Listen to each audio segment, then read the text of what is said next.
What a time to be alive, y'all. What a time to be alive. Goodness gracious.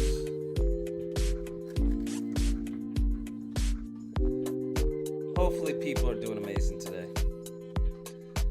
Sunday, fun day, right? Isn't that how it goes? Sunday, fun day?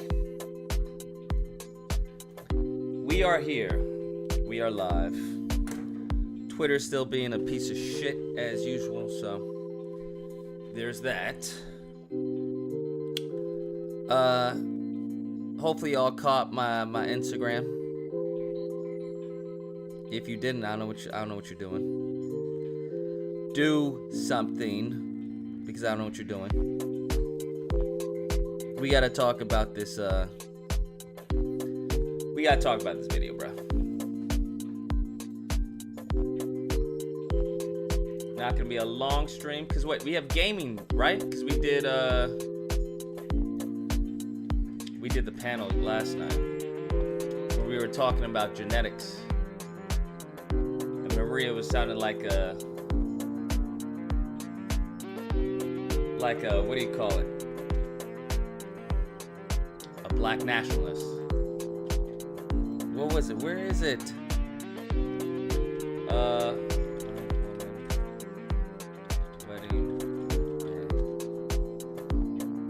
There was a video. Hold on, let's see if we can go to it. I'm trying to pull it up, but of course Instagram is shit. So, do y'all see that let's turn this down. Did y'all hear that Twitter is now turning into X? I think Elon has lost his fucking mind. Right? Is it obvious or is it just me? I feel like Elon has lost his damn mind, bro. Talking about turning Twitter into X.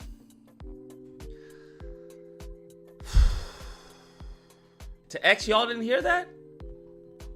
Am I the only one? I'm not even on Twitter. I'm on Threads right now, and I heard it. I'm waiting for Threads to start opening rooms and ads. Open rooms and ads, and we Gucci, bro.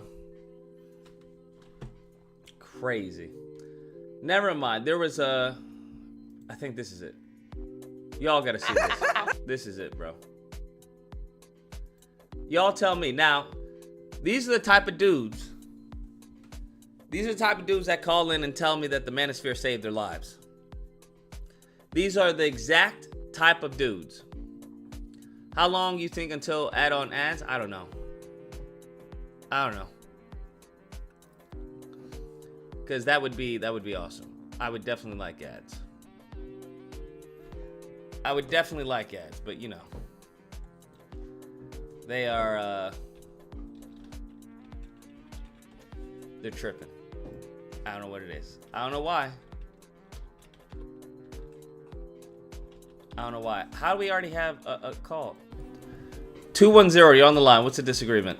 And tell me why. Hey, what's up, Lucas? So I didn't have so much of a disagreement. I actually agreed with you on something, but it was like it was a point that you didn't that nobody pointed out on the panel yesterday. So when that one chick Maria called in and she was talking about like the interracial marriage, nobody pointed out the illogic in her argument, and here's what I mean by that. So by her argument, even if you went by the higher percentage, she said 60%, right? Let's say that the father is black, but the father, he's 80% black, 20% white genetically. Let's say that the mom is 40% black, 60% white. Neither one of them have ever been genetically tested. That's just what percentages they landed at genetically, let's say. That gives birth to the baby. What percentage is that baby going to be? If you do 80 plus the 40, that's going to come out to 120.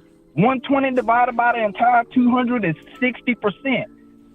did that white mom not just give birth to a black baby? By her own definition, it's 60%. That's what she said the cutoff was, even if we're going by the Well, high she number, said she said 50. It had to be 50%. It had to be 51%. But it's still gonna land higher. It's still gonna land at 60%, and the mom is not even 50% white in that scenario. And the baby's still gonna land at 60%. So in that scenario, a white mom just gave birth to a black baby. By her definition, because her definition was 60%, the baby's gonna be 60%. Yeah, I don't disagree. I don't disagree. I think I vehemently disagree with Maria. I think it just has to do with it was like, even by her own logic, it was just like, that makes no sense, because it's like, if you do the math on it, even by your own logic, it was like that is not true. It was pretty much exactly what you said. It was just that she was going based off of feelings, and she was so much going based off of feelings that she didn't even take time to do the math on it to go, wait a minute.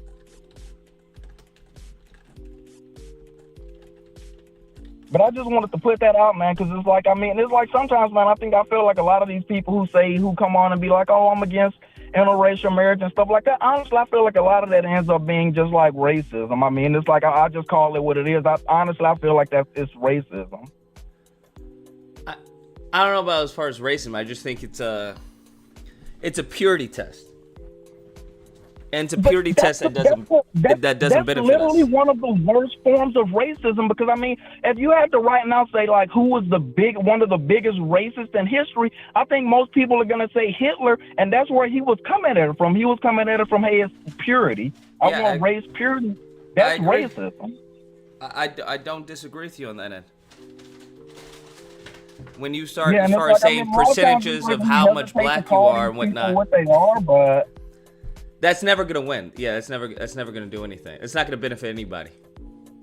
No, because it's like, at the end of the day, it's like, it's pretty much, I agree with what a lot of everyone on the panel was saying. If that kid looks black and they're identifying as black, they're gonna be treated as black. Yeah.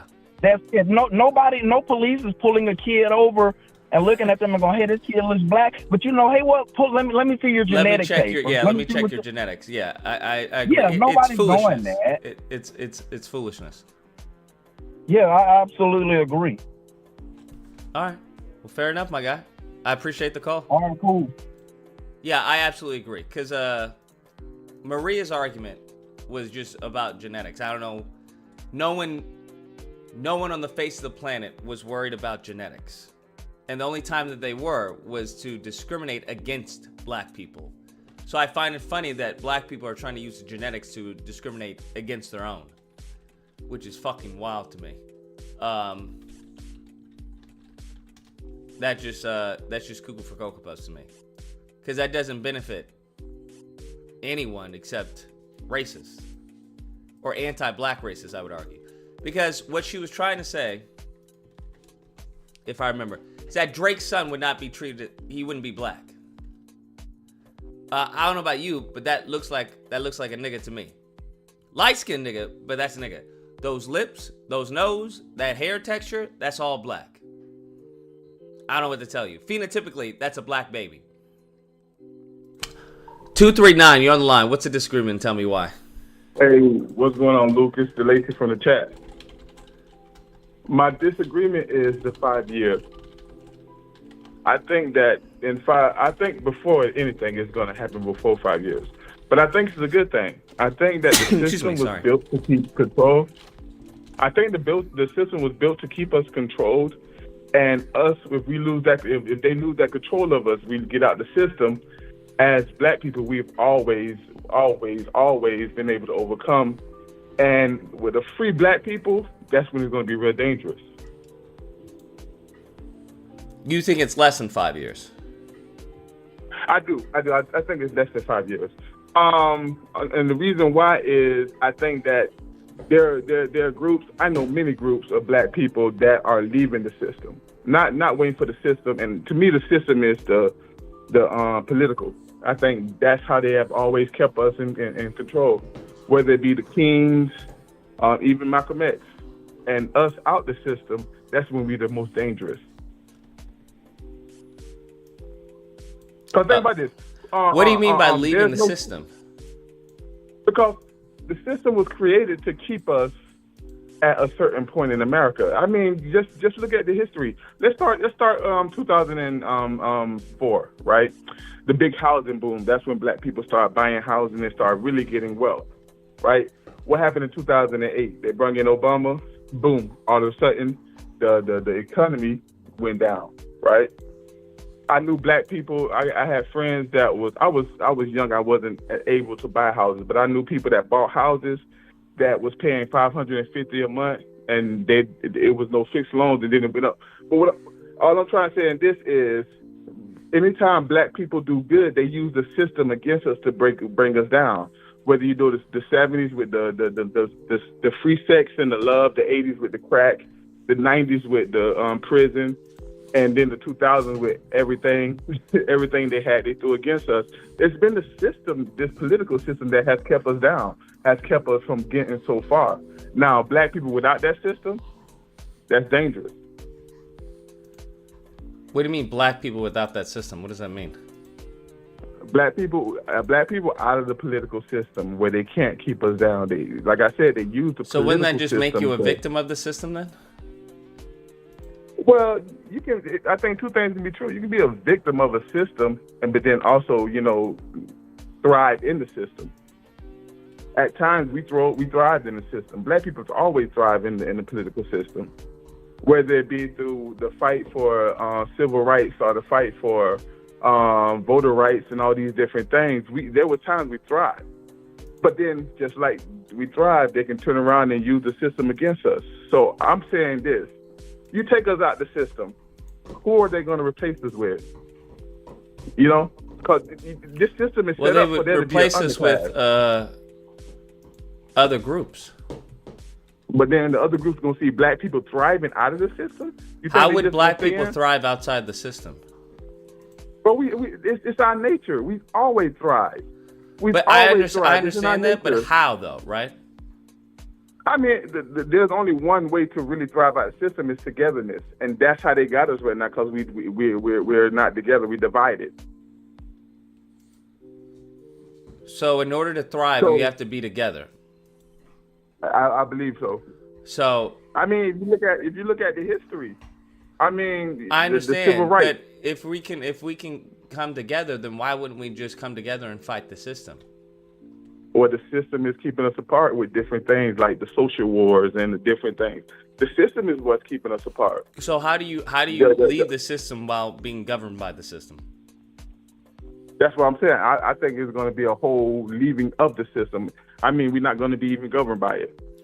So where are we going then? Well, I mean, we're going to go to ourselves, our little communities and everything. So in order to have a community, you have to be governed by the system. Not necessarily.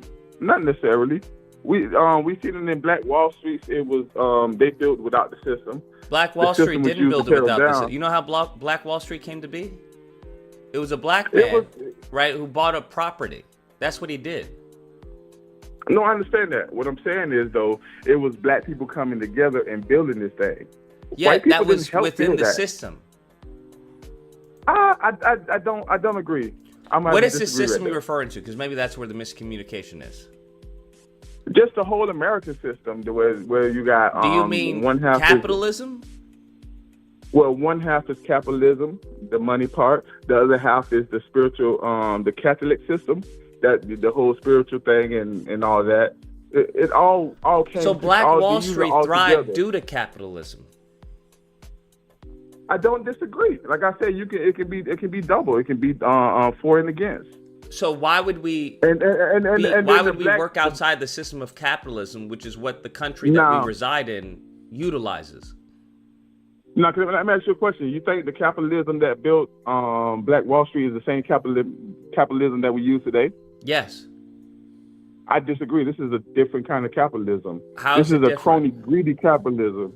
So that existed back then as well. Not to this. I'm not going to disagree with that, but not to where it is now. What do you mean to where it is now? By what metric are you judging as far as the amount of the amount of greediness or cronyism? Just everything, bro. Okay, let's start from the government. Let's look at the government, right? Look at all the cronyism in the government. Look at all and you can just talk to the everyday people. And What does that say, have to do with us, though, buying property in making businesses? No, like I said, you're going to use capitalism, yes, but it's the form of capitalism. We're going back to the most basic form of capitalism. You giving them money for whatever we need, but then we just putting it amongst ourselves. Hey, that's not you can't do that, right? You can't have you can't have an economy just solely off of black people because you have to trade. I disagree. I think it can be done. I mean, like I said, we can't do what we've been doing. We gotta step outside the box. But we're not doing anything. I disagree. I think on a major level, no, we're not doing a lot. But in little sects, there's a lot being done, and there's a lot being done. What's a lot being done? I don't know how. You got a lot of communities that's popping up around America with black communities where they say, okay, we're going to get amongst each other and we're going to buy with each other. It's Where not are these in major ways. Can you point to me one? I'm unaware of them, to be honest with you. Yes, sir. You got one down in Georgia right now, Atlanta, Georgia. That's a relatively new story because it was a black woman, right? Yeah, no. I agree. I don't have them with me. I was reading up on the article where they was talking about the top 10 best black communities in America, and then I started researching the article and everything, and it was just like all these communities are out there. I mean, it's not in a major way. I think what you're looking for it to be done in a major way is not going to be done in a major way. Everybody can't come. Do you mean the top 10 richest black communities in America? No, I've seen that. That's a video. It was an article I read. No, this is an article off of blackexcellence.com. I don't think that's it. I know there was. I know that article where it says Uniondale, New York, Hillcrest, New York, Friendly, Maryland. This one right here, the focus was on more of the West. It was a few that they said over here on the East Coast, but this is more focused on the West.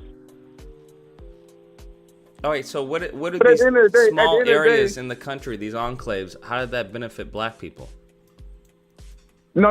It's not going to benefit all, but everybody can't come. You got people with the mindset of they want to be Americanized, and that's fine. That's fine. But we're talking about what's going on with Black America. There's people out here doing work. There's people out putting in work. There's things being done to change things. It may not There's be always in a big people flash, putting in work. Unfortunately, throughout the decades of us being here, none of that work is paid off. I disagree. It didn't play off in a big way, but so that's the only way that matters, right? Little ways, that's great. Little work is awesome. That's awesome for like local and your community. That doesn't affect the group. That doesn't push the group forward. It does in one way, in a way to inspire. Bro, at some point, bro, black do you people hear are what you're saying? tired. Do you hear what you're saying, right? Yeah, exactly. I know exactly what I'm saying. We've been inspiring all of this stuff for decades, right? And we still talking about, well, it pushes the group forward to inspire. This is foolishness. This is called like a logical trap. This is what we're in, a logical circle. Listen, let's look at the black people in America. We are the only people that had to grow. Nobody cares. Listen to me. I understand. I understand as far as the origin of black people and how strong we are. No one cares. What I'm saying is, we are the only people that had to grow with everybody else against us. I don't disagree with you, but guess what? What is that? How does that help me, right? How does that help my bank account? How does that help me get a loan? How does that help me start a business? Nobody gives a flying fuck. And that's the way it's supposed to be. The only people that's supposed to care are the black people that's trying to change something. And if you don't want to, let's be honest, and the black people who are trying to change something aren't changing anything. Man, they're changing a lot, but it's not happening the way you guys are wanting to happen because we don't have the full. What has significantly changed in the last 50 years for black people? What you mean? 50. What? So what day you? When you will start? We can go the last 50 years. When in the 80s? Whatever. Okay, so that would be my point to the system. We've been in a cycle of different things. Do you voter understand rights, that voter you're talking tax. out both sides of your mouth, right? You said you've made No, significant change. no. Let me just tell you where it's coming What? from my position. Maybe I'm wrong, right? You said that Okay. we've made significant change. I said, what significant change that we've made in the last 50 years? Then you go and say, well, it's the system. No. So either we've made change underneath this system or we haven't. No. You asked me what significant changes we made. I told you inside the system we did this. My argument is if black people outside the system. No, you is haven't really gonna explained be the what most this dangerous. is, right? What is this? If you're talking about voter rights, we're talking about home ownership. Remember, before 2008, home ownership in the black community was at an all-time high. That when that bubble burst with the bank or whatever, that took away a lot of home ownership. Maybe I'm mistaken, but I'm unaware as far as black people being able to buy homes at a significant rate. Yeah, man, go research 2004 to about 2007. That's right before the bubble crash, before that crash. That's when black people lost a lot of wealth. A lot of wealth. So they lost wealth. How does that benefit? No. You asked me, where have we built? I told you inside the system. I'm showing you a time where we built. My argument is not for the system. My argument is we're going to build more out of the system. I don't know how you build outside the system. And that's when black people are going to be the most the strongest. home ownership rate for blacks has fallen over the past 15 years, down from 49% in 2016. This contrasts relatively steady rates for other groups. Well, we had opposition. You know, I mean, you can't discount. We will always have opposition. That's not gonna disappear. And I agree. But my argument is, once we get out the system and they can't figure out a way to control us in the system, that's when we're going to be the most powerful. I'm saying my disagreement with you is that being out this system is going to be a good thing.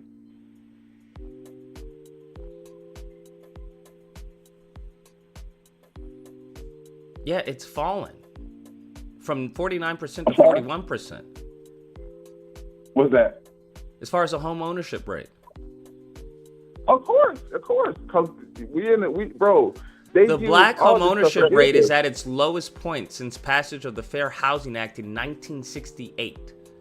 In contrast, the white home ownership rate has remained relatively stable. So no, we're not buying homes at any significant rate.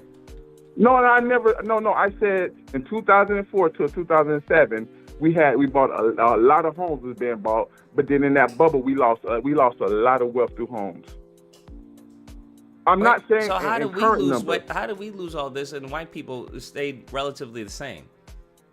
Because that's the system, bro. That's what the system does. The system is built to keep us at a certain place. Bro, for this system to work, there has to be an underclass. And black people are that underclass. What I'm saying is black people get out this system and just say they go use the Mexican as an underclass.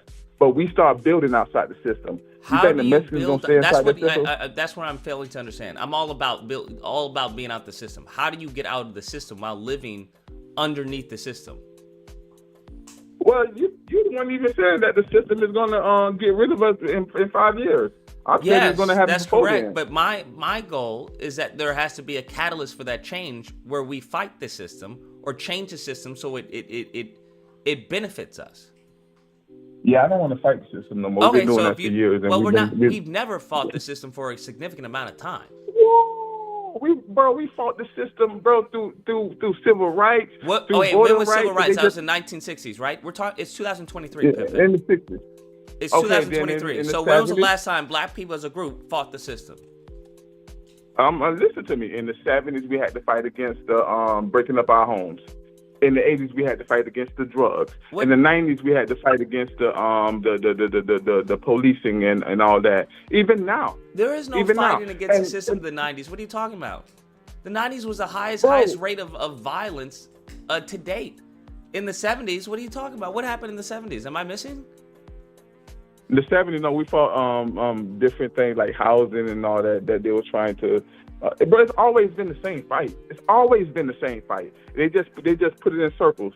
It's voted now in the 2000s and in 2020s. Now we fighting. They taking away our history.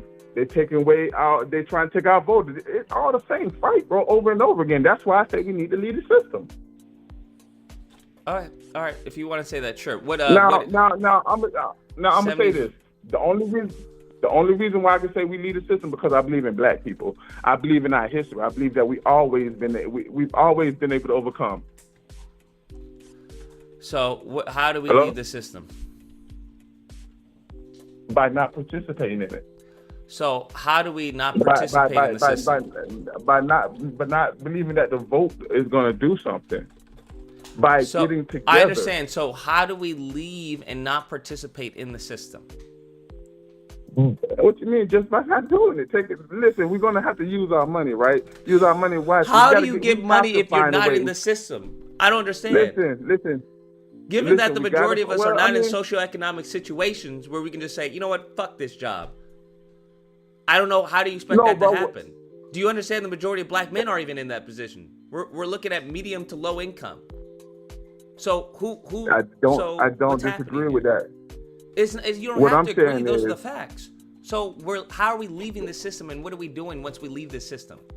Bro, we have to trust that we're gonna get through, bro. I know it sounds crazy, but when we look at our history, I hear what you're saying, and that sounds great. Great amount of hopium. Now, what I want you to do is tell that to a family of 3.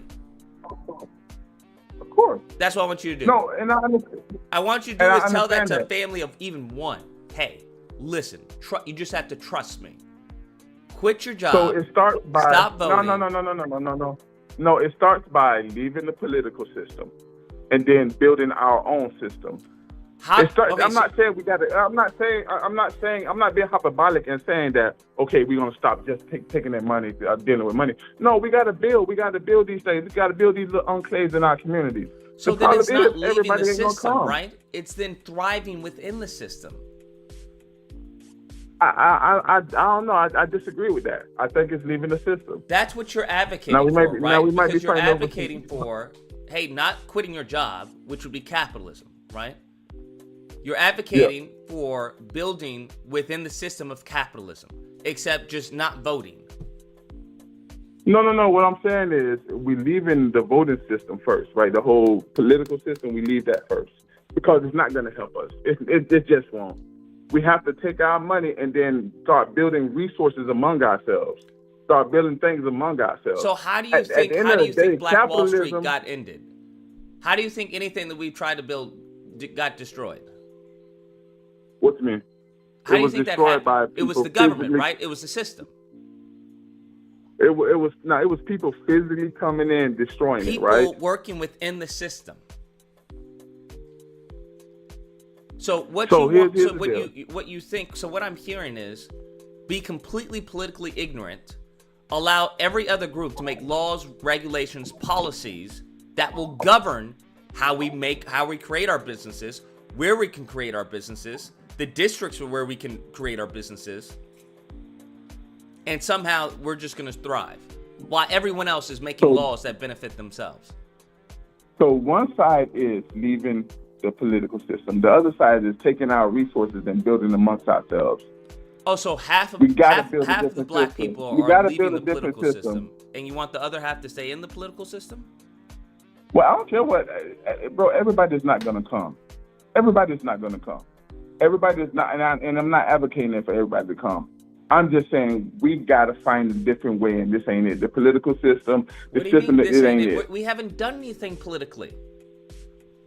No, we've done a lot political, bro. Listen, you got to really look up, bro. Look at from 1960 to now, all these black people we had in offices that has been fighting, and then no matter how hard they fight, bro. No matter how hard we get in the system and fight. No matter how hard we fight, okay, whatever. We've never had anybody that get inside the political system advocate for us in a way that's seen change. So whose fault is that? Telling us the political system ain't working. Wait, so whose fault is that? They're doing that now. What you afraid of doing? What you afraid of them doing? They doing it now. So whose gerrymandering fault and is everything. that? All Is this, that we haven't had anyone to advocate on our behalf in the it's political not system? it's not a fault of anyone, bro. It's not a fault of it's just war. That's what it is. This is war. Okay, It's so not if a it's fault of war anybody. and you're losing, whose fault is that? It's not a fault. We just ain't good enough, I guess, or whatever. But my whole thing But that is doesn't make any sense because you just said that we can overcome so much. we can. Okay, so then it's not. So then you system. can't just cop out and say we're just not good enough. No, we're not good enough for this system. We can overcome, but just not in this system. How can you say that if we've done that before? Listen, we get out there, bro. It ain't everybody gonna come. Everybody gonna get there eventually. Everybody gonna come eventually. But it got to be some people, a group of black people that's gonna get out there and say, okay, we gotta do this, make these changes amongst ourselves to make better our people. That's what I'm saying. I just think if we waited for the 5 years to be up and we die, I'm not with that, bro. Okay. We just die politically. No, I'd rather leave. I'd rather kill myself first, bro. If I gotta wait for death, Then you might as well just start. You might as well get a head start then. I disagree because I believe in my people. I believe in. I'm sorry. I'm so sick and tired of hearing people say, "I believe in my people. I believe we so great. We doing this." That doesn't translate into action. You want to know what that translates into? Verbal masturbation. So I can't make you believe. I can't make you believe anything different. But just I know I have history on my side, and that's my disagreement. Okay. History is on your side. Okay. So what are you doing? How have you left the system? Myself? Yes. Well, number one, I've been stopped voting. Number two, I've brought a lot of things to my community. I've got programs where I work with young men without fathers. You know how big that is, bro? No, I don't know how many. You know, I don't want to tell my left hand what my right hand doing, bro. But it's a lot of work that needs to be done, and I don't use the political system at all, and I still get a lot of work done. Me and my brother, we have a program that where amongst us where we try to help single parent homes because that's what we came out of.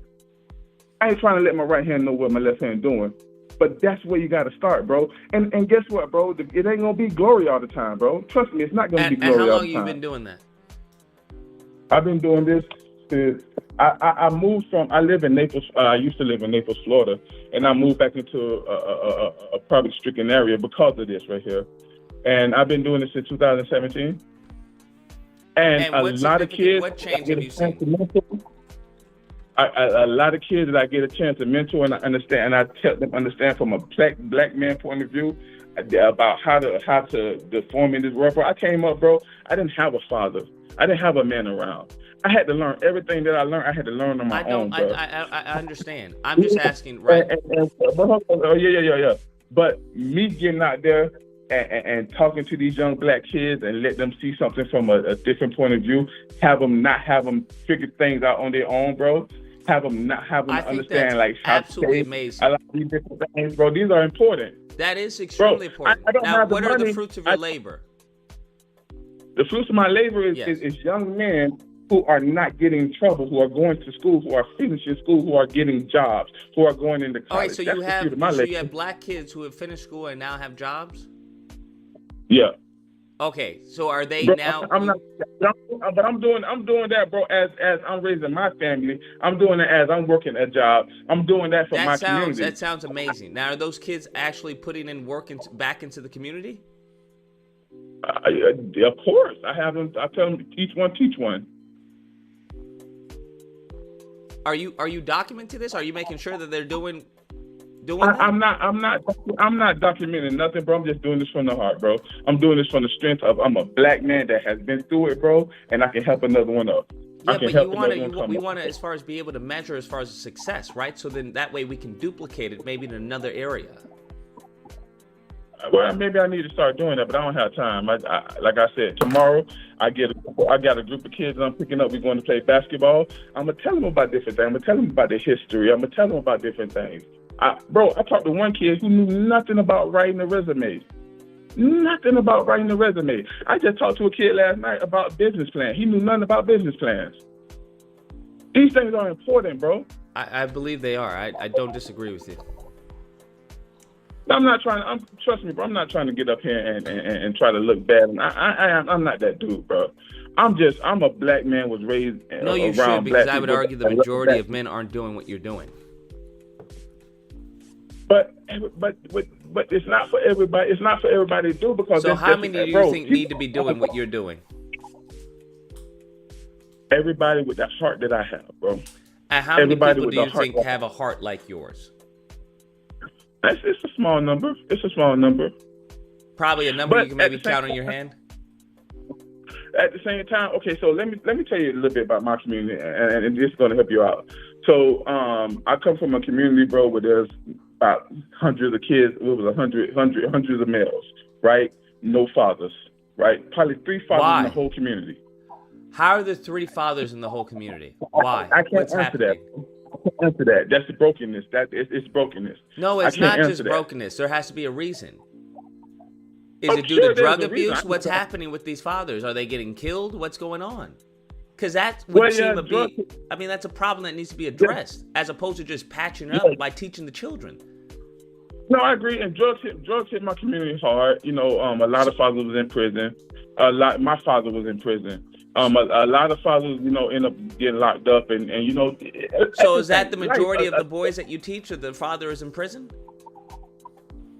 Well, now a lot of them, you know, just I don't want to get into this whole, but you know, people make mistakes, man. Women make mistakes, men make mistakes, men leave, women left. You know, a lot of different things like that, bro. Like to be honest with you, bro, I'm raising 3 kids myself, and they all my sister kids, because my sister was out there. You get what I'm saying? I end up raising them. You're raising your sister's children? Yeah. What is she doing? I mean, if you. She's out there, bro. She was out there, you know. The drugs got her, you know what I mean? But it's not. But what I'm saying is, I'm more of a doer. Where's the father? Bro. Huh? Where's the father? Bro, you gotta look him up, bro. Tell him I need help. So you don't know where the father is? No, but at the same time, bro, I know I can. I've been raising them since 3. The twins was 3.5 when I got them. The baby boy is a year under them. Does she know where the father is? Does she even know that the father? Does the father even know that that he's a father? Yeah, of course. There's 2 different fathers. And neither of them are doing anything? No, one of them is a African guy from Ghana and everything. He's over here. I don't know the whole story behind him, but his family's supposed to be like big up in the government over there and everything. And the baby boy, his dad is around, but his dad, I don't know, he just dropped him off with me. And when I got the baby boy and I talked to him and some of the things I had to work with him with, bro. You didn't talk to the father, though? Well, I mean, bro, I ain't got nothing to say to him, bro. What you mean you ain't got nothing to say to him? You gonna be raising his kid. I would think you want to know why he can't do it. Bro, I can't make a man be a man, bro. That's never nothing I could do. So you don't know why? You don't want to know why or anything, what he's going through or anything? Bro, dude, don't answer my phone, bro. Dude can't look me in my eye. And he dang sure won't come around. He had to look you in the eye to drop off the kid. No. I was at work when I came home, and he was there. I was like, okay, well then let's go home. You allowed him to drop off a kid? Of course. And walk out the door? Of course. Well, I wasn't there. I was at work. I came home and the kid was there. How did he get in your place? But at the end of the day, I'm not gonna argue over whether a man. Well, how did he get in your place? You should argue, right? Because that's your sister's baby daddy. Bro, what I'm gonna do? What I'm gonna do? Fight the dude? Nick, we need to figure out why he can't provide for his kid that he has. Bro, he don't want to, bro. What do you mean he doesn't want to? How do you know he doesn't want to?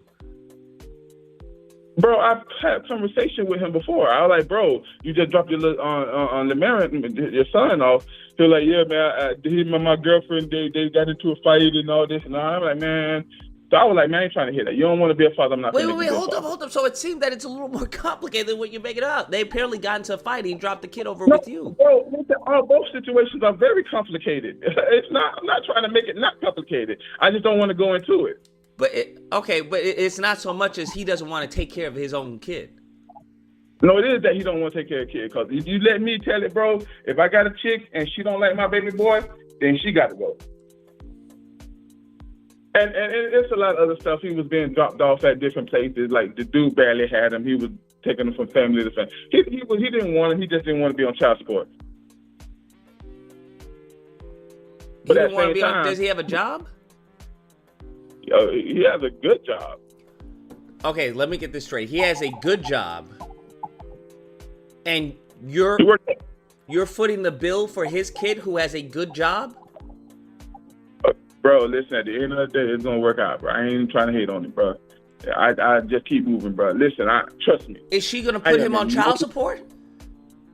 She tried, but he's been able to work the system where they can't find him. I don't get into all that, bro.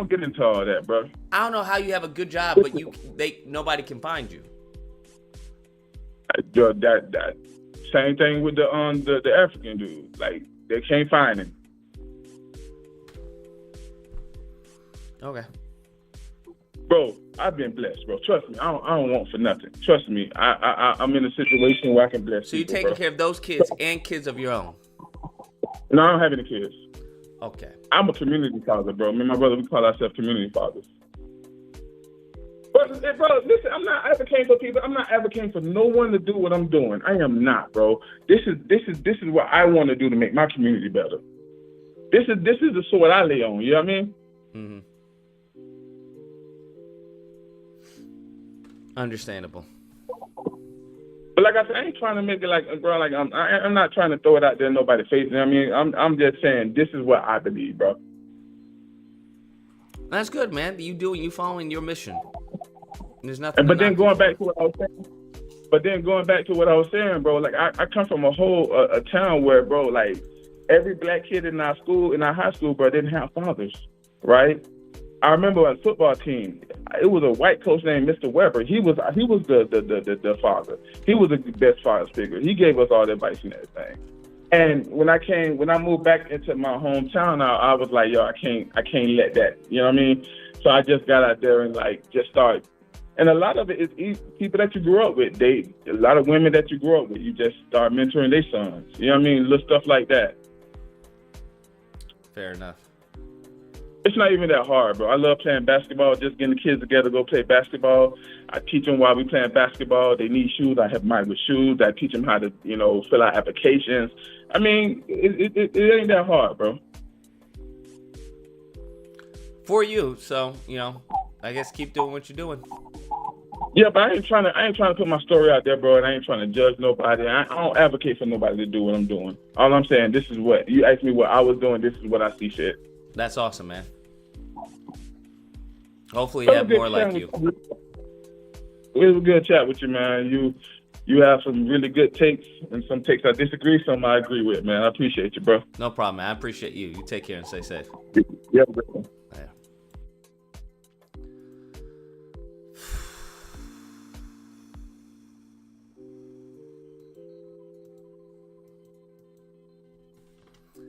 Seems like y'all want to prove me wrong. That's what it seems like. I say 5 years, and y'all like, nah, Lucas, we can do better than that. Those are rookie numbers. We can do better than 5 years, Lucas.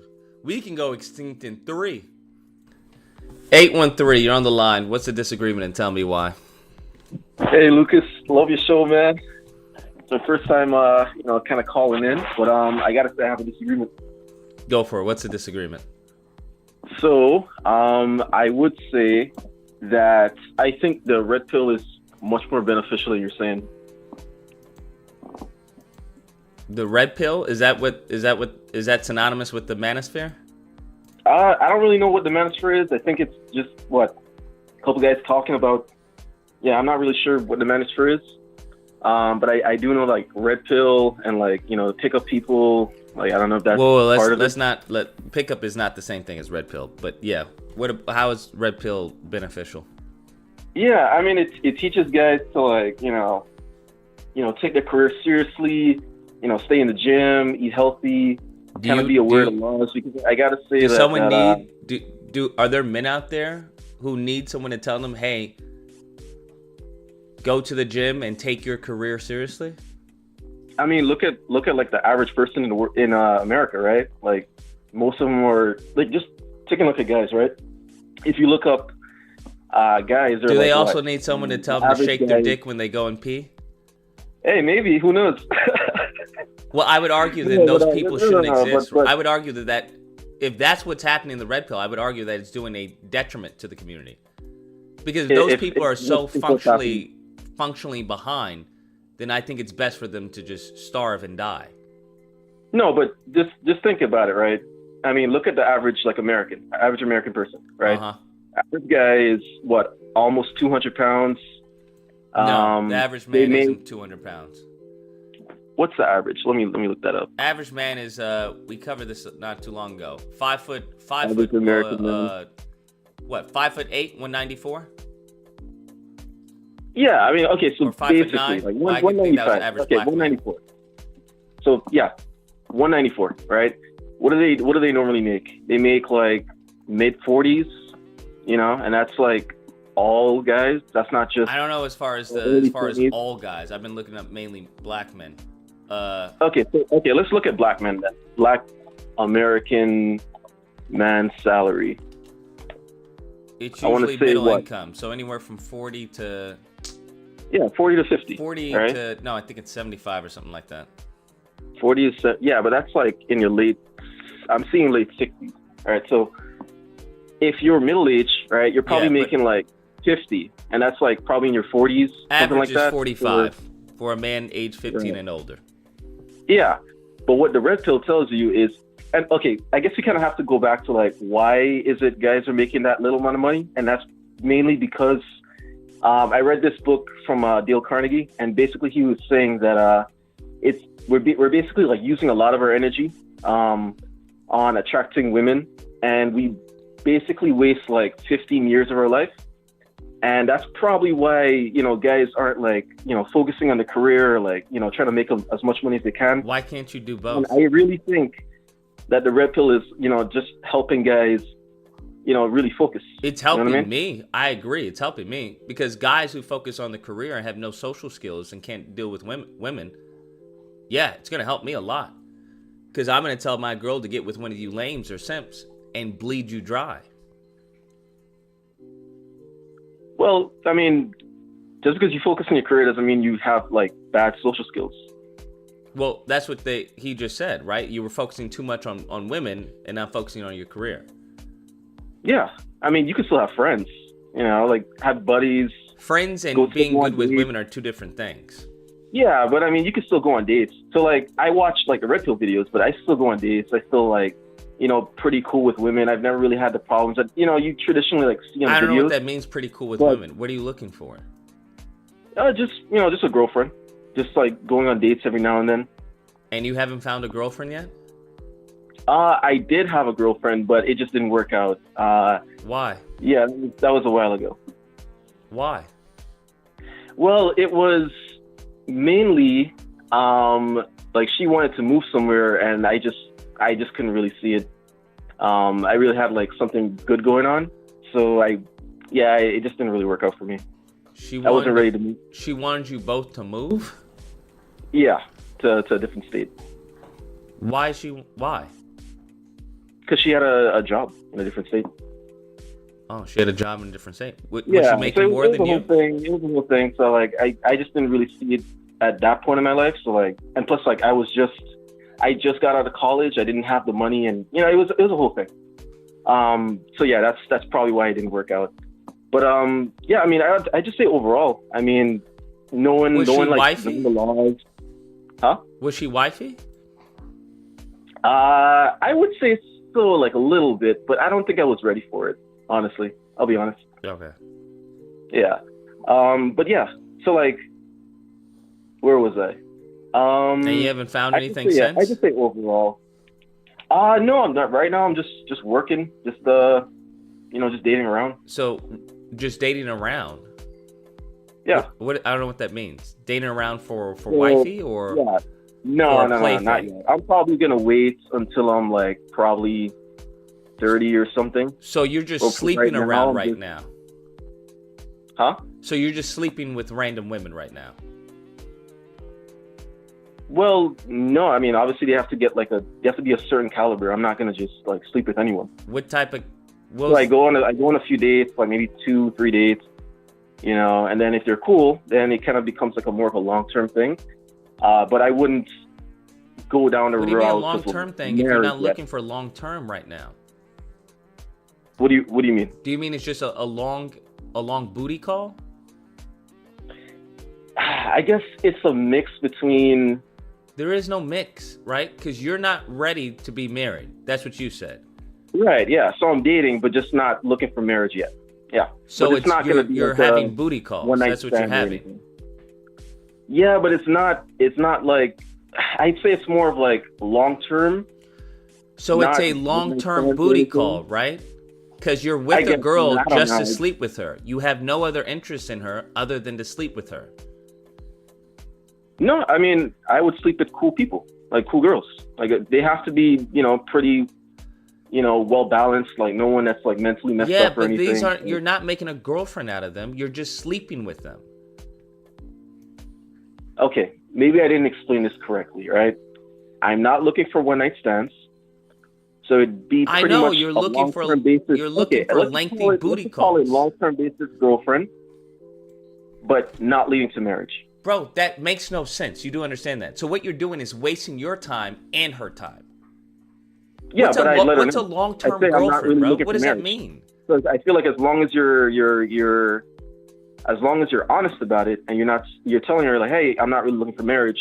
I'm cool being boyfriend and girlfriend, but you know, I'm not looking for So marriage it's yet. a fuck buddy then. It's a long-term booty call. I don't know, man. I don't know. What do you mean you don't know? Just call call it what it is, bro. All the girls, you're not looking to marry. You tell them, hey, I'm not looking for marriage right now. I'm just looking for a girlfriend. That's a Right. fuck buddy, right? Because at no point in time, right, is she expecting you to be like, hey, I want to make this serious and I want to marry you. Or are Hey, you I mean, saying you still right have a now I'm not looking connection for with her. marriage and there's a possibility of marriage later on in this relationship? I guess, man. I guess. But I as long I feel like as long as you're guess honest because with it- you have to understand what is happening. Because if you think something magic is going to happen when you turn 30, it's not. Okay. So what are you doing right now? I'm just focusing on my career, focusing on just dating until I meet a cool girl. You know, we could be boyfriend and girlfriend for a while. If, you know, by the time I get older, I'm ready for it, then yeah, I mean. So how old But are you right now, if you don't mind me asking? You don't have to tell me. I'm 25 right now. Yeah, Okay, I'm so 25. so you're looking for a girl who's going to stick around for you for 5 years with the possibility, no guarantee, but with the possibility of you proposing to her at 30.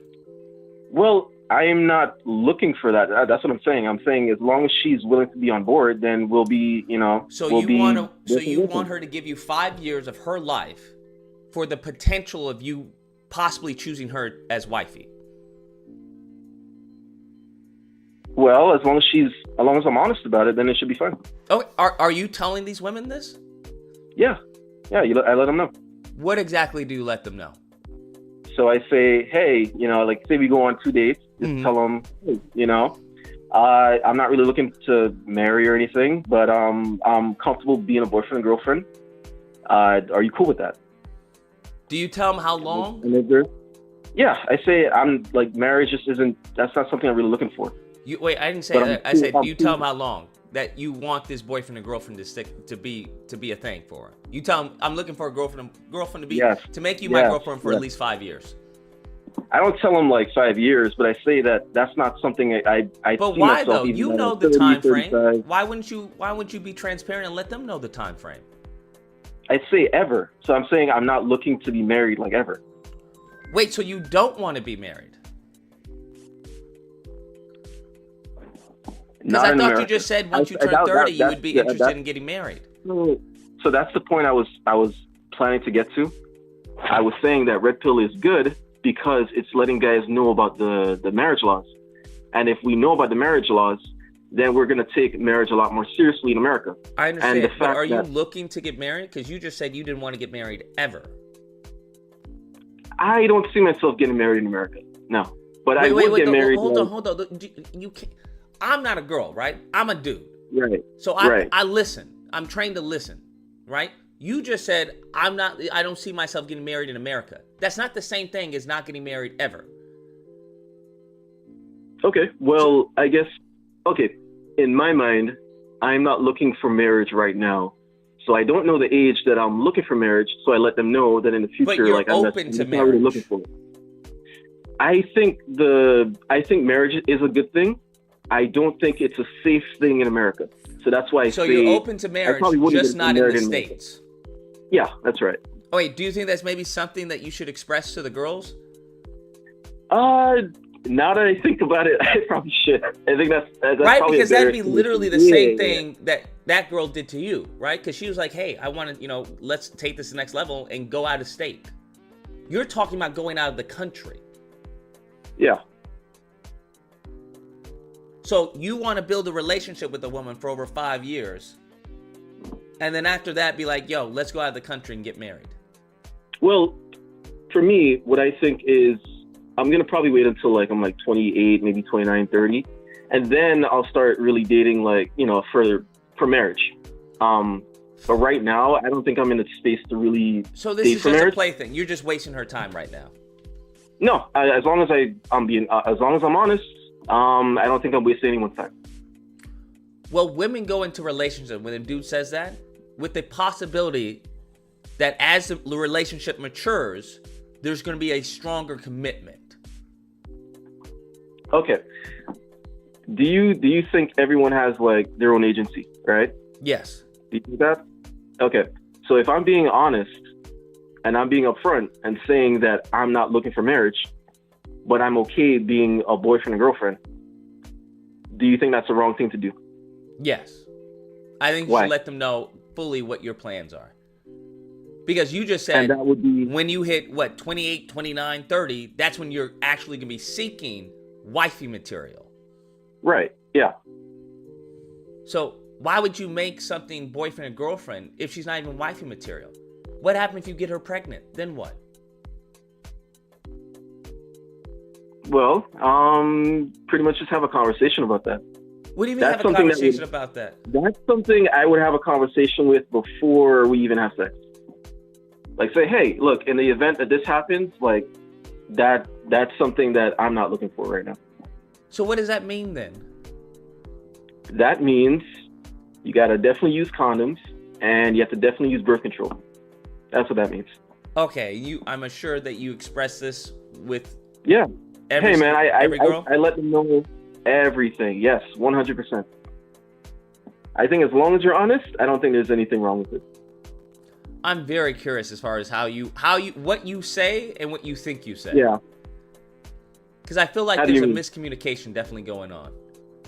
But Really? the last girlfriend you had, she just left the state. But you said you've been dating. Yeah.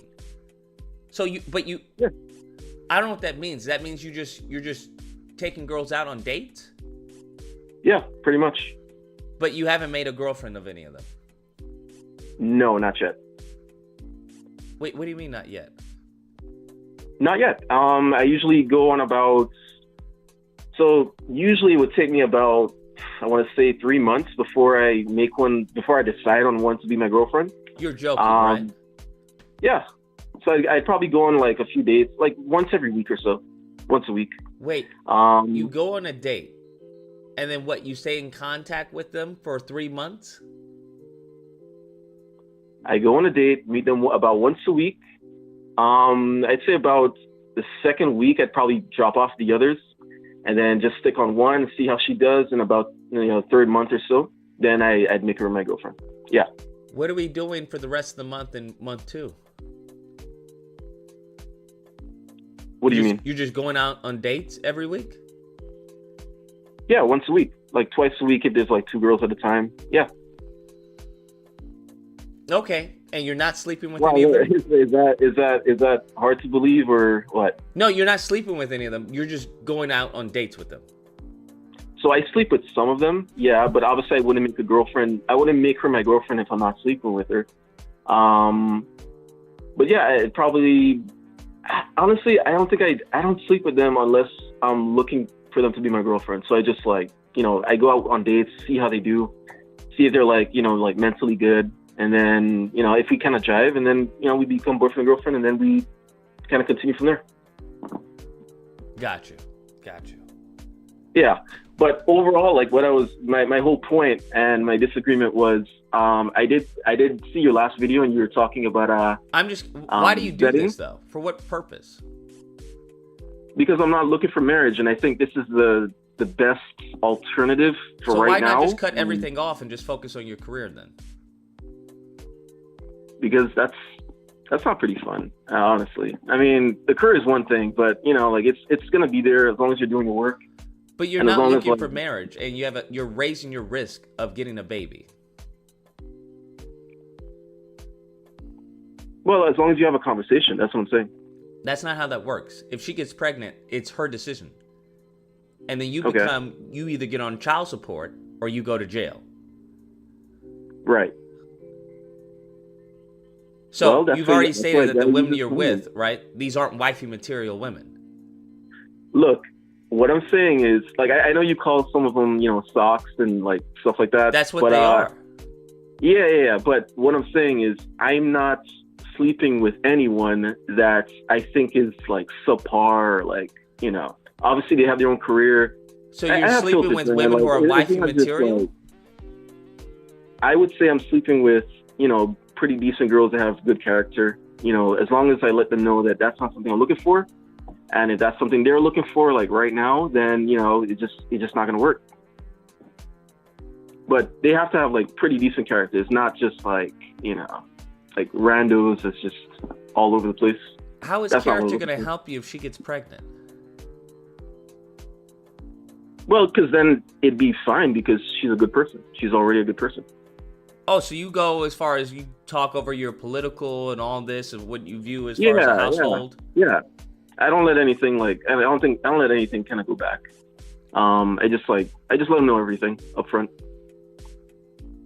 Yeah, you did that with your last girl? I wasn't thinking this way with my last girl. I was pretty young, honestly. I was like 20. So this is more of a current thing that you're doing. Yeah. This is the current thing. So the last girl you slept with, what was her political affiliation? I want to. Okay, it did start off Democrat, like if that's what you're talking about, and then it kind of turned a little bit more conservative, which I am. I'm a little bit more conservative anyway. I'm not like liberal or anything. Wait, your affiliation or hers?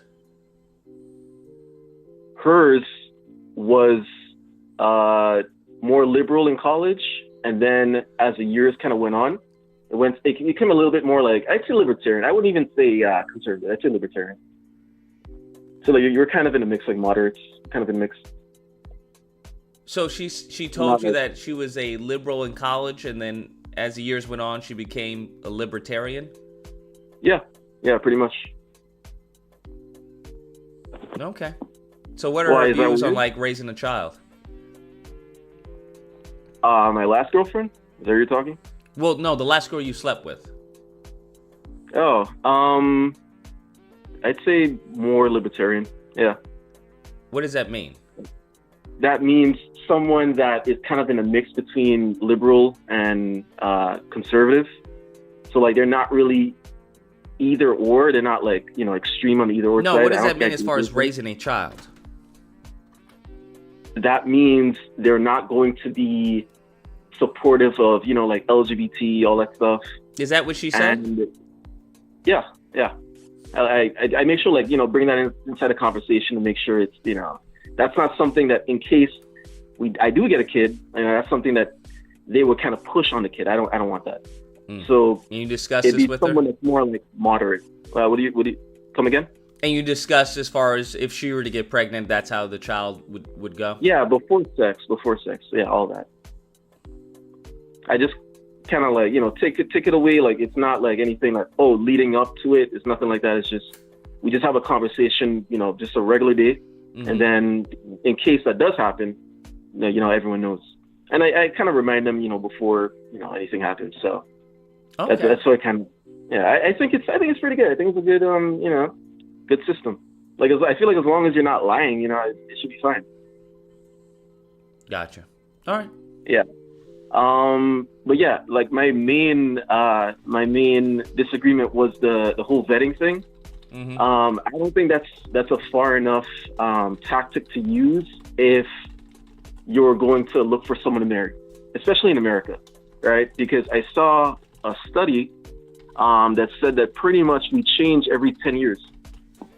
So if we change every 10 years, like just think about it yourself, right? Like when you were, I'm guessing you're what, like maybe 28, something like that. What does that study mean? I don't know. What does change every 10 years? In what regard? So your personality and the rate by which you think your personality is going to change drastically is different every 10 years. Okay, so by what extent though? Yeah, my personality may be different from 10 years ago. So the way that you think, your personality, the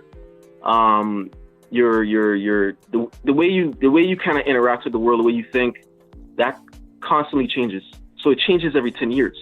So is it the same for? Is there a decline as you get older? Like there's a lot going on there.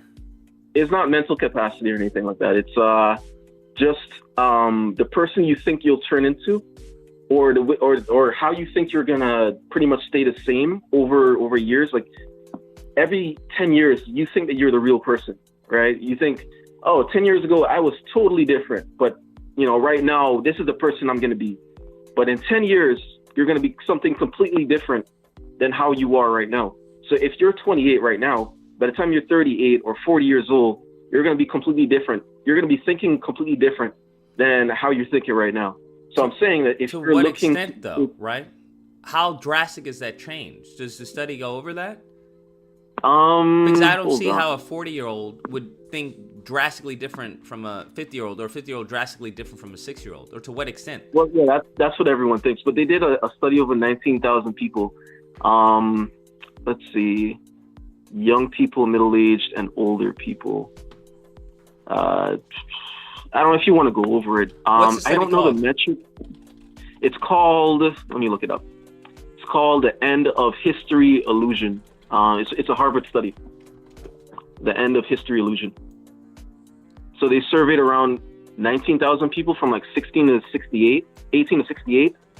And that's what they kind of... Yeah, The End of History Illusion. Harvard study. Okay, and what about it? Yeah, and so what they found out was that people think that they're gonna pretty much stay the same over their lifetime, or and they underestimate how much they're gonna stay the same over their lifetime. Well, right? You know what I mean. Like you're constantly growing and expanding your horizon. Right. Yeah, but what I'm saying is people drastically underestimate how much they're going to change over 10 years. Okay. You know what I mean? So when you're 28, you think that you're more or less you're gonna still be thinking the same, but your motivations might be totally different, and your perspectives might be totally different, and your personality might be different when you're 28 and when you're 38, 48, 58. Maybe when you turn like 50, it probably like drops off by then. But when you're making a commitment in your 20s, you're probably not going to have the same mindset, personality, interests, all that when you're 30, 40, 50, 60. So what I'm saying is vetting is, I'm sure that's a good tactic to use. But just keep in mind that the decision you're making and signing the contract in your 20s probably is not going to be in your best interest, when you turn 30, 40, 50, 60, because the person you're making, because you have to think about it, right? Like you're going to be changing. By your logic, it would never make sense to sign that contract because you're going to be changing in 10 years. Well, that's why I say I don't think it's a good idea in America, because unless the laws are... How is that different anywhere else? How is it different? Yeah. Well, because I personally think the laws incentivize like leaving. And I think that if why would you marry at all if your argument is that someone's going to change in 10 years, regardless of the geographic location? Well, I think a section is going to be reserved for just love. So like if you really love the person and you guys can like work together, then it could still work. You know, I'm not then saying what like difference would it there can't make be as far as if successful you marriages in marry America. So what difference would it make as far as the age then? I don't think it would make a difference. I don't think it would make a difference because I think in every marriage, But isn't that what you just there's said? a component where, huh? Wait, isn't that why you said it would be better to marry older? I didn't say it was better to marry. I said I would see myself marrying older. Why? Because then I think I would be more comfortable with that type of commitment, but I don't think that has anything to do with changing every 10 years. Okay, so it's a commitment thing. So know, what was the reason you bringing up this end of history illusion thing? Oh, because I think that's something, you know, every guy should know. Like when you're in your 20s, you're not going to be the same person. She's not going to be the same person. And if you're making a legal commitment, that's something that you should know and expect. And I think Red Pill really teaches guys to really understand, you know, the document that they're signing. So at least, you know, like at least you know everything that's gonna happen. Like most guys, you know, they sign a contract when they're 20 something years old, and they have no idea, you know, all the caveats of what marriage is, or basically the reason that marriage, like, you should get married, right? I think marriage is a good thing, but most guys, they're in their 20s, just got out of college, and then they, you know, marry someone at 24, 25. And then, you know, everyone changes at 35, changes again at 45, probably levels out by 50, you know, and then you're with someone that you made a commitment with in your 20s, if it even gets that long, because I saw that, you know, marriage. So why do you think you're going to be ready for this commitment at 30? I think I'll be ready outside the country because the laws won't negatively impact me. What laws? So it has nothing to do with the commitment then? There's a few sections, right? So the commitment, I don't think I'm ready for it. So why do you think you'll be ready for the commitment at 30? What about 30 makes you ready for a commitment to be married? All right. So I think I'll have, you know, pretty much all the time to travel, to date around, to pretty much just live the life that you want to create for yourself, like get yourself in a good career.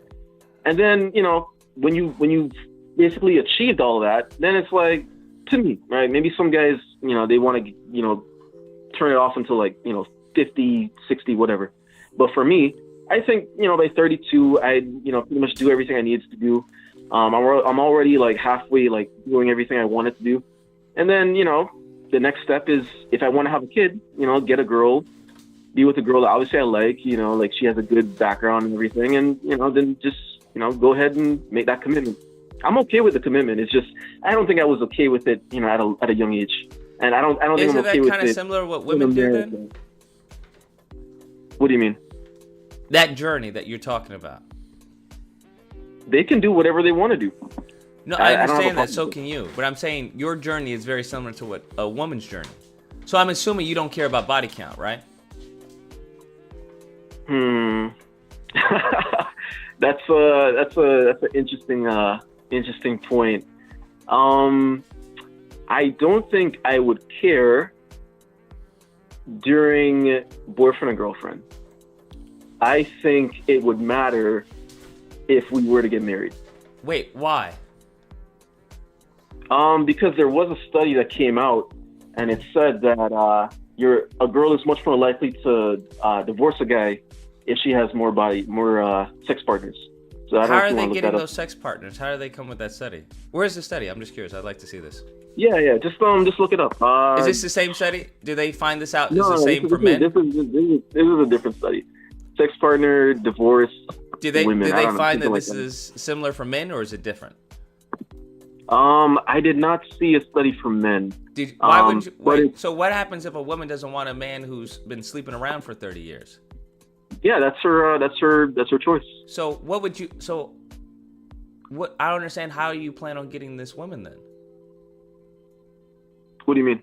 How would you get a low body count woman if a low body count woman wouldn't want a high body count man? Well, we don't know.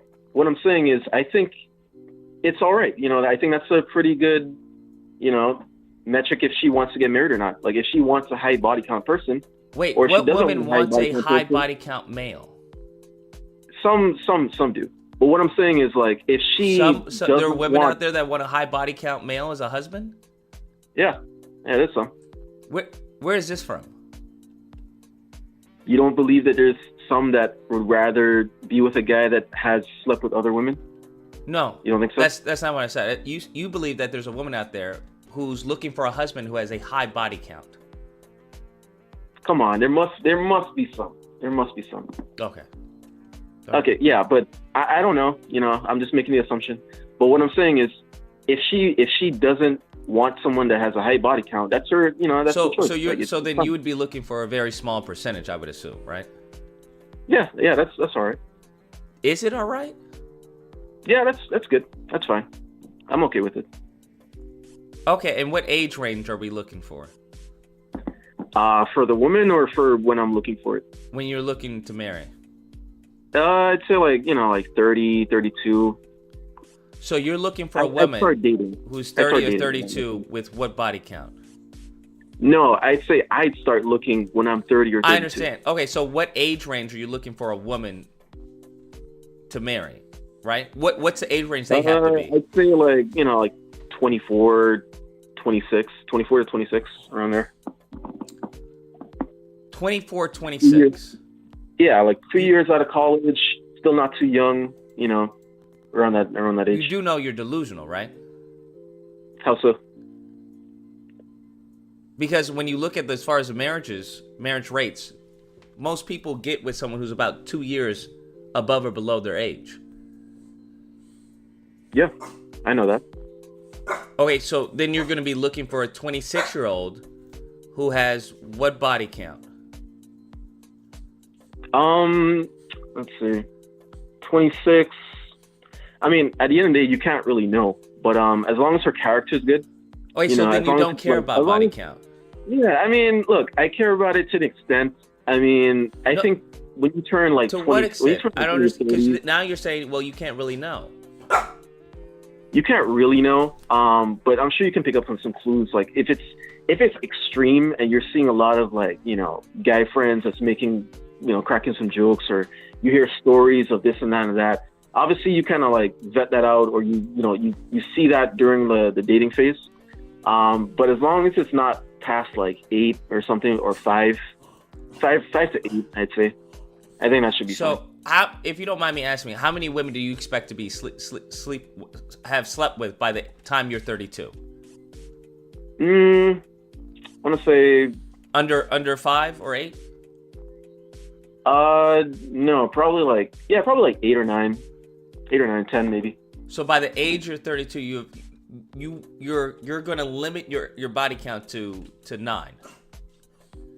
Well, I'm looking for, you know, more like long-term type girlfriend. So it's not going to be like, you know, one night stand. I'm sure I can get it like a lot higher if it's like just. I understand, but this is a self enforced restriction, right? Yeah, pretty much. So how many are we at right now at 25? I'm at like 4. So you're at 4. Yeah. Okay. So I don't know what is the math on that? So that's like, you know, about 4 or 5 more. Okay, 4 or 5 more women. Yeah. So if I have like, you know, girlfriends for like, you know, 2 years or so, like a year and a half, 2 years. But you don't only sleep with girlfriends. You sleep with side chicks. I sleep with ones that are potentially going to be the girlfriend. Yeah. But if I'm not seeing her as like a girlfriend, then it's like, you know, there's no point. But the girlfriend doesn't mean that they're a wife, right? No, it doesn't. Okay, gotcha. Could turn into one, if she's okay with living outside of America. But you know, yeah, if she's not, then you know, it's probably not gonna happen then. But yeah, so there's a study. I want to take a look. So why have a girlfriend? I don't understand. I'm just not into the whole one night stands. I've seen friends do it in college, and that's not for me. And I feel like you probably get a lot more STDs. Like I haven't gotten any of those, but yeah, I feel like no, that's not for me. Gotcha. All right. Yeah, but I did see a study that you're much more likely, like, you know, the more partners you get to end up in divorce, or at the very least, like marital satisfaction.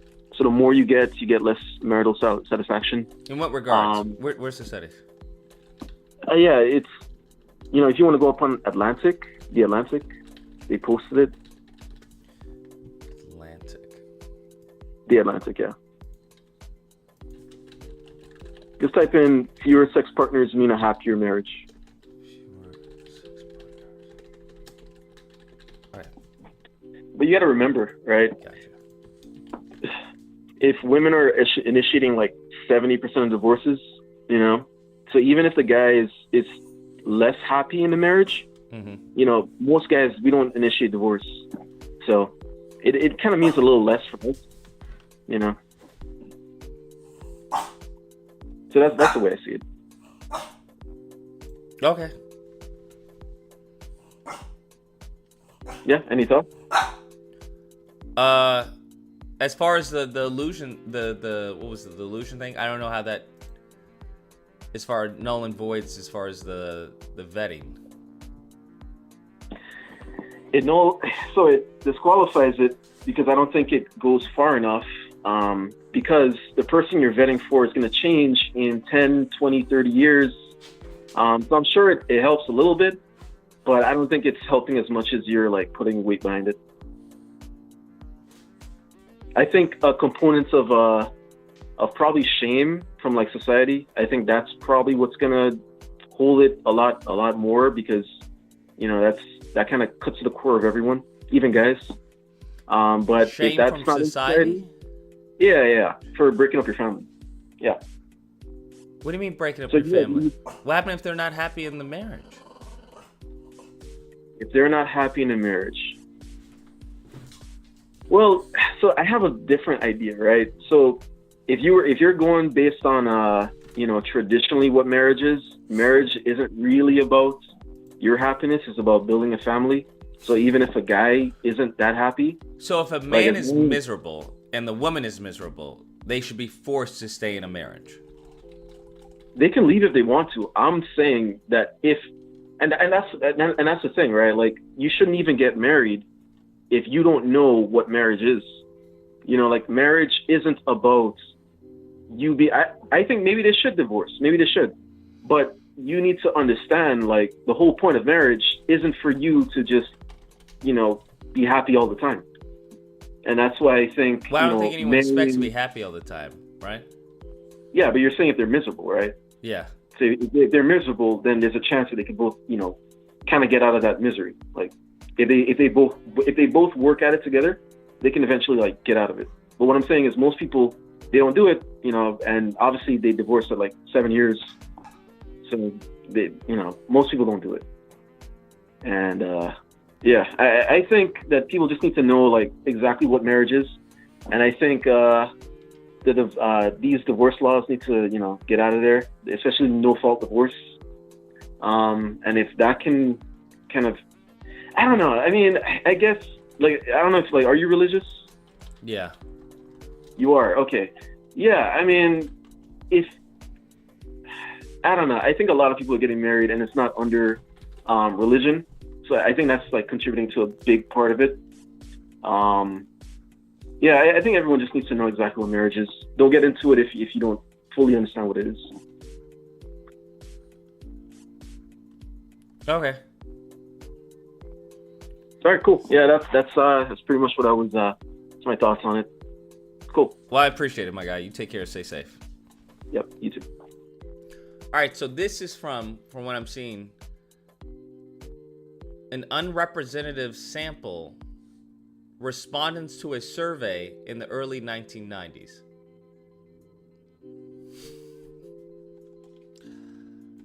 Okay.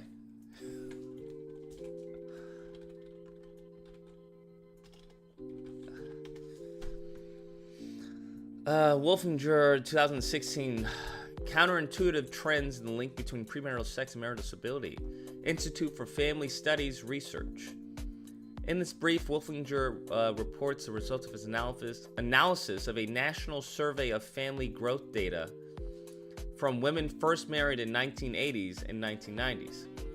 Some relevant quotes. Contrary to conventional wisdom, when it comes to sex and happiness, maybe ignorance is bliss. However, the association between premarital sex and increased odds of divorce is modest. 95% of people who marry after age 18 have premarital sex. 95% who marry after age 18 have premarital sex. The divorce rate of this group probably lower than average divorce rates since they are marrying later.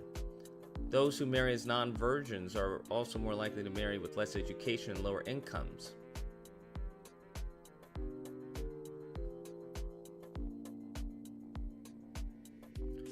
What? Where does this come from? This comes from a survey. Do we know the sample size of this survey? What?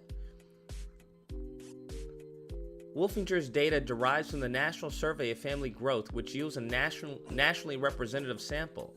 But Wolfinger decided to restrict the analytic sample to women in their first marriage who married only once. And only once to a male, no such same marriages allowed, and who were married between the ages of 35 and 34. What? The author failed to assess sexual behavior prior to the past year. The analysis strategy was limiting to assessing differences between mean scores, and the results were inconsistent by gender.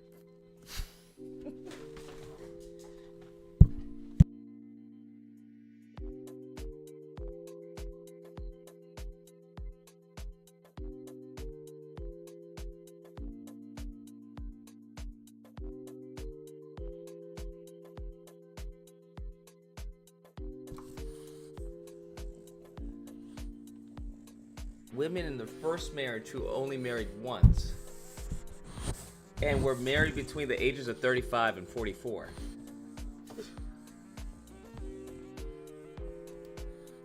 Am I missing something? We already know the older you are, right? The less likely you have a chance of divorce. 202, you're on the line. What's the disagreement and tell me why? Hey, Luke. Hold on, let me... How you doing, Luke? Hold on. I'm on the iPad. Let me pause it real quick so I can talk to you straight. Uh-huh. All right, now, iPad pause. Luke, I don't know what's going on with your... First, let me say, my name is DJ, and I'm from D.C. I don't know what's going on with your stream lately, but all these bussy Manosphere warriors, this is not it. And the more you talk to them, the more you're going to kind of rub off on them. Well, the more they're going to rub off on you. You're going to start trying to understand them. Just like these divestor women, if these niggas want to be passport bros, let them go. Let them go. Just let them be. You don't even need to talk to them no more. All right. Is not getting further ahead as the black community by talking to these bussy warriors. They got to fight for us, the dudes, but they don't got to fight for nothing else. I don't think that's okay. Gotcha. All right. Well, I appreciate the call. How do they?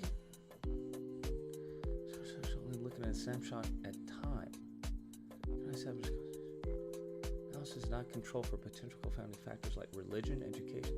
Wait. This data didn't control for religion or education or income? Bro, this is garbage. It didn't control for any of those factors. Oh my God, bro. This is 519, you're on the line. What's a disagreement and tell me why? So you said that Elon ruined Twitter, correct? Yeah. How is that? How is that? I think changing it from X is trash.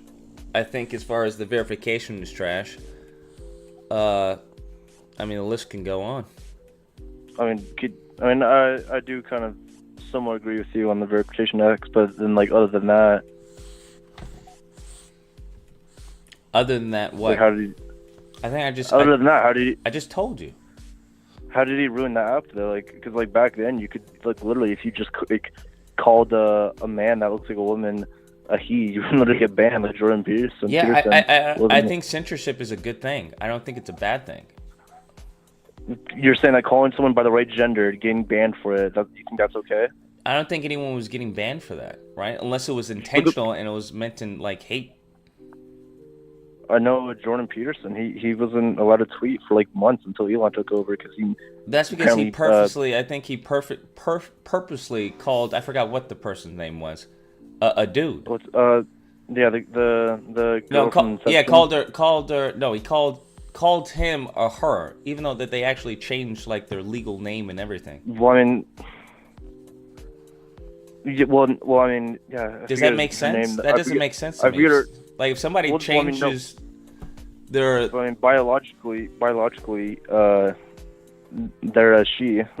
If someone changes their, their driver's license or whatnot to a different name, you would call them by that name, not the name that you formerly knew them as. But that's also as far as the policy of Twitter if they want to do that.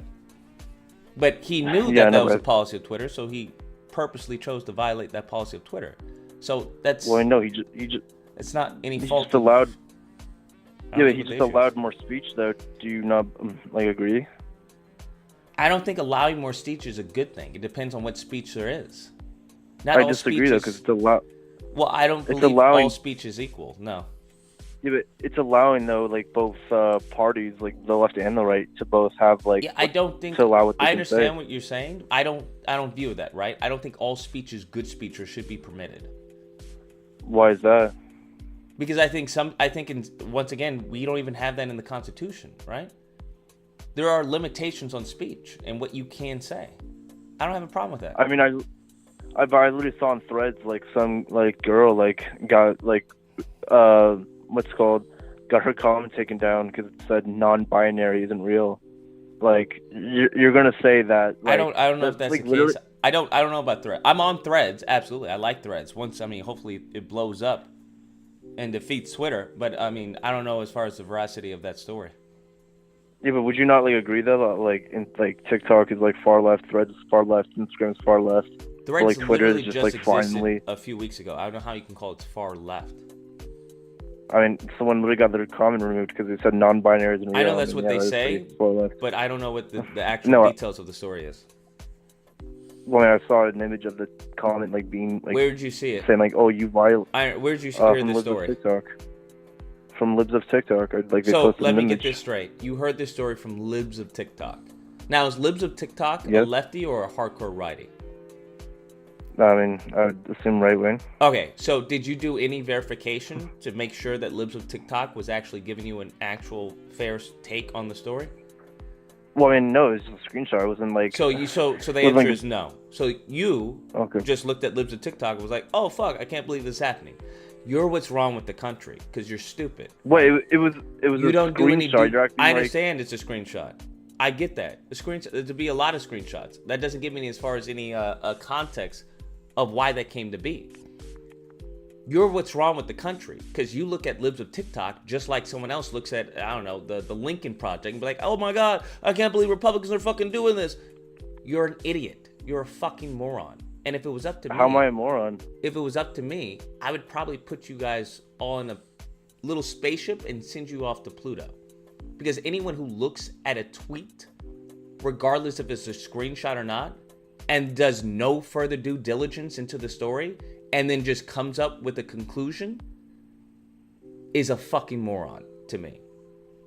But thankfully, in America, you get to be a fucking moron. So kudos to you. So other than that, how do you believe you ruined Twitter? I think I've already expressed as far as my disinterest in Twitter. Do you have another disagreement?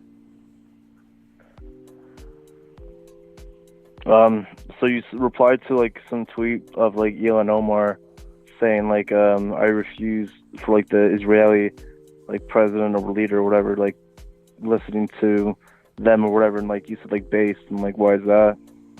What? You said on stop mumbling and enunciate. You said on a tweet about like Ilhan Omar like refusing to if I get the tweet that you replied to. You said one sec.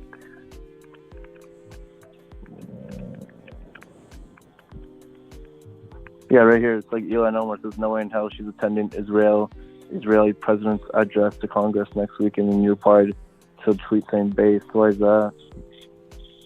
because I think she's invoking her right And what do you mean by that? as an American citizen not to attend. Okay.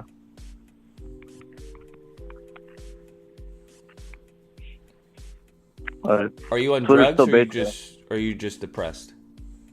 Yeah, sure. But Twitter's still based, though. I think Elon made it better out, in my opinion. Are you on drugs, or are you just depressed? Kind of both, but Okay. yeah, sure. All right. So. Yeah. Wow. Good luck with that. Yeah. Get off my line, bro, because I may say something that may cause you to go over the edge. You don't know how well I was like filtering myself, because I could get that sense this nigga's like 2 seconds off from slitting his wrist or some shit. This is why your birth rate is plummeting. This is why. You niggas are so focused on shit that doesn't matter. Yeah, I think like Twitter is really good. Okay. And like, you know, I just think this tweet, why do you think that tweet is based? Fucking morons, bro. I just saw it on Libs of TikTok. Lord in heaven. That's why you all stay in your little bumfuck states and your little bumfuck small towns, as the dude said. Try that in a small town. Yeah, you stay in that small town, please. It makes it easier for me when the nukes come.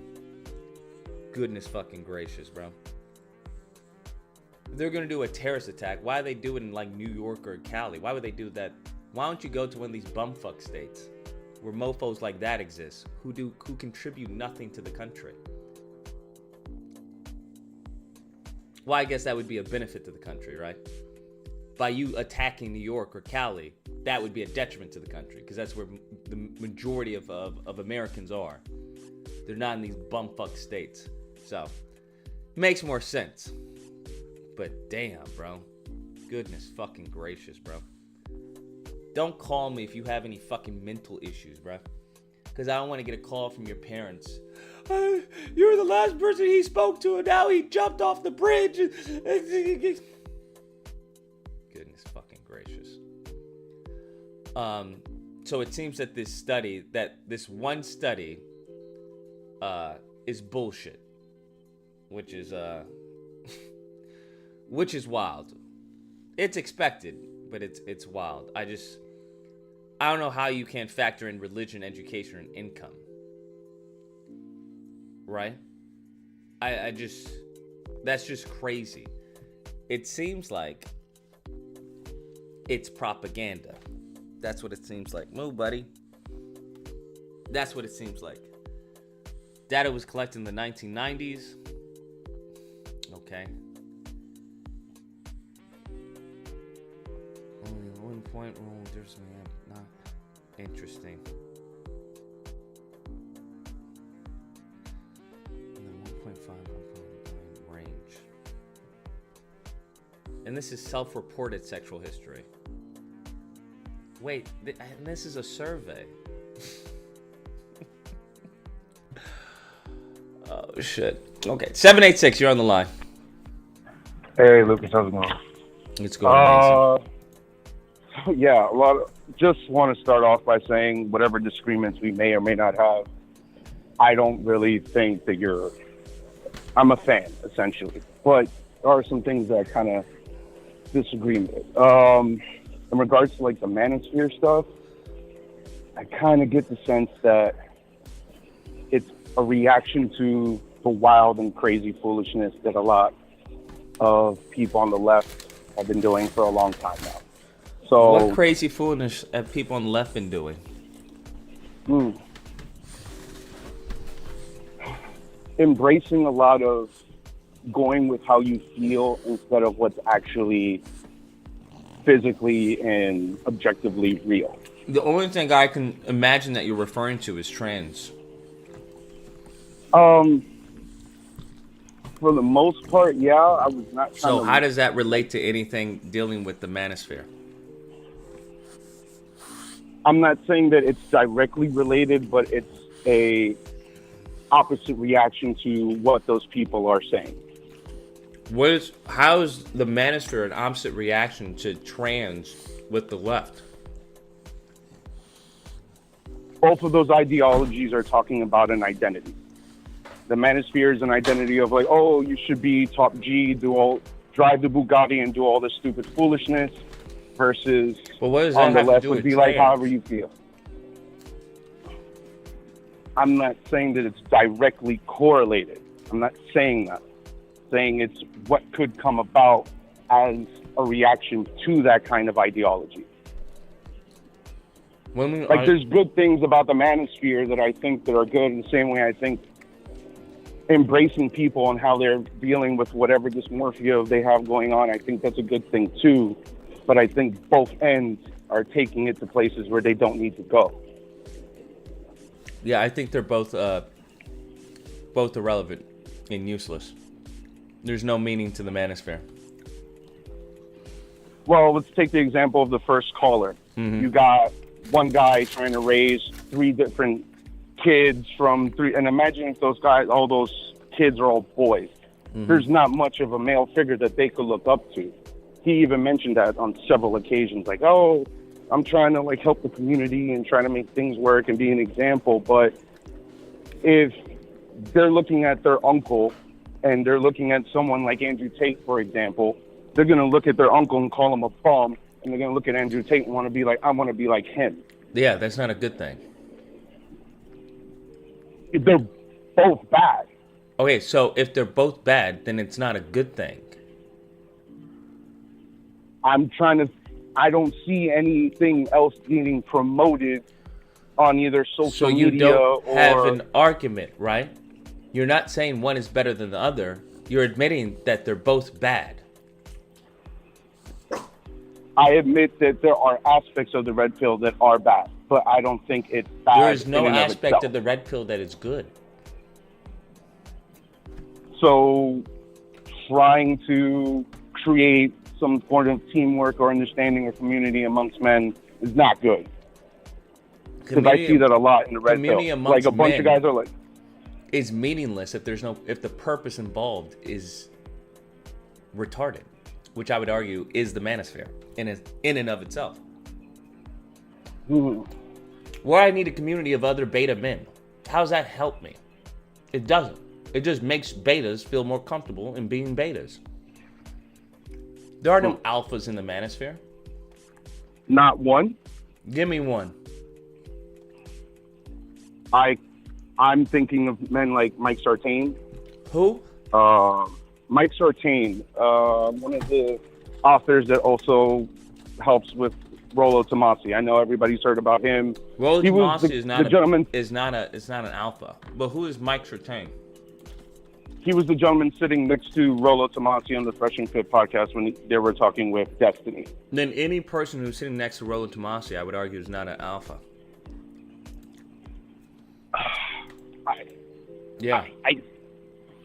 I would beg to disagree, especially with someone with his kind of a background. What makes him an alpha? Former, willing to put himself in harm's way to protect other people. I don't know what that means. What makes him an alpha? As in, like I said, going in harm's way, fighting in a war. How does he put himself in harm's way? Former U.S. Army, I believe, Special Forces. Yeah, I don't care. That doesn't make him an alpha.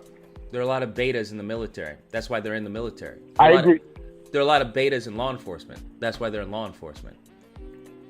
Then, okay, maybe our definition of alpha and beta might be different. What would you consider an alpha? I'm asking you, what makes him alpha?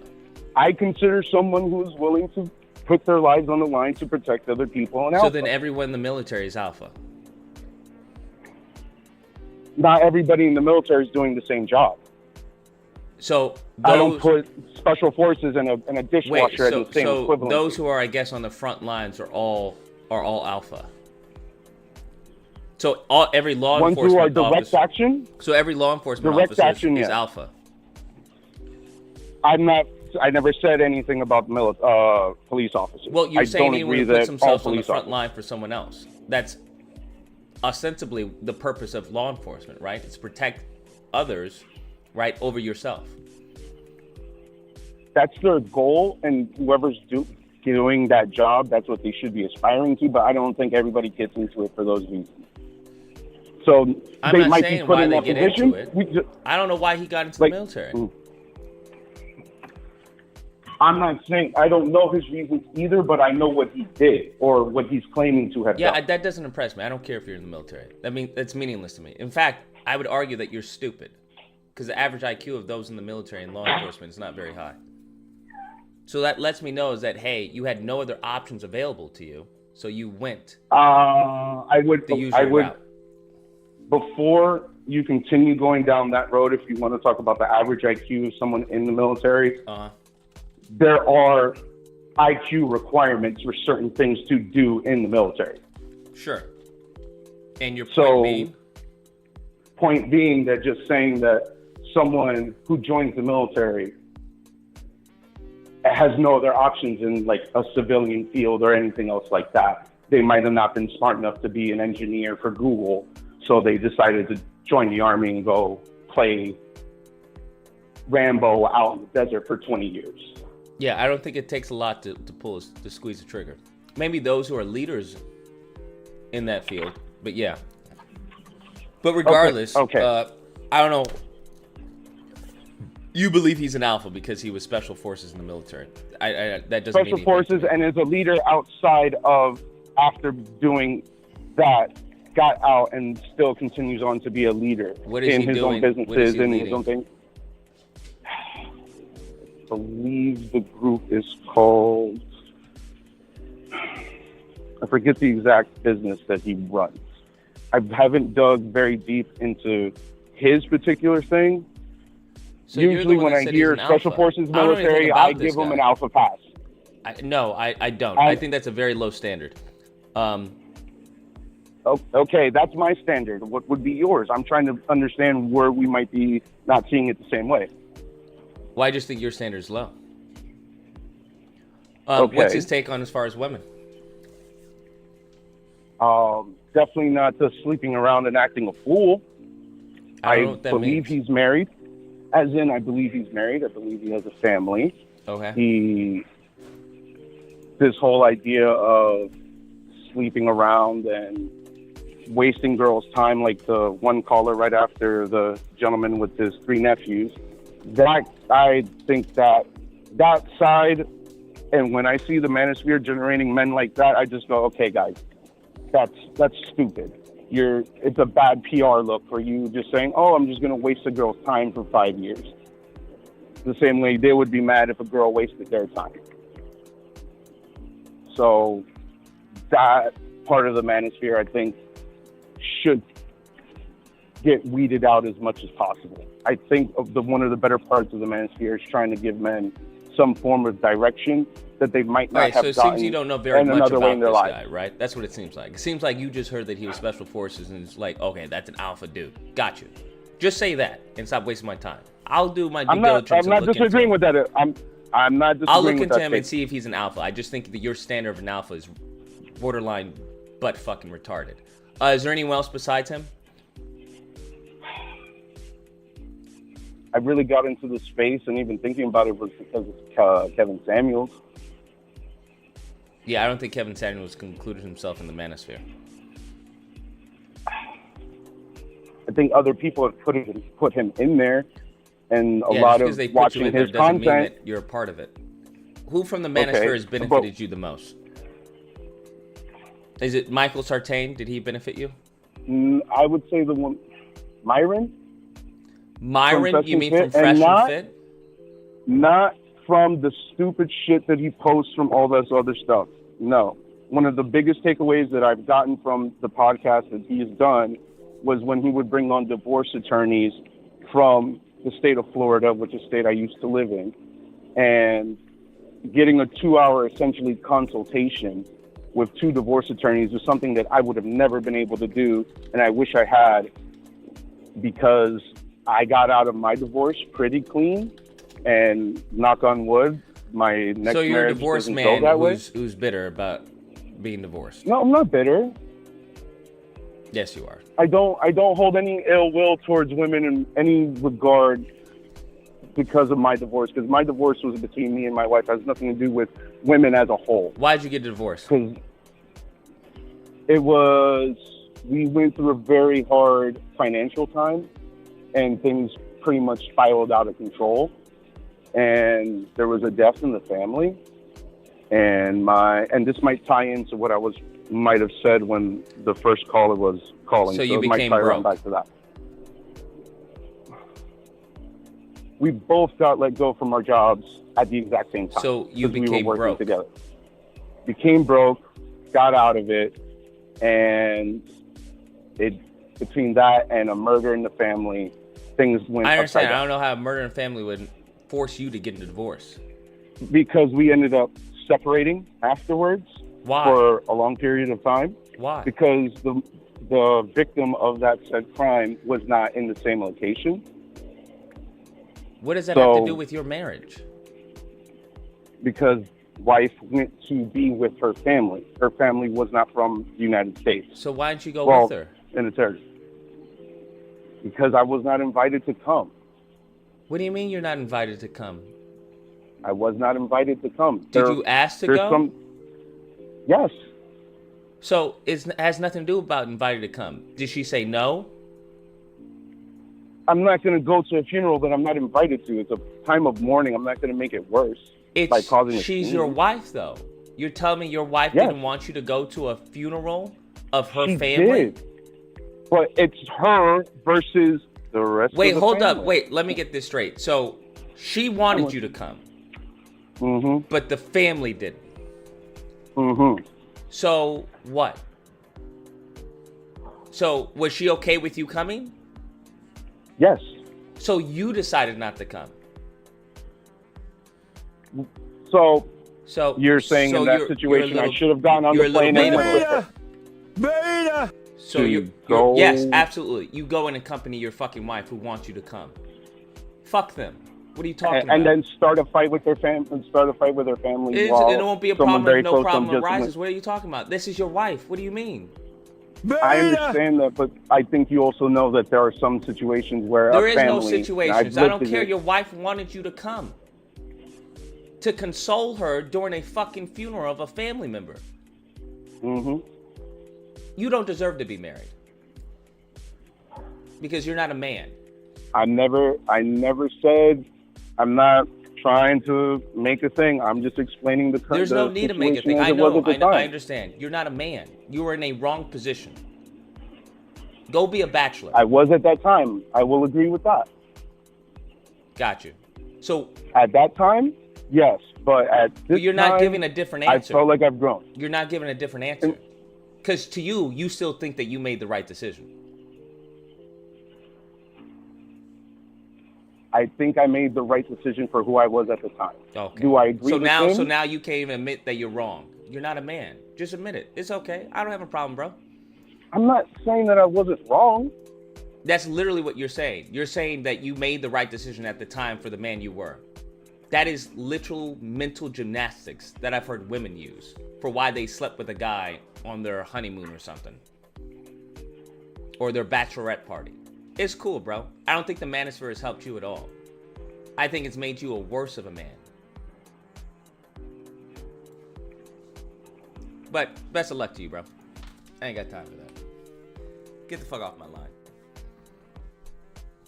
Goodness fucking gracious. Like I said, the Manosphere will lead you to pussy.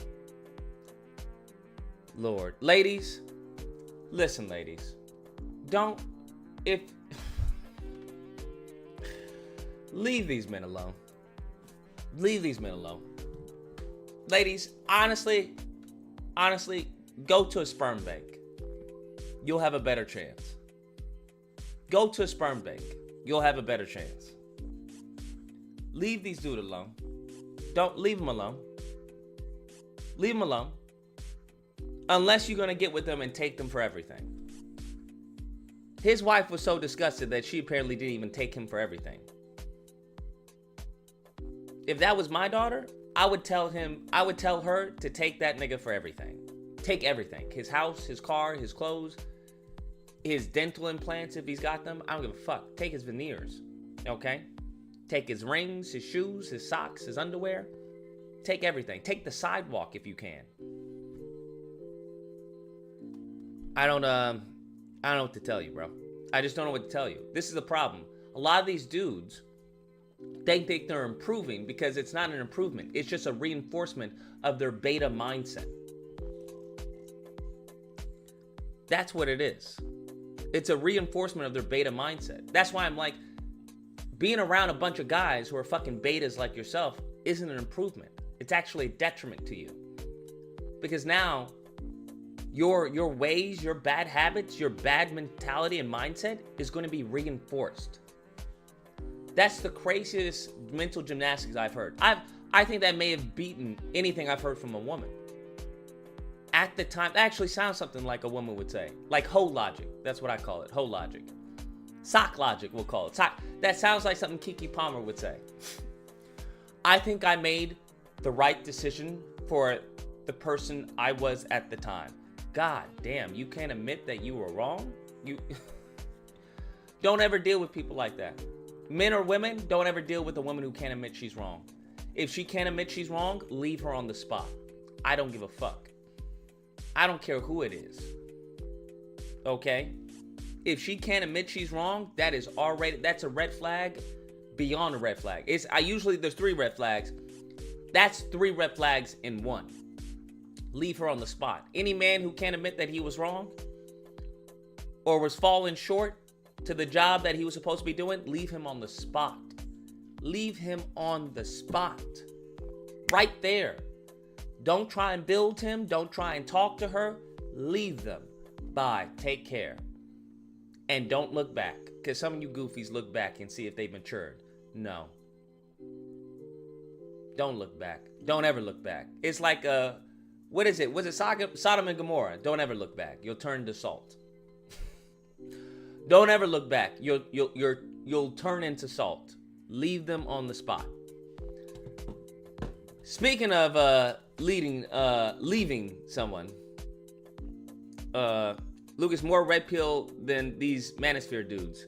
I'm not any red pill. I'm not red pill, black pill. I don't do pills, bro. I don't even do pills. Y'all have ruined the fucking pill for everyone, bro. There's a pill for everyone. White pill, red pill, blue pill, black pill, orange pill. Nah, I'm good. I don't do pills, bro. But speaking of leaving people, this is a perfect example. I agree to. What did I miss? Frederick gifted 1 sub. Thank you, Frederick. Gifted 6 subs. Okay. Solid Gold says, Lucas, since marriage doesn't matter, ask if her body count matters then. When it comes to the girls they date. Yeah, I don't understand. It doesn't make any sense to me. You're now just going to start counting body counts when you want a wife? That's wild to me. I don't understand. Frederick says, did you see the new filler episode of Invincible? It's pretty good in my opinion. No, I haven't seen it yet. I just found out about it, I think, yesterday. But no, I haven't seen it yet. I gotta check it out. I want y'all to hear this. To obey her future husband. I want you to... She was not happy. Listen to To this. love. To love. Cherish. Cherish. And to obey. Okay. His dumb ass is laughing. And this is what you goofy ass black men deserve. This is what you goofy ass black men deserve. And you wanna know what he's gonna be doing in a few years? Guess what he's gonna be doing? Guess what he's gonna be doing, bro? Guess what he's gonna be doing? You already know what he's gonna be doing. Guess what he's gonna be doing, bro? He thinks it's so funny. This is on his wedding day. You're fucking goofy. You deserve this. That's what I'm saying. A lot of you dudes, you deserve. When she takes you for everything, you deserve it. Because she gave you a whole bunch of red fucking flags when you were dating her. Whole bunch of red fucking flags when you were proposing. And a whole bunch of red fucking flags on wedding day. And you niggas still fucking laugh it up. And then you want to turn around and cry when she fucks your whole life up. That's wild to me. When she fucks your whole life up, that's wild to me. 951, you're on the line. What's the disagreement and tell me why? Don't really see the point in getting married in 2023. What? I said I don't really see the point in getting married in 2023. As opposed to when? Hmm? As opposed to when? What do you mean by that? So you said you don't see the point in getting married in 2023. That implies that there was a time where you did see the point of getting married, just not in 2023. So I'm asking, at what point do you believe that there was a point in getting married? What date? Probably back in the early 2000s. Early 2000s, so like 2003? Yeah. Okay, so why do you believe in 2003 there was a point in getting married that is no longer present in 2023? Well, because I think your prospects were probably better back then versus now. In what regard are your prospects probably better back then? Well, I say with the vetting process. What do you mean with the vetting process? Well, with the vetting process with how you with how much division is nowadays. So I don't really see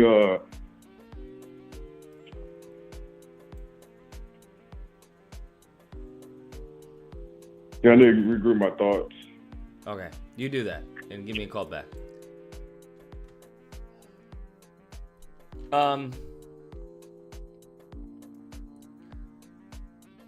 I think a lot of people are being led astray. That's what I feel. It's not even what I feel. I won't say feeling. That's what seems to be the case. It seems a lot of dudes are being led astray by dudes who they believe are living the biggest life. Myron and the rest of them have to pay for pussy. Half of these dudes who are in the Manosphere have to pay for women. They have to pay to have sex. They have no understanding of relationship dynamics. They have no understanding of women, and they use outdated and just irrelevant sources and quote unquote studies to bolster their artificial belief. And some of you guys are getting fooled by it, unfortunately. And I'm letting you know that what that's going to lead you to is a very lonely, and bitter fucking life. Just letting you know. It's going to lead you to a very lonely, fucking bitter life. Because if what you're saying is that it was way better back then I have no idea why on earth you would wait till you're 32 to find wifey. Right? If you believe we're on a decline, then I have no idea why you would wait. If you're 25, you would wait till you're 32 to find wifey potential. Doesn't make any sense. And then the wifey potential you want is going to be 5 or 6 years younger than you, which is statistically an anomaly. Because the vast majority marry within the same education and age bracket. So I think you guys are being fed a dream. 469, you're on the line. What's the disagreement and tell me why?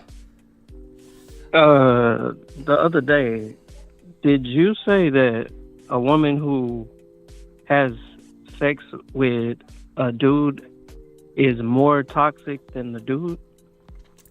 A woman who has sex with the dude is more toxic than the dude? In what regards?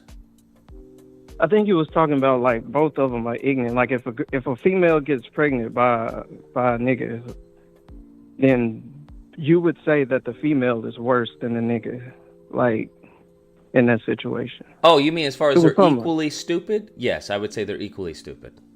Yeah, you stated that, but then you expounded and said, but I think the female is worse in that situation.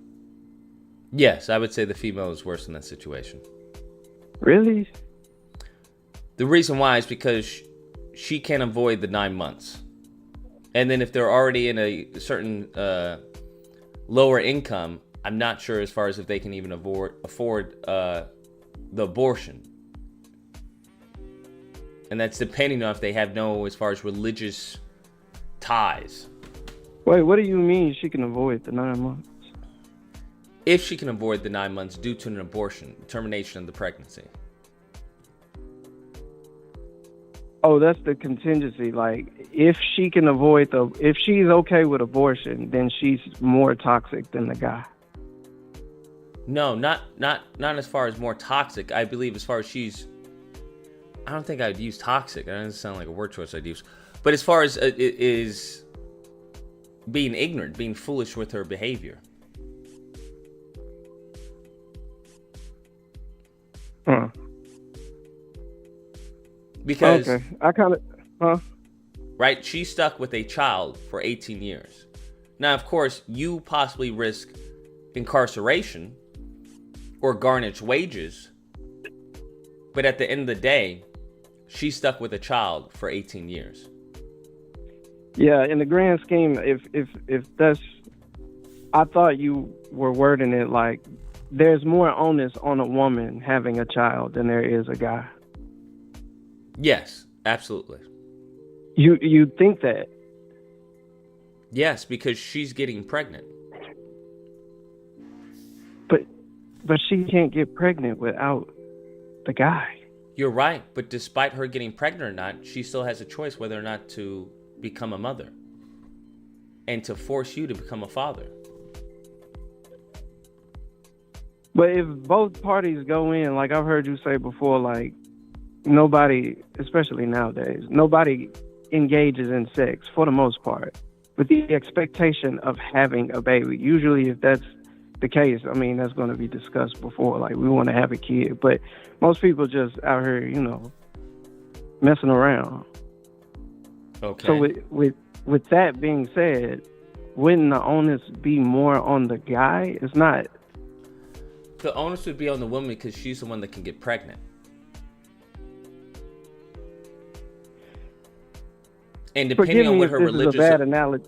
Go ahead. And depending on what her religious beliefs, because some women don't believe in abortion, so that means they are. Yeah. They what have, if the woman? That's what I was about to say. So that means they have forced themselves to become a mother. So you believe if a woman doesn't believe in abortion, she just shouldn't be having sex? I think she shouldn't be having sex with broken, dumb dick.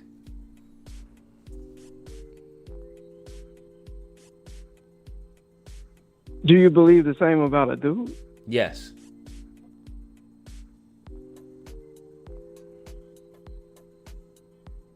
And I was about to say, forgive me if this is a bad analogy, but in the case that someone gets robbed,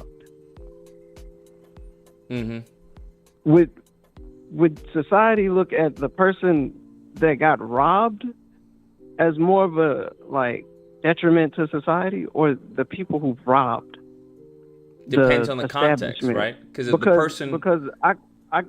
the reason why I say the context, or whatever I am, I could have had better security. Yeah, sure, but you robbed the place. I absolutely agree, but like I said, depends on the context, right? If you leave your door open, right, and then have a sign that says "Be back in 30," then yeah, I would say you're an idiot. As opposed to the person who sees an opportunity and seizes on the opportunity, whether it's legal or not.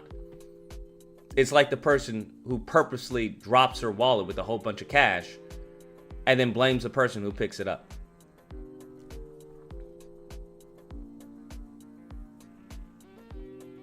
Well, okay.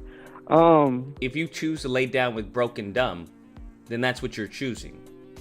And if broken dumb decides to have a baby, then that's what you chose. It's not always that cut and clear, but It really is that cut and clear. Stop having sex with broken dumb women, despite their attractive level. Well, you mean men, because you're putting more onus on the female. Yeah. And ladies, stop having sex with broken dumb men, despite their game or what they look like. But I think that's what I think I said this on the panel. Like, there are people who are manipulated out here. Like I would think that you are and people connotate this negatively, but I would think you are good at manipulation. I would Sure. actually say that with a lot of confidence.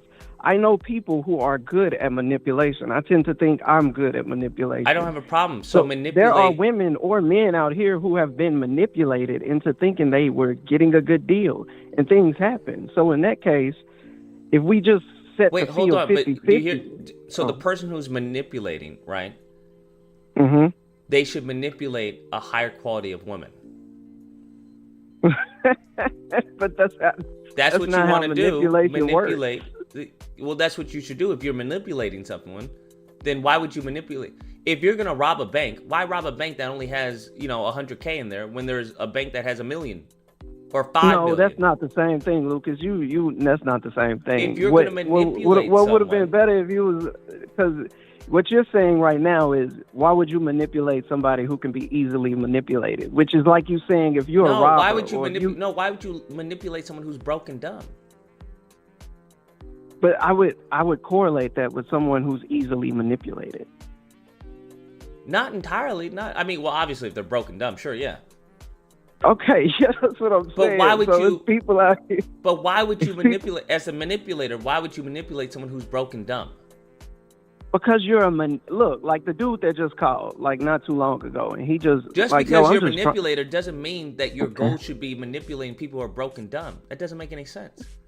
No, you're right, but your goal is not to manipulate people who are broken dumb. Your goal is to manipulate people for whatever your desire is. So if your desire is like the individual that called earlier, if your desire is, I just want to look, I'm just trying to have a good time. So that and makes I'm not you, really so that makes you dumb then. okay.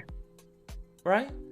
If your whole point of manipulating is just Not I want to have a good necessarily. time, and you manipulating someone who you want to have a good time with, and the person you have a good time with is broke and dumb, then it makes you dumb. Well, I can manipulate. Because I don't know any wealthy person who's manipulating a broke girl. What? It doesn't make any sense to me. If you're Are you making, serious? now I'm not talking about Oh, you celebrities. mean in Obviously, the I'm not talking you- about celebrities, but I'm talking about if you're gonna manipulate someone who's broke and dumb. That's the whole game. Where you from? Is that the whole? I'm not from that game, bro. I've always Even look, on the dudes even I've on been the around corporate- always been trying to get better women than where they are currently. I don't know why you would want someone who's broke and dumb. That doesn't make any sense to me. Bro, the fact Even that broken dumb people don't want broken dumb people. the fact then that would anybody you manipulate by your logic, you would state that anybody that's manipulated is dumb. Anyone that's manipulated is dumb? No, Yes. not at all. Okay, so That doesn't that doesn't make you dumb, right? Just because you've been manipulated. Depending on the context, right? Someone can just be a really good manipulator. They could be a really good liar. There are really good liars out there. So, right, that's so what I'm saying, if you're a really good liar, why would you spend time and effort in someone who's broken dumb? If you're just trying to have a fun time, if you're just trying to get the punani of somebody who's not broken dumb. Well, they don't have. Okay, well, we tying broke and dumb together when they're not mutual all the time. Okay, sometimes you can just be dumb. All right, so they're rich and dumb. Great, that's a W. Fine, by all means. But I don't know a lot of people who are rich and dumb. I'm unaware of those people. I mean, at the same time, I would qualify dumb because, there's a lot of things I would say ignorant, dumb. There's a lot of things I'm dumb to. Like, I'm ignorant to. I just don't know about. And I would extend that to a lot of people. Everybody don't know everything. So there's sometimes you go into situations wide-eyed. Whether it be men or women, if we talking about relationships, and I was going to talk about with manipulation, businesses manipulate, we can call them dumb people if you want to. They manipulate gullible people all the time. That's the point of the point of marketing. That's what marketing is. Yeah, I understand, right? but you're not gonna be as far as wealthy and be dumb to marketing. because it's going to be hard for you to maintain that wealth. Unless you're making your money off of people who are broken, who are, I guess, not broken dumb. Well, I guess maybe are broken dumb. Which allows you to make more mistakes, right? Economy, bro. You can be dumb to a certain extent, right? Someone who makes $3 million a year or something can be dumb to a certain extent, as opposed to someone who makes $70K a year. So yeah, that money can insulate you from your ignorance to an extent, but you're not making $1 million dumb transactions. That's not what you're doing. I mean, that's a whole nother conversation, because we correlating the amount of money somebody or somebody's net worth to their intelligence. Yeah, I would argue, yeah. I wouldn't do that, but okay. Well, why wouldn't you? I don't understand. Because just because you have a lot of money, they're trust funds, baby, or trust fund babies. They're obviously usually those trust fund babies, right? They either get cut off if they're dumb, if they're misusing their money, or what happens? They become broke. Not okay. That's very hyperbolic, but I get what you're saying, though. I understand what you're saying. A family who has money in the family, they're not gonna allow you to just spend them into oblivion. That's not what's gonna happen. Well, a lot of affluent people that I've seen, and that if the kid is getting money or a young adult is getting money, they're not the best with it, and they're not making the best decisions with that money. That doesn't mean that their family is going to cut them off. I agree with you. Like I said, it insulates them to a certain extent of their dumbness. But once that dumbness supersedes their income, yeah, that's not going to happen within a family. Yeah, but you don't have to be dumb to the point of erasing your whole entire trust fund or your fortune. You don't have to be dumb to that point. You could just be making bad decisions out here. Like I said, I agree with you. They're insulated to an extent of their dumbness. So as long as they stay within that insulated area, sure, by all means, they can be dumb for the rest of their life, as long as the money is there. But I don't agree. If it's with a family, sure, a family may tolerate that. But even with their own, you're going to have to be smart in some area, right? Because there's going to have to be some income having to come in. Yeah, but there are things okay. You heard the term green, right? Yes.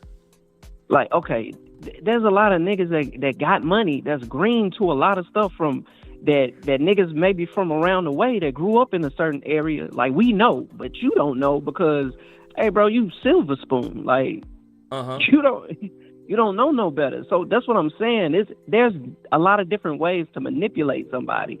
And it don't mean that they dumb and broke. It don't mean that they just all around dumb. It just mean like, yo, bro, you green in that area. You don't know what to do over here. And over here can be whatever I specialize or I can manipulate you in. That could be game. That could be street culture. That could be whatever. Like, you're green, and I can take advantage of that. So sometimes some men might get in situations where, yo, you green, and I know you are because I'm more sociable than you, or I have a higher social IQ than you do. So I can manipulate that. I agree with you. But that's the point that I'm making. But that in turn can go into, now we having a sexual interaction. I've manipulated you to where you think you getting a deal out of this, and shawty, you really not. That I don't have an issue with that. I understand. So, okay, so in that, what I'm saying, okay, but from my experience, what I don't understand, if you were gonna do that, you would probably do that to a woman who's probably dumb or green on certain areas, but is wealthy. But that's not necessarily true. Okay, let me I just don't understand why a man who's gonna manipulate why would you manipulate someone who is ignorant and then also has no income, who is financially unstable? That doesn't make any sense to me. Why would you manipulate? That's moving from the, I mean, I can answer that, but that's moving from the point. I thought that was the point that I was making. That if you're going to manipulate someone who's doing better than you. But You're saying that as if the manipulation is not being done. It doesn't matter if the person is smart or not. They just got manipulated. My nigga, you just got played. Whether you smart, whether you dumb, whether you smart broke, whether people you can rich. get manipulated. I'm aware of that. Okay, so that's what I'm saying. So in that case where that a person has been manipulated, wouldn't more onus generally be on this?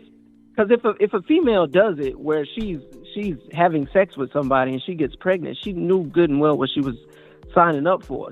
But in the case that it's a dude, like, yo, I've manipulated this girl into thinking she's getting a deal out of this. Like, if we have a baby, whatever, I'm going to stick around. And I impregnate her. Isn't the onus more on me as a man? Because at the end of the day, I got to... You're manipulating her by all means. Yeah, if dudes are doing that, yeah. I'm just saying, if that dude is going to do that, why manipulate a broke bitch?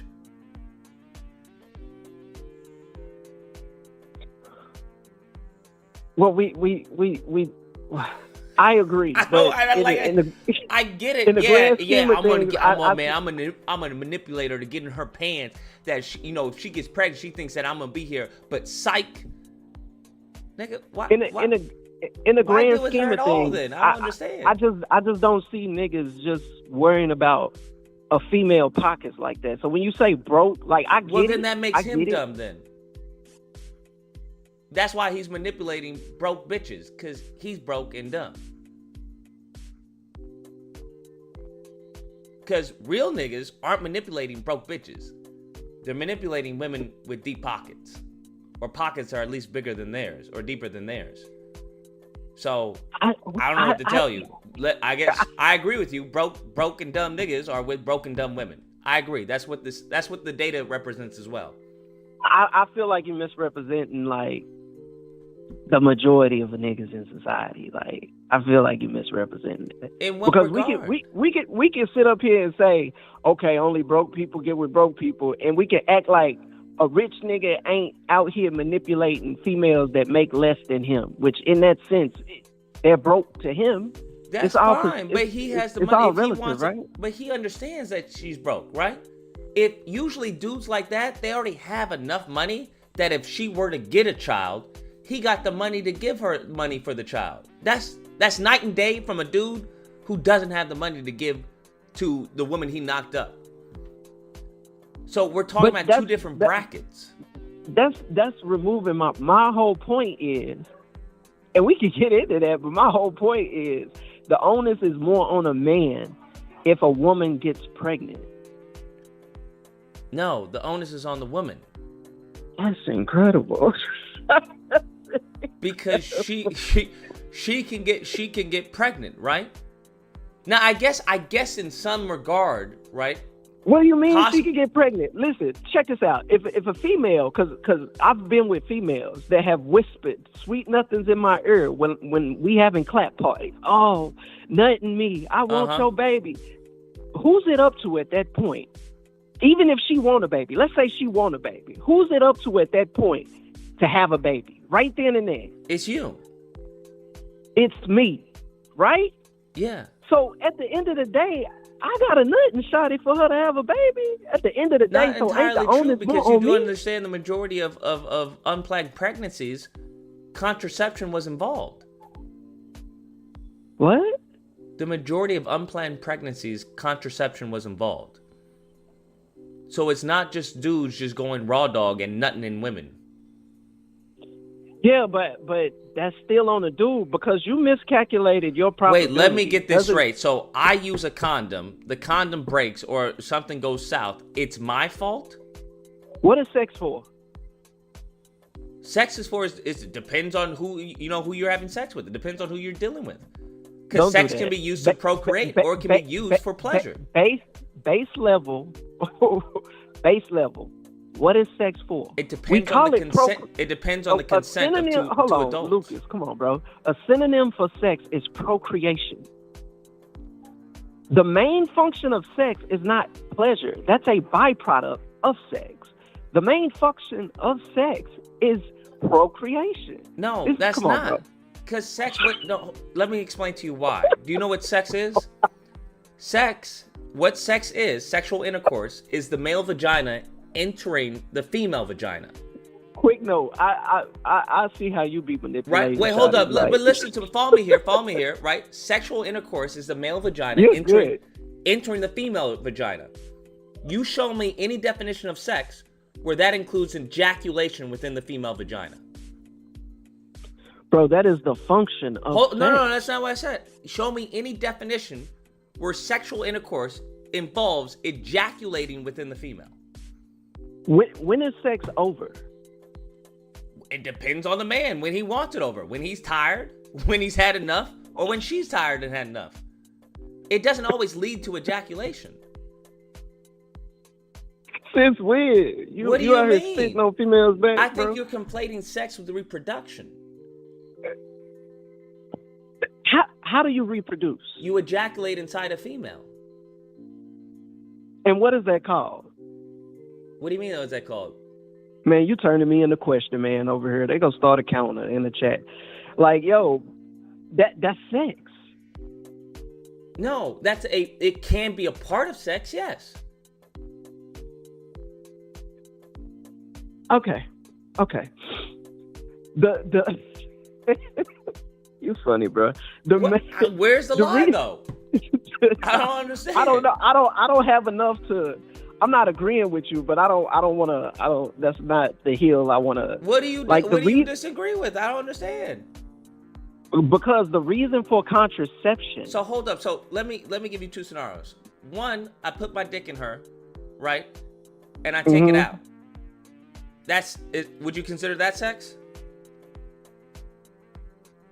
Yes. Okay. Now the other one, I put my dick in her, and I shoot up the walls. Would you consider that sex?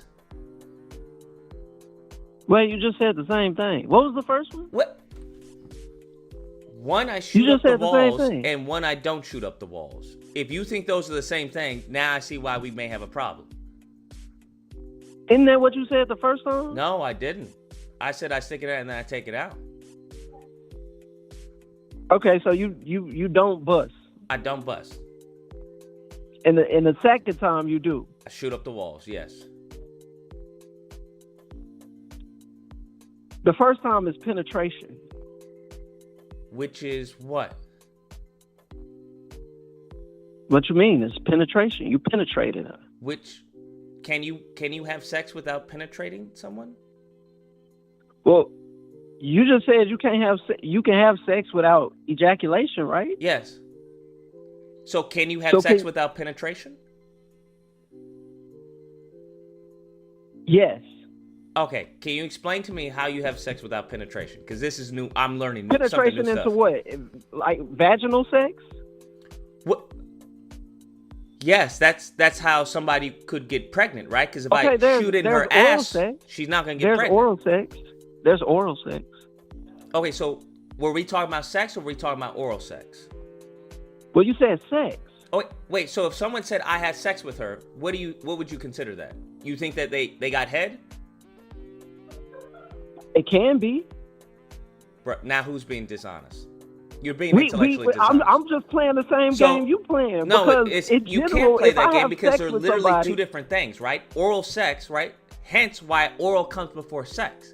Because we all understand sex is the penetration of the male penis with the female vagina. So no, they're not the same thing. No, but somebody would still qualify that as sex. How? If they wanted to, they could qualify that as sex. Yes, it would be a version of sex, which would be oral sex. You would never call oral sex just sex. Hence why it's called oral sex. Because it's a penetration of your thing in her mouth. Okay, so I'm asking you, how do you have sex without penetration? You don't. Okay, then. Great. So now that we've gotten over that hill, so do you believe that the man who ejaculates in her and the man who doesn't ejaculate in her, would you consider those the same, under the same context?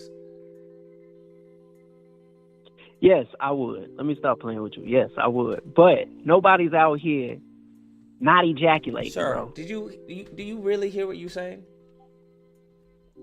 Who's out here not ejaculating? You really hear it? Do you really hear what you're saying? So the dude Yes. who busts in her is the same as a dude who busts on her back.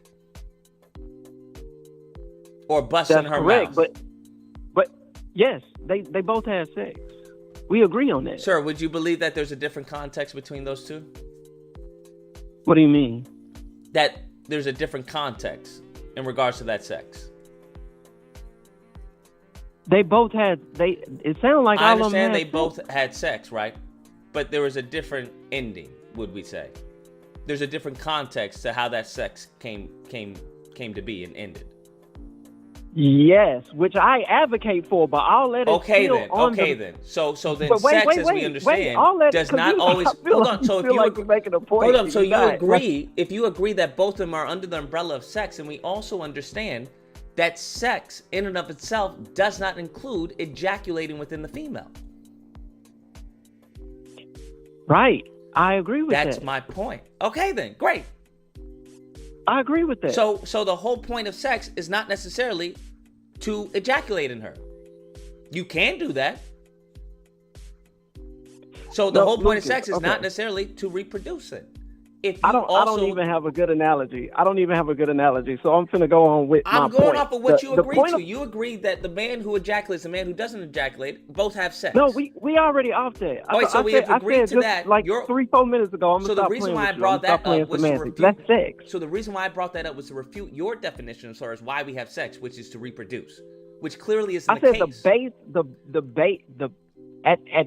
sex At at the its base, it's is not to for reproduce. reproduction. It's not. If we've already agreed to that you can have sex without reproducing.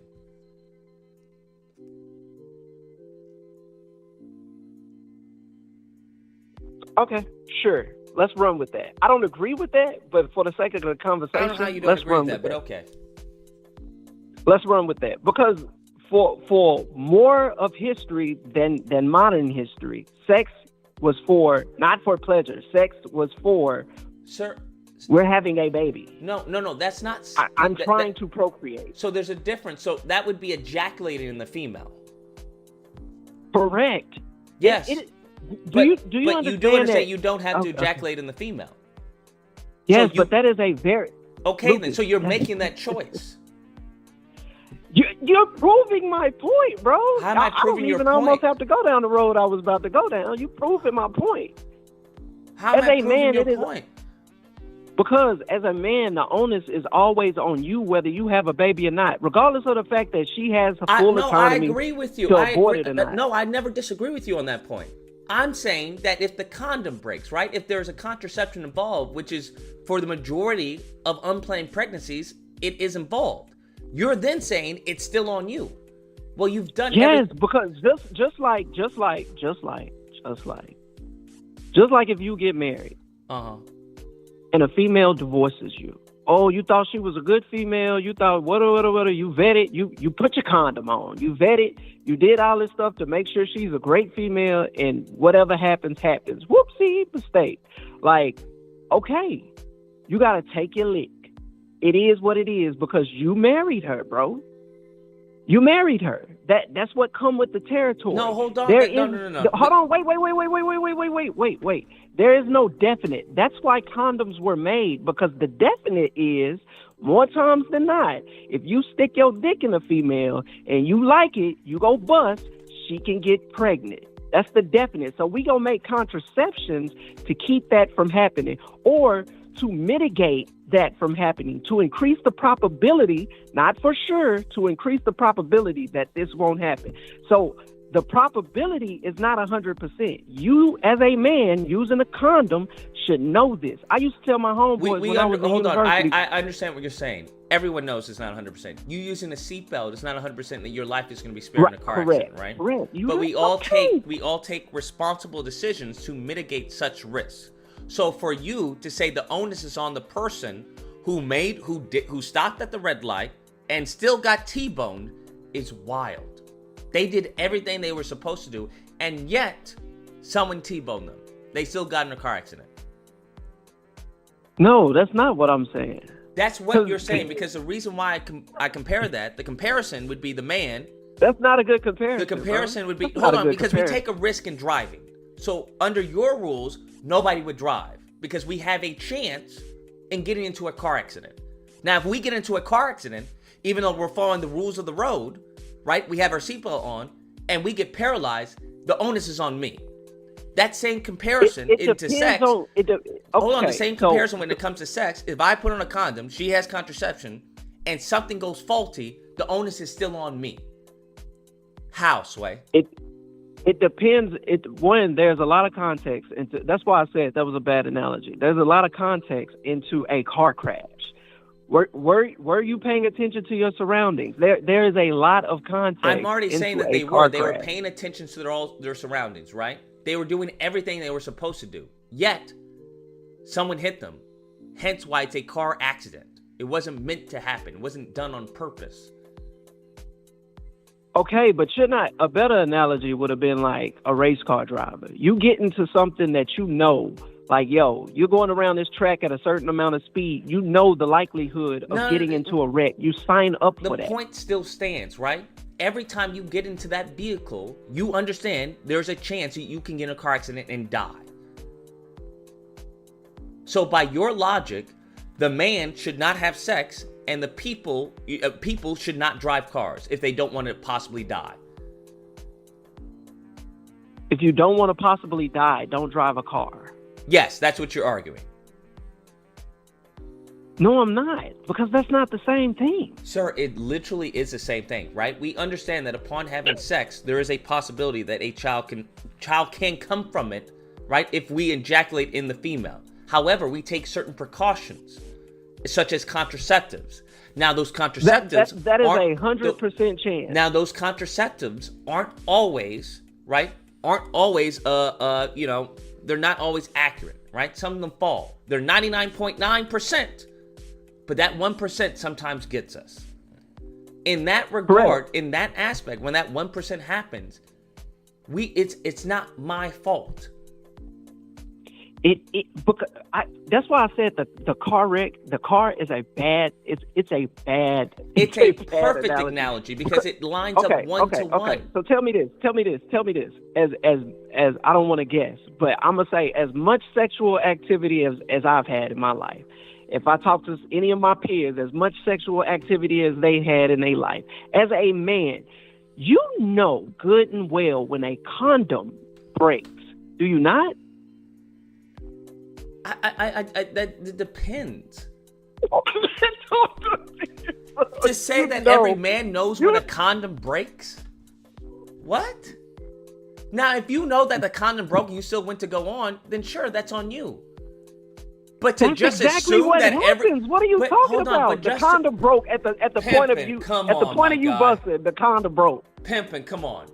If he understands, we paint the extreme scenario right now. If you're saying that he knows that the condom is broken and he chose to shoot up the walls, then yes, that is on him. That is night and day from a man who doesn't know. But the picture that you're painting is that the condom broke just at the time that he was ejaculating. That's when the condom broke. No, it doesn't have to. It doesn't have to break at the time if he's ejaculating. What are you talking about, my guy? Okay, so then if you stroking in pussy and you can feel when you was shielded and you can feel like, yo, I'm raw in her. Bro, you that's can feel not it, always bro. that's not always the case, right? What kind of pussy you been in? Hence why we have some good shit where you don't. Obviously, where you don't feel it, bro. Obviously, that's the whole point. You have it. That's what I was about to say. That's the whole Obviously, point, bro. You have it, bro. I don't know what you're talking about. Obviously, you have it, bro. If you haven't, bro. Because you can totally feel, especially when a female is wet, if my dick is in a condom, that's like you telling me if I put a glove on and I stick my hand in water, bro. That's like you telling me if I put a glove, bro. The last thing you are thinking about is that the condom is broken. What are you talking about? What? What are you talking about? What you say? I couldn't hear you. My bad. I got a little excited. What you say? When accidents happen, they're accidents for a reason. Now, if you want to say that the majority of men purposely nutted into a woman, then then by all means. But I would find that very hard to find anything to substantiate that claim. No, I don't speak in definites like that. But what I am saying is, you're gonna have to give me any data of a man who knew that the condom was broken and chose to shoot up anyway.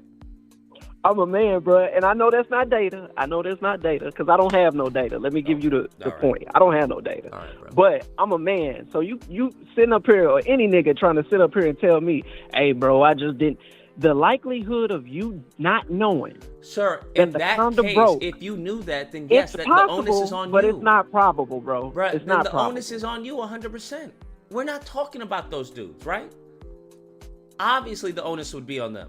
I'm talking about the dudes where the dude didn't know. Where it was an actual accident. If that happens to a dude and he knew, then it's not an accident. It was intentional.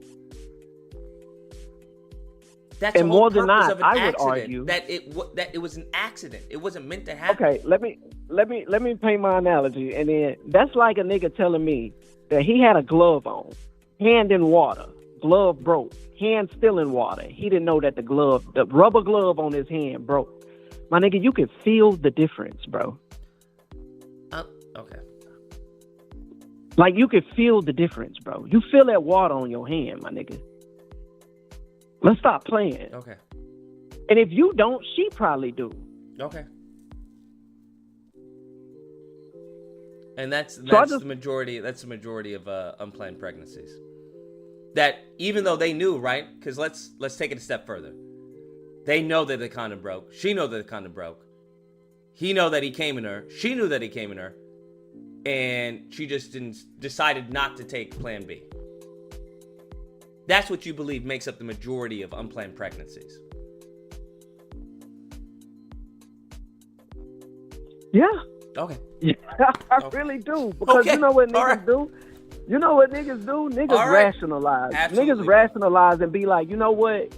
She ain't gonna get pregnant. I'm good. I'll be straight. Absolutely, bro. I don't it's really not about think I she not gonna nutted get in her. pregnant, right? You're saying she knew and he knew. So I'm saying more than not. Somebody knows. More than Somebody not, knew right? that condom More than broke. not, they both know, and they're like, "Fuck it." No, I didn't say they both knew. I said more than not, somebody knows that condom broke. Okay. Okay. One of them know that condom broke. Okay. Absolutely. And so you as a nigga, you know that the if condom you out here broke, smashing, right? You know that the condom when broke. a condom break, bro. So this scenario, this man knows that the condom broke. He went off on her, and he's not gonna tell her and just wait it out. Yeah. Okay. Because what and you then in the other scenario, say, I think wait, hold on. I just want to paint this picture. And then the other scenario, she knew that the condom broke, but he didn't know, and he allowed her, and she allowed him to shoot up her walls. Didn't tell him, and still didn't take Plan B. Now let me give you why I think that rationale fits. Because most unplanned pregnancies, I don't have no stats on this, but I would argue are you can't by argue younger that if adults. you have nothing to bolster your claim. No, I mean I can look it up, and I'm pretty sure it would probably fit what I'm saying. I'm just being honest with you, bro. Like I didn't do a research paper before I called you, bro. Like I hear you, bro. So what I'm saying is, the rationale behind that is I feel like most unwanted pregnancies are by young adults, bro. Like they're not thinking with a because I know I was there at one point. I know people when we was in university, like, bro, when we went to college, bro, I know niggas that was so you're there. thinking a young girl who's in school is like, I want to be a mother by this broke Not dude. that she want to be a mother, but yo, it ain't nothing gonna happen. I'm gonna be all right. Like I've seen this play out time and time again. Can you give me what do you mean you've seen this played out? You're telling me there are women out there who allow a man to ejaculate in her and just say, you know what? Nothing's gonna happen. Hopium, yeah. I've seen this play out time and time again. Yes, I've seen this play out, bro. Like, I've seen this play out time and time again. It's just what it is. Like, young adults ain't the smartest people in the world. We weren't the smartest people in the world. Like, I'm pretty sure if you look back on your younger self, it was like, bro, I made some, or maybe not, because you the amazing Lucas, but I made some dumb decisions, bro, compared to how I think now. Like, yo, I was stupid. Like, that was reckless. I was crashing out. And thankfully, it didn't end up in a certain way, but yo, I would never do that again. You ain't got none of them moments?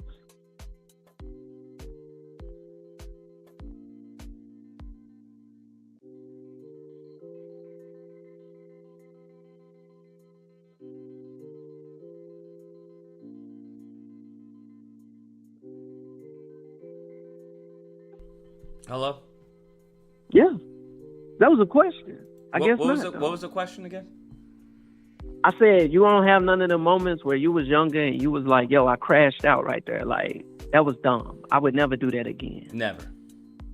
Never? Never. Okay. So you just made every decision in your life. You've made the perfect decision. In regards to that, yeah. Okay. That's rare, Lucas. Well, I'm just a That's rare rare. man. It just is what it is. I think you should start accepting it. I wanted to tell you that. Like, bruh, you should start accepting that with the way you talk about yourself sometimes and the way you say you make decisions. I wouldn't say people are dumb. I would just say, hey, my nigga, you a smart nigga, bro. You are super intelligent. You super wise beyond your years. You have the view to see down the street, around the corner, and 4 blocks down. My nigga, It has you got nothing it. to do with you down the street or around the corner, You can't right? give that to everybody If else. I nut Everybody in else not like somebody, that. I'm going to tell her to take plan B. Even if I don't know, right? If I'm thinking, like, maybe did I? I'm going to still tell her to take plan B. What are we talking about? And you've been like that. You've been like that since you've been sticking dick in anything. Yeah. Why You've wouldn't been- I? you've been like that. What are we talking? I don't understand. I really don't. Okay, That doesn't I don't make know any when sense to me. I don't know when you started splashing in water, but since I was 12, I've been splashing, so I ain't always thought like that. Now, I don't have a kid. I ain't never So, had no kids. When did but this happen? That this transition happened? Because it wasn't when you were 12, right? So when did this happen? What you mean? When the transition happened to where I was like, you know what, the onus is on me. No, when you should probably tell the woman that, hey, I think I may have went inside. Oh, when I was younger, if I did do that, like, there was a time where I did do that and I didn't say nothing. And word from my homeboys, now, granted, I was probably like 17. What do you mean you were 17? I was probably like 16, 17 years old. Where I busted somebody and I was just like, oh, I ain't gonna tell her, I ain't gonna say nothing, I ain't gonna whoop-de-whoop. And the word from my peers at the time was just like, yo, bro, don't, just chill. You probably ain't even get her pregnant. You know you have a child then, right? No, I don't have a child. You know Like, you I was have a still child cool. then, right? You funny. I was still cool From with Shawty. She the didn't get pregnant. same person who wants to talk about sex and the definition of sex. You know you have a child, right? This is like sex ed 101. How you gonna tell me if I have a child or not? You know, anytime that you ejaculate in somebody, they don't always get pregnant. Even if you shoot up in them. That's why couples who are trying to have a baby are usually trying to have a baby. They have to try multiple times. 17-year-old girl, what? She didn't get pregnant. She had a cyst? Huh? She had a cyst? She had some type of uterus problem or something? I'm not a gynecologist, nigga. I don't know. I just know she didn't get pregnant. We Sir, went to the same school. You have a child. Okay. You gotta entertain, so I get it. It has but- nothing to do with entertaining. You have a child. Okay, I hope he growing up all right then. Okay. I still know Shawty, and she ain't got a child. She ain't got a kid, so I hear you though. Okay. But my point is that as young men, we've made dumb decisions. But as an older guy, when I got older, I would tell niggas, like, I don't believe in just using a condom. Y'all need to start loving poster strudel in these females. Like, pull out, nut on her back, nut on her booty. That's the sure way. All right. Enjoy that. But you don't always have that mind when you are younger. And some niggas might not get that till they 24, 25. 24, 25 before you realize that if you nut on a woman, she can get pregnant? Lucas, why do you think there's so many people out here having kids, bro? All right. Like, sometimes I think you too smart to where you extend that to everybody, bro. Everybody not that bright, bro. Common sense ain't common. Okay. Fair enough. My other disagreement, before I get off, was what you say? You said you were talking to somebody, and you was like, black people always rise from the ashes. When we rise from the ashes? When we rise from the ashes? I think Yeah, there was rises. When in during- history have we risen from the ashes and had a victory? One victory, just one. I think there were moments in slavery, right, where people had revolts. That would be considered a rise. I think when we, as far as had our communities and our businesses, that would be considered a rise, especially among people who despised us. Wait, you think them with W's? You think we rose from the ashes? Rising from the ashes mean like a phoenix, like, oh, he's flying now. We ain't flying. Like, I didn't say now. I'm saying throughout moments in history. no, I mean, if those were W's, we would still see remnants of that W lasting. But No, we don't you would see not that. necessarily. In America, there were no slave revolts that worked, bro. It has nothing to do as far as with working. I don't know what you can say by working, but as far as the revolt in and of itself is in fact the W. That means we revolted. We were, as a group, we were no longer slaves. You have to understand that we were no sometimes longer it's slaves. a strategical L, right? It's a strategical L. It's better to know that people are revolting than to know that people have become subservient and complacent in their oppression. By revolting, that lets other people know, hey, there's still a chance. But that's what ended up happening. That's what I'm saying. What ended up happening? People became assimilated. People became subservient in their oppression. That didn't happen until where later, we are now. much later on. No, so that's what I'm saying. There was no W. So that would be a W. Now, as far as there being a W in modern times, that's different. That's not a... No, there was no W then. If there was a W in slave revolts, right? Do you believe that Black Wall Street and the businesses that we accumulated was a W? Do you believe that the Black Panthers was a W? No, because they didn't last. They didn't sustain. Where's the W? Do you understand that a W doesn't have to necessarily last till the end of time? When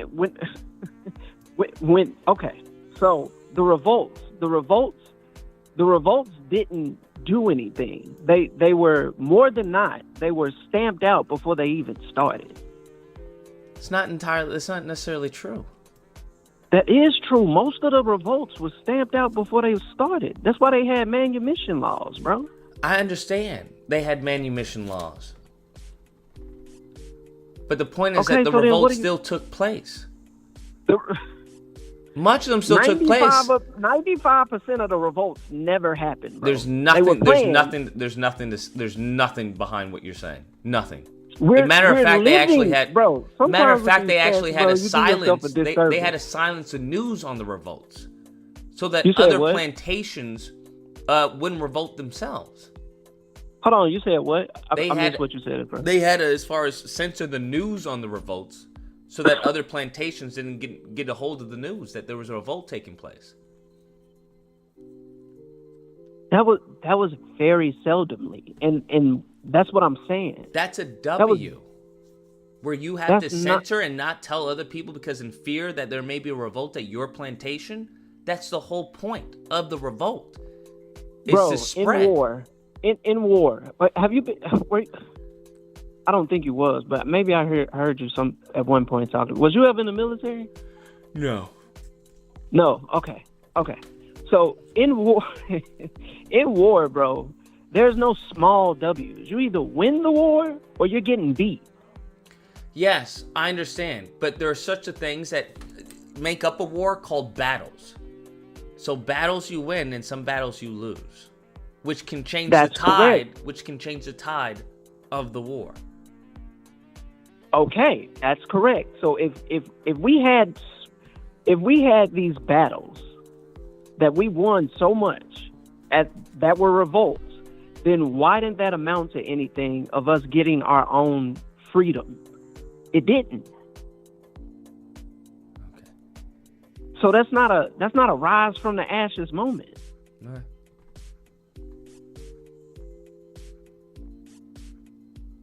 Then you said the Black Panthers was dismantled from within the organization.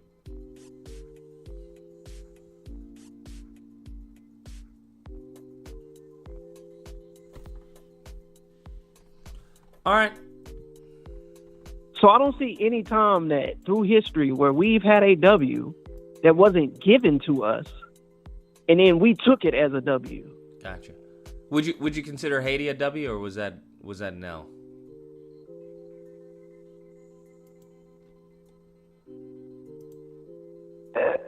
I don't know too much about Haiti to say either way. I don't know too much about Haiti. And Haiti was under different circumstances than the American slaves. So I remember when Maria said that on the panel, I was wanting to be like, yo, the people in the Caribbeans wasn't oversought like the people in the in the United States were. The slaves in the United States were. They weren't oversought like that.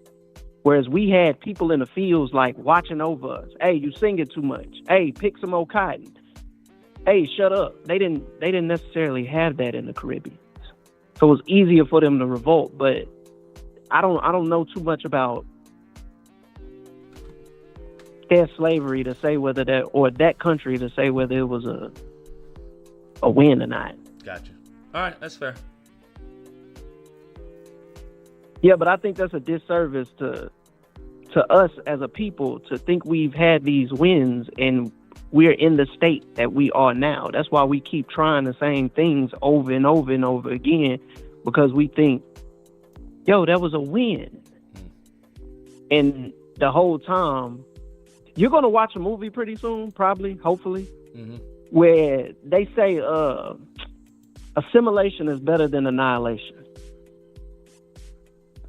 And I think that's so profound to our people, because that's why annihilate a people when you can assimilate them. And that's where we are. And if we don't acknowledge that and get away from that, thinking that we can, somebody called earlier and was like, we can change the system from within the system.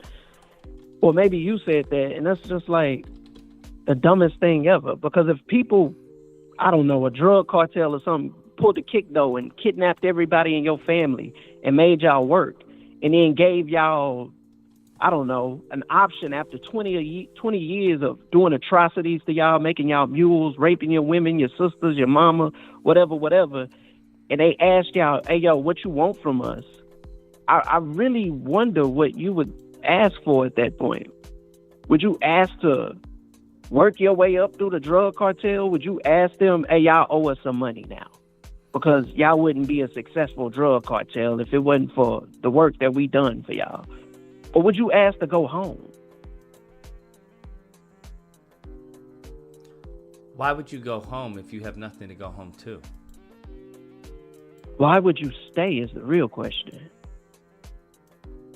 In that what they call it? In that forgive me if I get this wrong. In that Stockholm syndrome? Stockholm syndrome would be falling in love with your captor.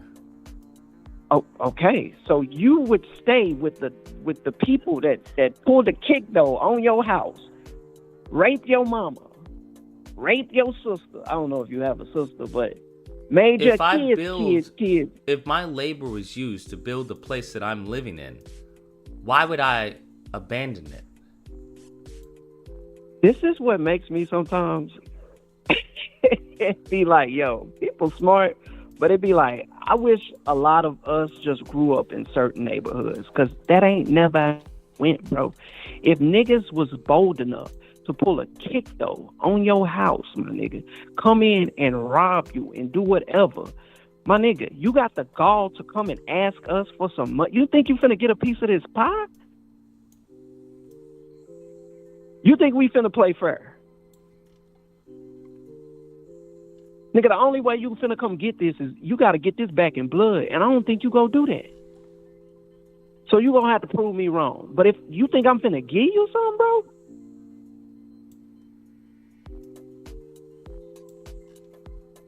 Gotcha. All right. just something to think about. Yeah, definitely something to think about. Well, I All right, appreciate bro. the call, my guy. You take care and stay safe. Yeah. Don't talk to me about the black community.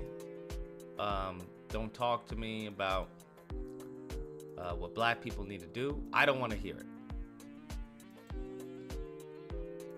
I don't want to hear it. I think I'm going to change as far as we're definitely going to focus more on other related things on this channel. But as far as the black community or anything dealing with that, yeah, I'm good. I'm good. I have no interest in it. But you guys have your pride and, you know, your black babies and everything. Totally understand if you want to call people, you know, divestors or coons or whatever you want to say. You're well within your right to do so. I have no issue with that.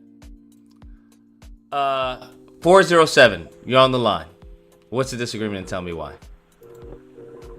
Man, I just want to say this one thing and I'm going to get off. Okay. And this goes for your whole panel. If y'all don't know the difference when that condom comes off or if it pops, I'm going to tell you right now, you either ain't got no feeling in your dick or that pussy is trash. If you do not know the feeling of raw coochie, that pussy is either trash or you ain't got no dick in your feeling. I mean, no feeling in your dick. Whichever one it is, y'all need to get that shit together. There's a big difference when that condom comes off. We all know that. I just wanted to say that, man. You have a good night. You as well. Absolutely. 100%.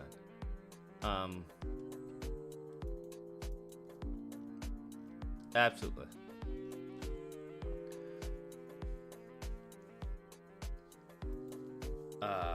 I said what I said. If you also want to talk about black unity and all that, that's fine. That's on y'all. That's on y'all. 346, you're on the line. What's the disagreement and tell me why? What's up, Lucas?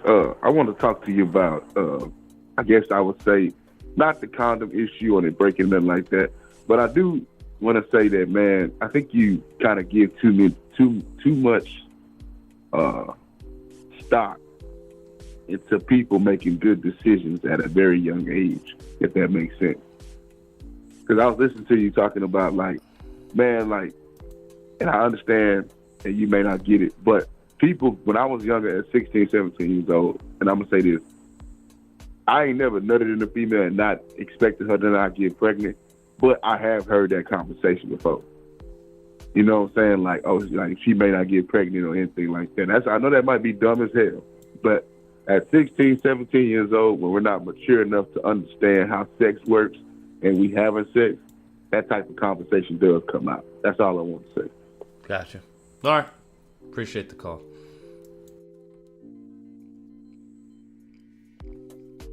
This is really hurting me, bro. You know what? I'm gonna go back to Kuna. Because you niggas ain't shit. literally pointless. I've gained nothing. I've literally gained nothing.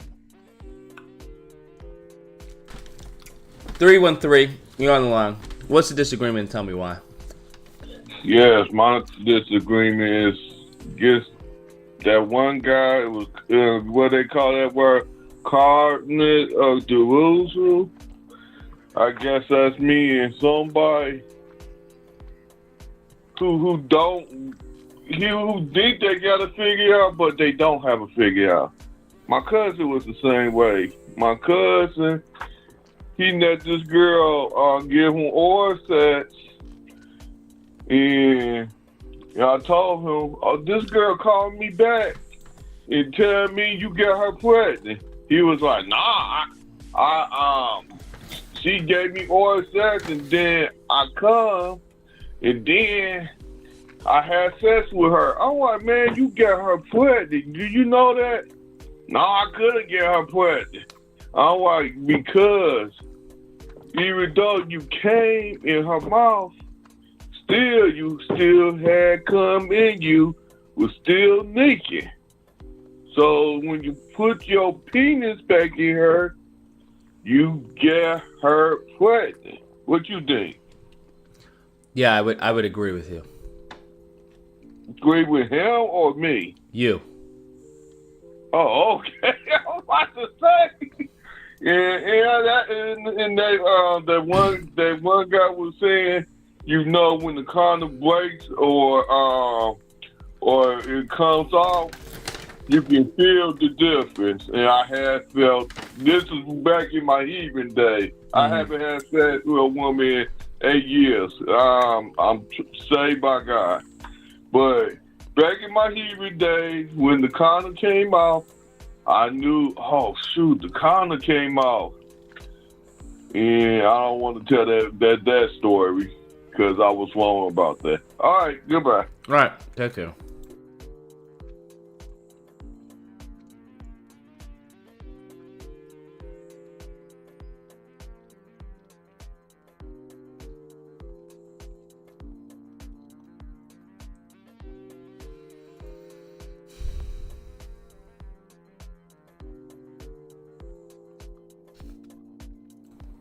Three, two, three. You're on the line. What's the disagreement? Tell me why. What's good, my guy? Nothing. Yeah, usually happen that way. But my disagreement is your definition on sex. Mm-hmm. Can you please tell me what the hell is a male vagina? When did I say male vagina? You literally said a male vagina and a female vagina intercourse or penetrate. How is that possible? Yeah, it's not. I meant to say as far as female vagina then. No, you said female vagina, but you also said male vagina. Then I meant to say female vagina and then male penis or whatever. Oh, so you pretty much had a brain fart? Because I'm thinking like, dang, what is that? Is the male a trans male? Because like at that point, they just bumping coochies and everything. So I don't know. Like, what the heck is a male vagina?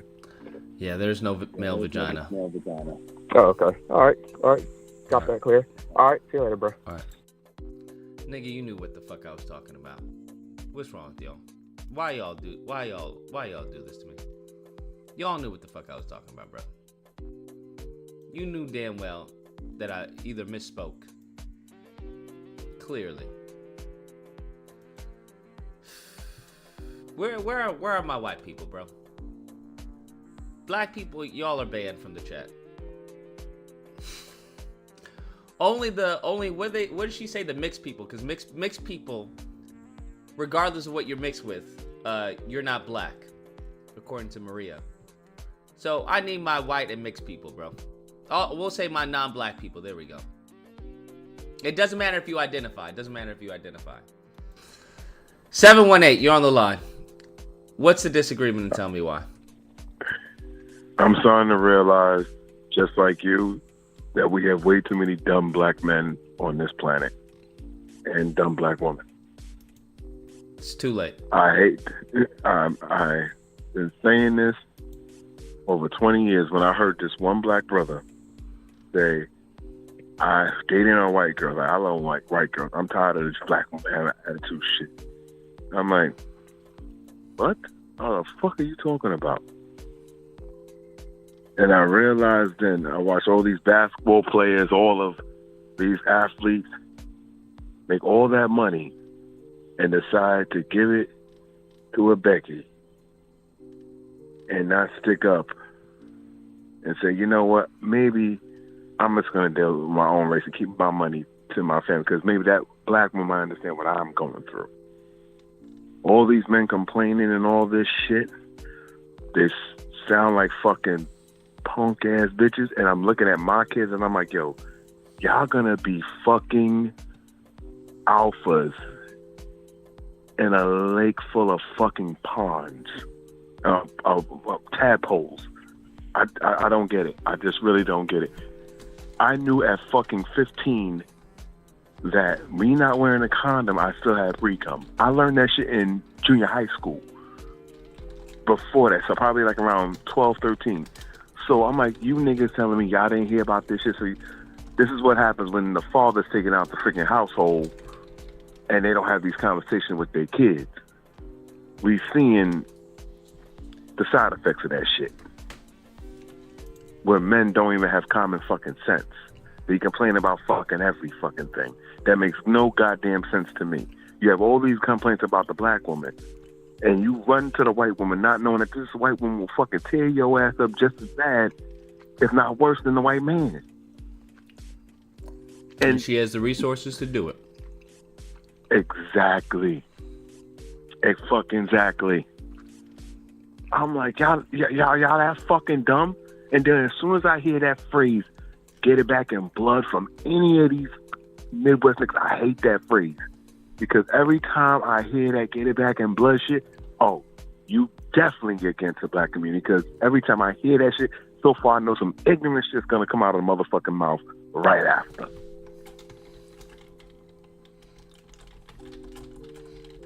I'm not the smartest person in the motherfucking world. I'm not. Far from it. But I do have fucking common sense when I see a ship going downhill. And this is why I say I think that we're not going to be able to save everybody. It's just going to be black minds that want to do right. Those that want to stay in the fucking mindset, stay in the mindset. Let them die out. I said this before. The thing is, they're not dying out. Statistically, they're reproducing at a higher rate. Oh, fuck yeah. Yeah. And I said the only way you're going to fucking even do any fucking damage to clean this shit up is you have to work with the younger group. Like, I say, fuck everybody under 10 years old. If we would start right now, fuck all them kids under 8 years old. I mean, over 8 years old. Not under. Over 8 years old. Because then they're still mushy. Their mind is still mushy. They're going to listen to shit. And all those kids they're just damage control. Like, yeah, whatever. Just keep on moving along. Keep on moving the fuck along. Sorry, but I realize our fucking race has the biggest bunch of black Americans, Caribbeans, Africans. We have the dumbest fucking mindset. We have so much fucking potential.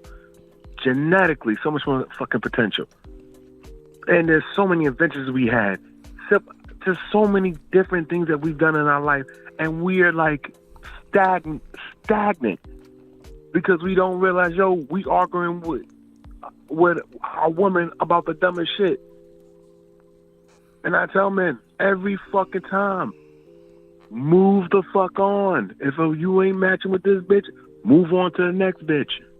Same thing with women. Oh, niggas ain't shit. No, bitch. Stop fucking with niggas. They stop attracting ain't shit niggas. Because they can see that you a fucking hoe just to fuck, not to keep.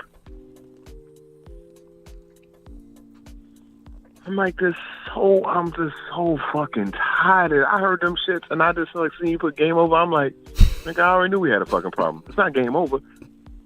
It's restart. No, it's game over. There is no restart. I think there is. No. I fucking definitely think there is. By the time you restart, you're going to be so far behind, it's not going to matter. Because you have to understand, everyone else is progressing. So a restart would be a start from zero. And even that restart is going to take time. So while you're restarting, people are progressing. Then when you finally restart, people have already progressed. Then you start rebuilding. No one's going to stop while you restart. That's what you understand. Just because you fall in a race, everyone else doesn't stop the race. Mm-hmm. That's what I said. We'll still be reproducing.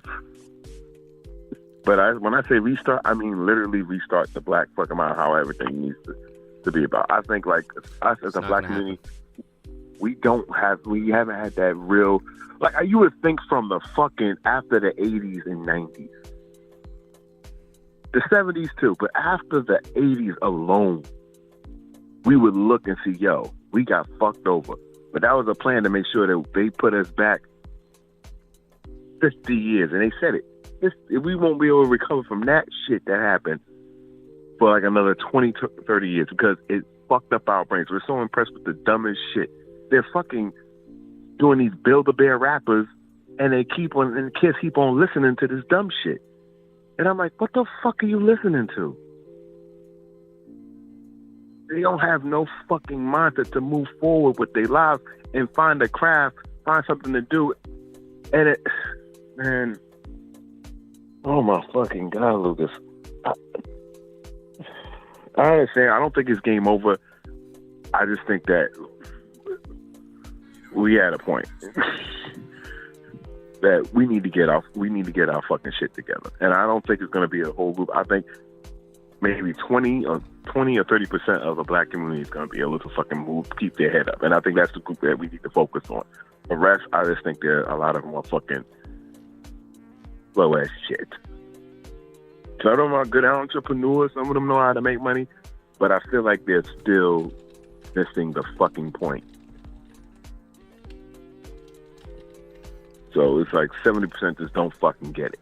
If it was more like 50% didn't get it, I can understand. But there's so many that just don't fucking get it.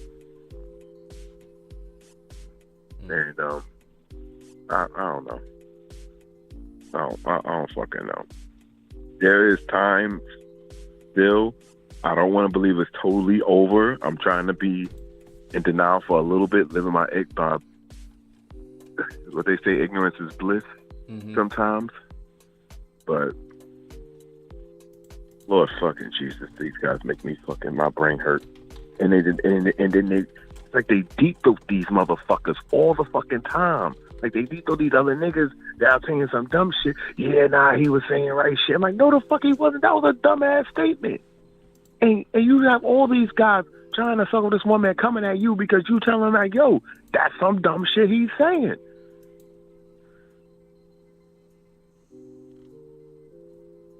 You know, Lucas, I'm sorry. Just have a good night. Don't drink and drive. Take care. Yeah. I've heard that before. That hope is useless. When people say, yeah, I have hope, I say, you're clinging on to nothing. Literally nothing. But that's fine. I don't have a problem. 832, you're on the line. What's the disagreement? Tell me why. Konnichiwa, amazing son. Your boy Unc, man. Man, what's going on, man? Nothing's going on. Man, it seems like y'all been talking Chinese in this bitch for the last 2 hours. I ain't understand a goddamn thing they was talking about, bro. I'm practicing Japanese, but I don't understand Chinese yet. I got a ni hao. I know how to say hello to a motherfucker, but come on, man. Unc is offended at the chat, cause this where y'all kick Unc out? Talking about Unc be rambling and shit? This how y'all do? Oh, y'all Unc? Come on, man. Unc is offended tonight, man. Y'all kick Unc off the phone, then you get an old man on there about to have an emotional breakdown. Come on, man. Come on. That's how y'all do Unc, man. Unc got a good heart, man. I'm lonely as shit. I ain't never lonely because your chick ain't nothing but a phone call away. Before you say, you don't know my chick, are you sure I don't know your chick? Anyway, bro, Anyway, I checked out your dating thing. That shit was hilarious, bro. Wasn't that speed dating you did today? Oh yeah, that shit was wild. Man, yo, but remember what I told y'all about them white girls the other night? See, when tell y'all something, it will be manifested into the Matrix. The first guy, it was two guys that won the chick tonight, right? Mm-hmm. The first guy, when he was with the bitch with the blue hair, the Smurf, right? Mm-hmm. Fucked up fingernails. What did he tell that bitch at the end that he won? I don't remember. He told that bitch, I can't stop looking in your eyes. And I just bust out laugh. I said, I wanted to do the motherfucker. Remember what I told him? That you could get a white bitch with the simplest line a motherfucker could ever think. He told that bitch, I can't stop. That sounds like a Frank Sinatra record. I can't stop looking in your eyes. And that hoe just fell out. You know what I'm saying? Shit was fucked up. I told y'all how easy Becky is. Y'all think Unc be lying, Unc drunk. By the way, y'all, I don't drink or smoke. Unc has clear vision. The only time I get high is when I meditate. Now, I probably just went over y'all head, but think about it. The essay, he just won because he was an essay. You agree with that, bro? It was just two essays that hooked up. As long as he speaks Spanish, he was good with that chick, right? Unless she like dangerous niggas. He sound like one of them niggas that'll be hired a bitch. The army dude, the what he say, he from Colombia or something? Uh-huh. Do you think he put game on her or he just Spanish? No, I think she saw a come up. A come up? Yeah. Cause he was in the military? Well, that, yeah, and then he was dressed nicely, even though it was going to a wedding. So she'll probably get a few dates. No, that was the first white boy. I'm talking about the ones at the very end, the Spanish chick who faded the king. Oh, wait, you mean... Oh, okay, got you. The dude with the blue shirt? The piano guy. Remember the Mexican chick faded him and she went for the other dude at the very end, dog? Oh, you mean the white guy? She faded the Mexican chick. She faded the piano guy. Then they sent in the Mexican dude, the Colombian. I think he faded with the very last couple, dog. Yeah, who got together? Yeah. It was just two people got together, right? Yeah. So the last one, I say it was just two Hispanics hooked up. All he do is speak Spanish. He win Hispanic, right? He ain't really put no game on her. Oh, I thought he was black. No, that dude wasn't black. Unless he light skinned, I don't know. He said he was from Colombia or something, bro. He a Spanish dude. All right. But you had me laughing talking about the piano guy, King. They don't want no bitch like that. But, okay, here the real thing, though. I want to know why a man would even want to be a king. I mean, alpha. Since we have talked about... The shit been all over the place. I don't even know what the subject was tonight. Y'all was having sex ed. Unc don't need no education in having sex. I'm sorry. I don't need no education. Sex to me is when I break a bed down to the carpet with two lesbians. That's sex to me, y'all. I don't know what y'all on. Unc on different time, you know. When you hit the bed, when that motherfucker break and you hit the carpet, that's sex to me. I don't know what y'all on. But anyhow, why would anybody really want to be an alpha? Can you approach that? Well, I would think it would give you a superior position in society.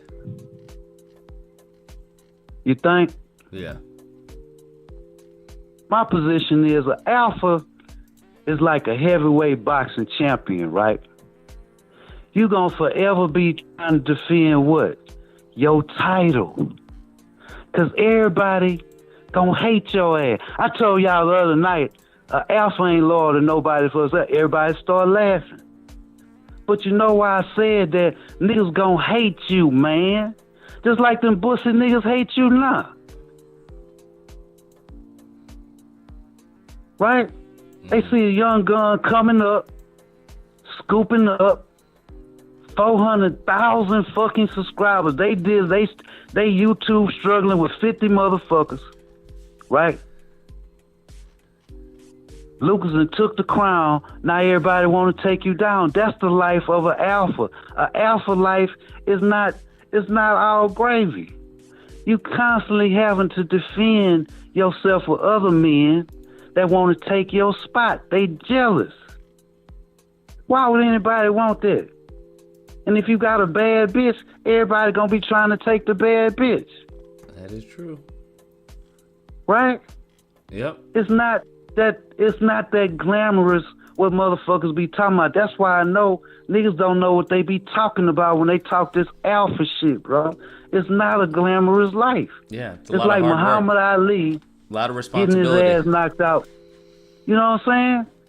You the champ. Everybody want to take down the champ. Jealousy is a real thing in every community, not just the black community. Why you want to do that? I'd rather be a regular nigga with a regular bitch living a regular life. It's way more peaceful, bro. That is it's fair. way more peaceful. What's the song? If you want to be happy for the rest of your life, I always make a. You goddamn right. What is it? It's not a pretty I've woman. been in the spot, Never man, make a when I pretty was woman banging your wife. hard, man. When I was 15 and banging hard, remember I told you I was having all types of fights. One thing I'll never lie.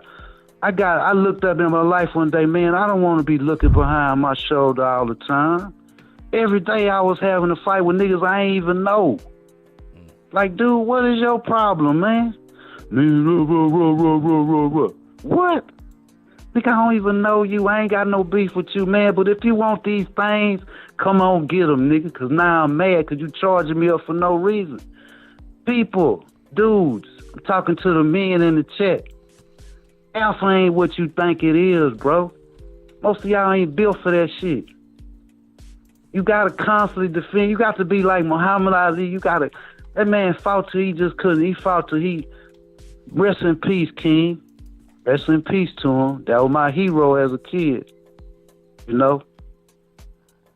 That man fought till he couldn't fight no more and he lost himself. He lost his whole personality, man. You don't want to be in contest with a bunch of other niggas all your life, because that's what alpha mean, bro. You gonna constantly motherfucking defend your title against other come-ups. Niggas coming through the ranks.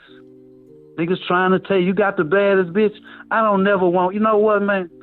I'll take a 5 or a 6 bitch. You know why? Because she gonna be glad to be with me. And I ain't got too much run. Now, every chick will cheat on you. But the odds of a 9, or 8, a 9 or 10 cheating on your ass is exponential. I don't want to deal with all that drama, man. Give me the plain Jane bitch. You know what I'm saying? Give me the plain Jane bitch. I don't want to fuck with. I don't want to have to hire detectives to follow this bitch. I gotta have a Secret Service detachment to follow my bitch everywhere she go. And people gonna say, well, that's us. You self-conscious. No, I ain't, nigga. It's just a fact. Everybody gonna be trying to take that bitch, man. And guess what? She ain't gonna she'll leave your ass for 1 inch or another dollar. Then you got. What I want to fuck with that for? Give me a 5 or a 6 bitch. And be happy. You know? Be happy. Why niggas want to be an alpha? You you know what? I'm finna give y'all analogy now. I'm finna take y'all back to the animal kingdom. And please don't misconstrue what I'm saying. I said something about wildebeest the other night. He calling the bitches wildebeest. No, I didn't, nigga. It's called analogy. I'm taking one thing and comparing it to something else to simplify the equation. Okay? Don't fuck up words. I know what the fuck I'm talking. If it go over y'all head, po thing, I'm sorry. A lion is, when a lion has a pride of lion, when he have all his broads around, what he gotta do all day long? Fight other lions. Every day. Somebody trying to fuck one of his bitches, right? That's what the alpha do in the alpha kingdom. The only thing he do is fight other niggas for the pussy every day. And why he fighting that nigga, the others is a sneaky nigga, the smart one. He sneak around and bust something up, then he gone. He ain't got time to fight. That's what male alphas do. Now, I know y'all not animals, but we all have animal instincts. We want the same shit animals do. Eat, shit, sleep, and fuck. Animals do the same fucking thing, okay? These are instincts, not conscious. This is instincts. We all wants to do this here. Sleep, eat, shit, and fuck. You a fucking animal. Yes, you are. You can deny it. You had some animals call in tonight, talking Chinese. I didn't know what the fuck they was talking about, okay? Why you want to be an alpha? Be just a regular nigga with a regular chick, and you could be happy. Because you see all the alphas in the black community getting taken out one at a time, Lucas? How many of our sports stars, our actors, you know, the so-called alphas in the community, you see these niggas getting took out every day. From Bill Cosby on down. Because of what? They the alphas. And then you a target for the bitches. If you are one of them rich alphas, you a target. She trying to get your bag. I don't want to fuck with no hoes always trying to rob me. Be with a bitch 20 years and one day she look up, see, you nigga, you ain't all that, nigga. You ain't all that. Break a nigga heart. I don't want that. I don't want that. Why y'all trying to be alphas, man? Just be the regular niggas, man. A regular, peaceful life is way more satisfying. And motherfuckers ain't built like that anyway. We just had a whole fucking sex ed class, bro. A whole fucking sex ed class. Come on, man. Come on. We just had I heard a whole, Unc been lurking in the chat because, you know, of course, when I call in, I'm lonely. You know, haters, get on your job. Unc be watching. I ain't talking about everybody. It's some real niggas in our be hearing about, Unc. I know my haters by name, by 4 of y'all. Unc watching y'all. Rawr. Watching y'all ass. But Unc say, I'm going to let them talk. And I'm going to see how it flow when Unc ain't in there. Come on, man. Don't be mean to Unc. Unc got a good heart.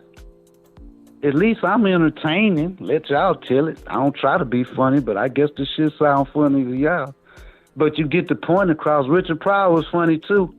But he always had a teaching message. Even when he was cracking the joke, he was teaching y'all something. So I consider that an honor if y'all find Unc entertaining. Why y'all want to be an alpha, man? But this whole relationship, Unc been meditating on relationship today, Unc. Lucas. Mm-hmm. I call Lucas Unc.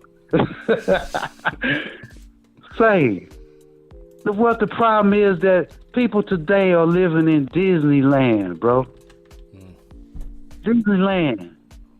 Because the females, the women, the ladies, I know y'all don't like call me bitches. I have to tell the ladies in the chat, I'm not really talking about, when I call a woman a bitch, it's like a term of endearment.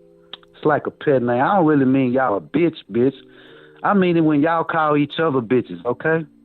Don't be mad at Uncle. I don't know y'all. I don't know what time y'all. I'm talking to the niggas mostly because I can't teach y'all how to be real better women. That ain't my lane. I'm talking to the niggas, so I talk what niggas how to niggas talk. It ain't nothing personal. I know y'all be mad how Unc be throwing it out. Unc don't mean no harm, but anyway, niggas living in Disneyland. Women want Prince Charming. Listen to me. Women want a Prince Charming nigga, and niggas want a Cinderella. When y'all talk about submissive bitch, right? What you say? What you say, Amazing? What you say, baby? About what? What I just said. Women want Prince Charming. Dudes want Cinderella. That's the problem with the fucking relationship. Yeah, I don't disagree. Many of them do. You know what I'm saying? The bitch that actually got a prince, you see where she at. They ran her ass out of England. You dig? Ain't that ironic? Ain't that fucking ironic? A black bitch, well, we would discuss whether she's black or not. You know, that might be up for debate. But she actually got a prince and it fucked her life up. Because them English motherfuckers over there, see, they ain't tripping on that. They ain't tripping on the mixed race shit. They know a nigga when they see one. I respected that shit. They say, bitch, you ain't white and you never will be white. And they ran her ass out of Europe, bro. She actually got a prince and it wasn't what she thought it was, people. You understand? You can't live in Disneyland. Niggas want a submissive bitch. You know what kind of bitch I want? Well, the kind of bitches I had. I had a capable bitch, Lucas. I had a bitch that could handle business when my hands was tied or I was busy doing something. That's the kind of bitch I want. I kind of like an independent type of bitch, right? If I can handle a few stacks, baby, go flip that. Go flip that, man, holler back at me. Okay, daddy. That's the type of bitch I want. I don't want no bitch on her knees. She useless. That's a useless bitch, man, on her fucking knees begging you. I want a bitch with a bag, her own bag. I told y'all, I ain't never been with a bitch that I had more money than her. Never. I don't fuck with no broke ass bitches, bro. Who want that? Y'all want somebody to rub your nuts and shit. I can rub my own nuts. Oh, maybe I shouldn't have said it like that. I don't have to rub his nuts. I'm just saying. Sometime early in the morning when I wake up, I might scratch my nuts. Hate me if you want to. Haters, get on your fucking job. I'm mad tonight. You know what I mean? Mm-hmm. I don't need no submissive bitch, man. I need a capable bitch. Somebody who can go get something. Somebody I ain't got to worry about when she leave. Man, is they going to kidnap my bitch tonight? I want a bitch that's packing heat like me. If I get in the squad, I want to have to hold my bitch back. Now, baby, I got this. Now, nigga ain't fucking with my nigga. Y'all niggas got me fucked up. That's my nigga. I want a ghetto. I want a street bitch. I don't want those bitch on her knees, bro. I don't want no fucking bitch on her knees, Lucas. You understand? And I want a submissive bitch. How can you want a slave and then you mad because them white folks want to put your back in the chain? You want to enslave another motherfucker. That's hypocrisy, bro. That's fucking hypocrisy. Do y'all hear tonight, goddammit? I'm talking English. I ain't talking that Chinese shit I done heard about 2 or 3 hours. I had to go hook up my Google Translate to try to figure out what these niggas were talking about. I had to try to translate. What did that nigga just say? Bruh. The ladies. Let me talk to the ladies tonight. Bo L, I see. Yolanda in the house, I see her. That Dawn chick, she kind of mean, though. I like when Bo L be throwing rocks at my ass, though. Oh, I like my food spicy. Every time you get mean with me, boy, you ain't turning me off. You turning me on, Bo. So your name kind of got me fucked up. I'm like, this name Bo. I don't know, man. I don't know. It's something to that shit. I gotta meditate on that one. But she cool though. I ain't mad at nobody. I ain't mad at my haters. Cause if I wasn't that nigga, y'all wouldn't have nothing to hate. Holler back at me. If I was just a boring ass nigga, you wouldn't have nothing to hate. I've been hated all my life, bro. That's why I was always in fights. You don't want to be no fucking ass, but ladies, there is no such thing as a fucking Prince Charming. It's not. Y'all saw the bitch. She got an actual prince and made him lose his crown, lose the bag, and she had to run back to America. Why y'all want Prince Charming? Let me tell y'all something, man. And y'all heard this saying before, but I'm going to give it to you again. I don't think y'all understood. The white boy on training day said something about smiles and cries. That's what the shit is all about, people. Relationships are all about fucking smiles and cries. What that old ass drunk nigga talking about? Let me break it down, because I know he got to break it down to the molecules for some of y'all asking them. The other night I said something about A plus B equals C. Them niggas didn't know what I was talking about, Lucas. Have y'all never took an algebra class? Don't just pull shit out of his ass.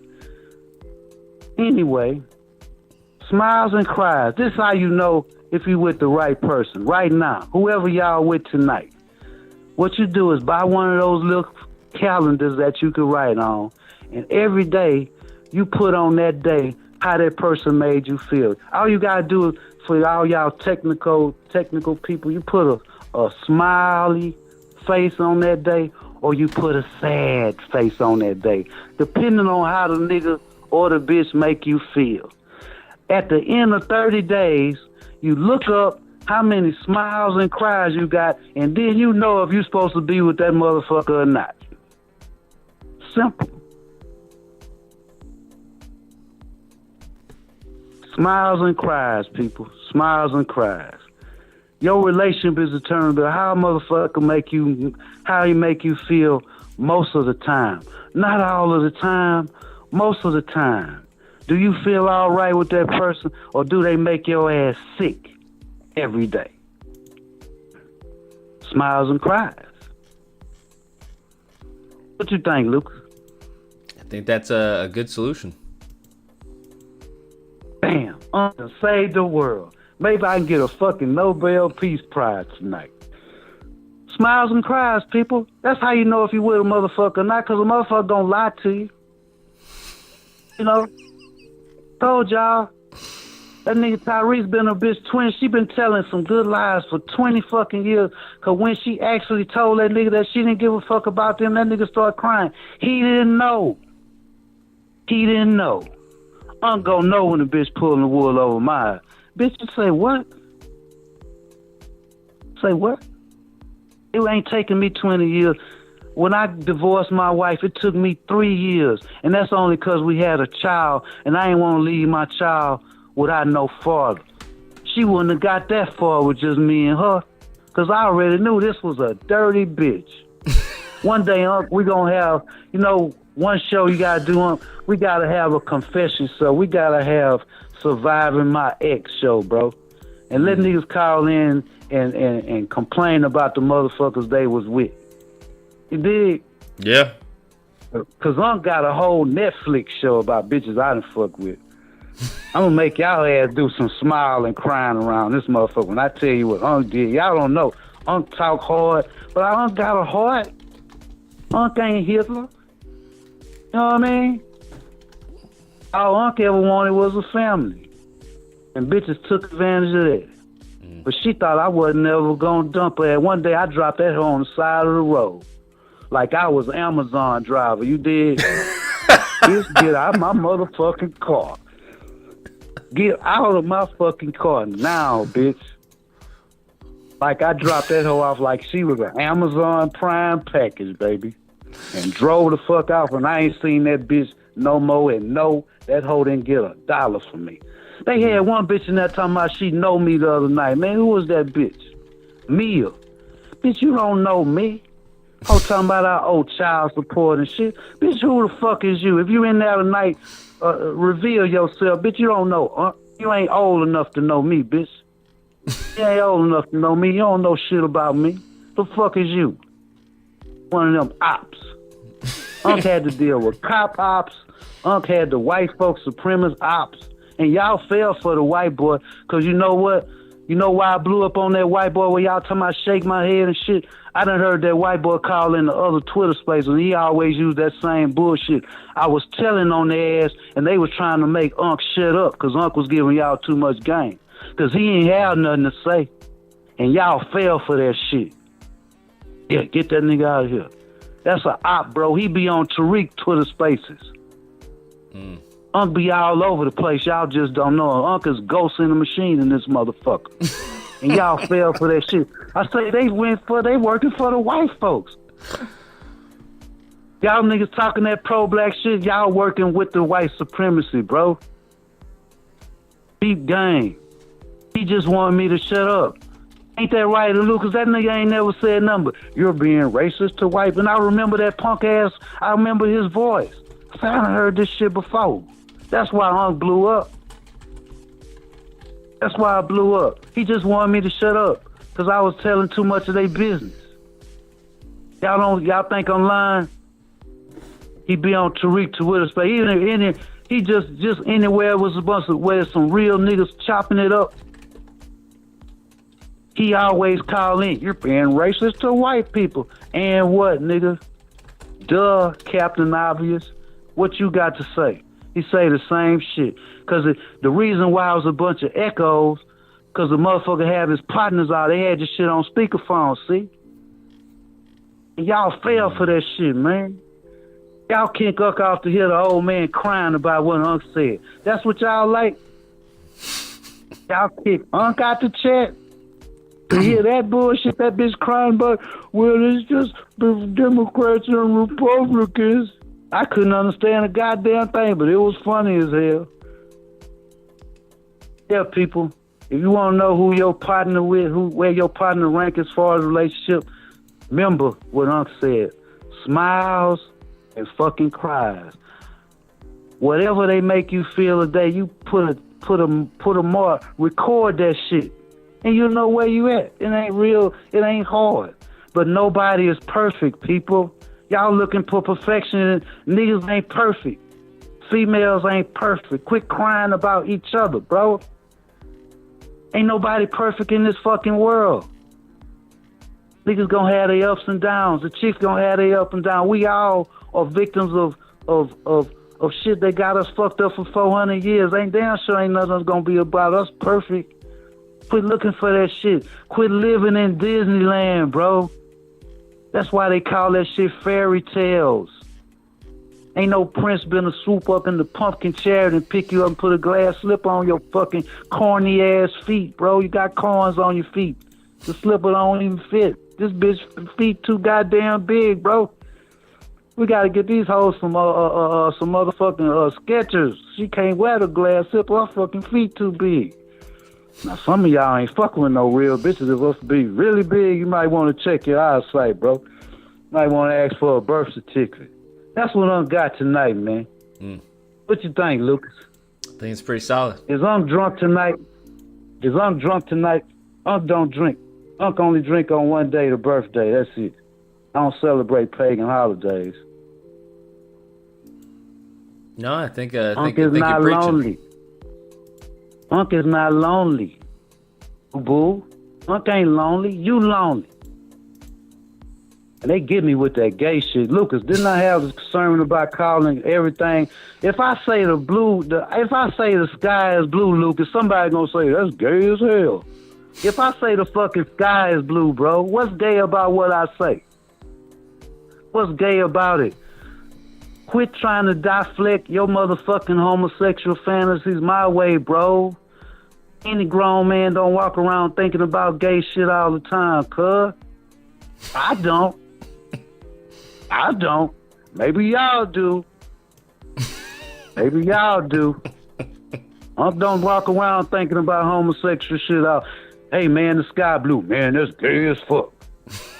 Y'all sound like the motherfucking down low log cabin Republicans, bro. That's what y'all sound like. And we all know how they get on. The very motherfucker make a gay law, be playing with a boy booty that night.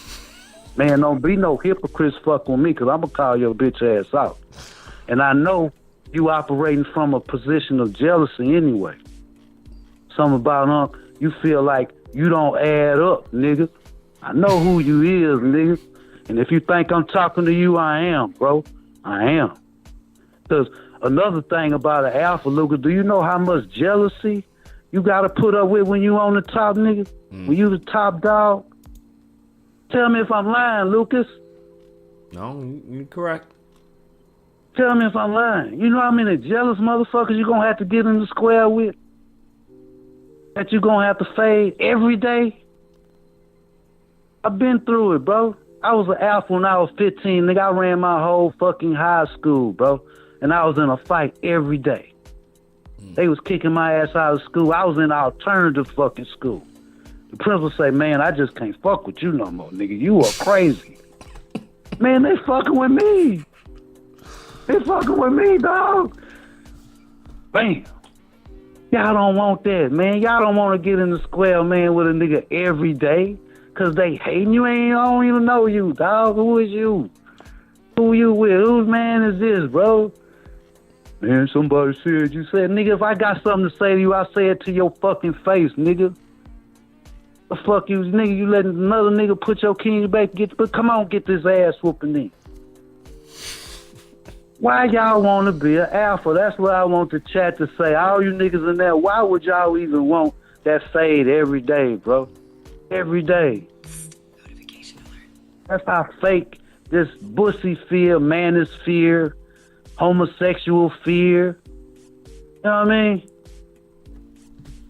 How y'all want that? Y'all ain't built like that, bro. I don't know, y'all. I ain't talking about everybody, man. I ain't talking about the riders. Shout out LT, my nigga. Mr. GC, my nigga, man. I know who the riders is, and I know them motherfuckers be chewing they goddamn, grinding their teeth when I'm coming. Man, y'all don't even know me, man, to hate me, so I know it's jealousy, bro. Jealousy like a motherfucker. Y'all don't even know a nigga to say nothing bad about me, man. I don't say nothing about y'all. I can name you niggas right now if I want to, okay? Let's be clear about this shit. But it don't make me, because a nigga can't break me when you talking over a computer, bro, because I know you ain't gonna say that shit to my face, because I knock your ass out. Don't think an old nigga ain't got no hands. I do push-ups every day, work out just like Lucas. Lucas, you go to LA Fitness, dog? Yeah, from time to time. Yeah. That's why I go in, man. I was gonna ask you. I wanted to ask you that shit the other night, man. But guess what? Unk ain't gonna hold up the line, man. Unk ain't gonna hold it up. I just had to come in and breathe some breath into this drought. I'm speaking English. I ain't speaking Chinese. And shout out to that dude that taking care of his kinfolk, man. That's family, man. Unk ain't never had no family. I respect that death. Whatever. I don't know why a motherfucker will say something wrong with that shit. That's what family for, man. You know what? If you can't help your family, what's the use of it, man? What's the use of it? You see, the Lord always chop people my way, man. Not family, but just random people. I was like, man, I don't even know this man. Yeah, come on in, son. He gonna feed you tonight. So if you can't help your family, what's the use of family? The fish fry, the family reunion where everybody arguing with each other. I hear the niggas be talking about, I got an uncle like that, be at the family reunion, sound just like uncle. That's right, man. I respect it, man, because I know what? When I hear a cat say that shit, I know that he been raised around men. Some of y'all, I know you raised by a chick, bro. Single mom, children, I can hear how you talk. I know the niggas that been around, man, because they'll say some shit like that, Lucas. That nigga remind me of my crazy ass uncle. That nigga be talking that shit too. You know what I'm saying? That's them real niggas, man. I know some of y'all don't know what a man is. That's why you gotta go to the bussy sphere and ask some niggas like O'Shea Duke James who ain't never had no bitch. This nigga wear a wig in his thumbnail, bro. He wear a wig. This y'all man. That bitch wear a wig. I can't stand that bitch. He don't do nothing but gossip all day long, just like a bitch. This y'all man. What the fuck? Y'all ain't never seen that nigga. Any pussy he got, he done use the motherfucking MasterCard to get it, bro. And it's some scandal. You heard about the scandal? Now they arguing about who created the Manosphere. You ain't hear about that, Luke? No, I haven't heard about that one. Yeah, they arguing about who created it, right? Because these YouTube streets, just like the dope streets, right? You got niggas fighting over corners they don't own, right? Which I know is about the new black media. All these niggas always beefing with another motherfucker, but you pro-black. Y'all just like them Africans. Nigga, I'm Hutu. Who the fuck you? I'm Watusi, motherfucker. And what? Y'all do the same thing on YouTube, bro. Same thing. See, we still got them African genes in our head. We cliquish like a motherfucker. Yeah, they arguing over who created the Manosphere. I wouldn't even want to claim that shit. That's like asking what dumb mother. Everybody talking about Oppenheimer. That was a stupid motherfucking white boy that created an atom bomb, and we've been in terror of that shit ever since. That was a dumb idea. Hey, I thought of a way we could blow up the whole fucking world. Yippee! Lucas, have you seen Oppenheimer? Why would I go see that dumbass shit?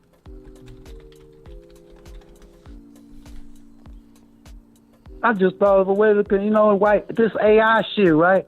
Mm-hmm. The nigga that created the shit telling you, y'all don't know what y'all fucking with right now, right? The bitch who created telling y'all don't know what this shit is all about, bro. It's gonna be Terminators running around this motherfucker. Y'all worry about the white folks. What about the fucking robots? Didn't y'all see iRobot? They smarter than y'all dumb ass. I bet the robot know more about sex than y'all. Come on, man.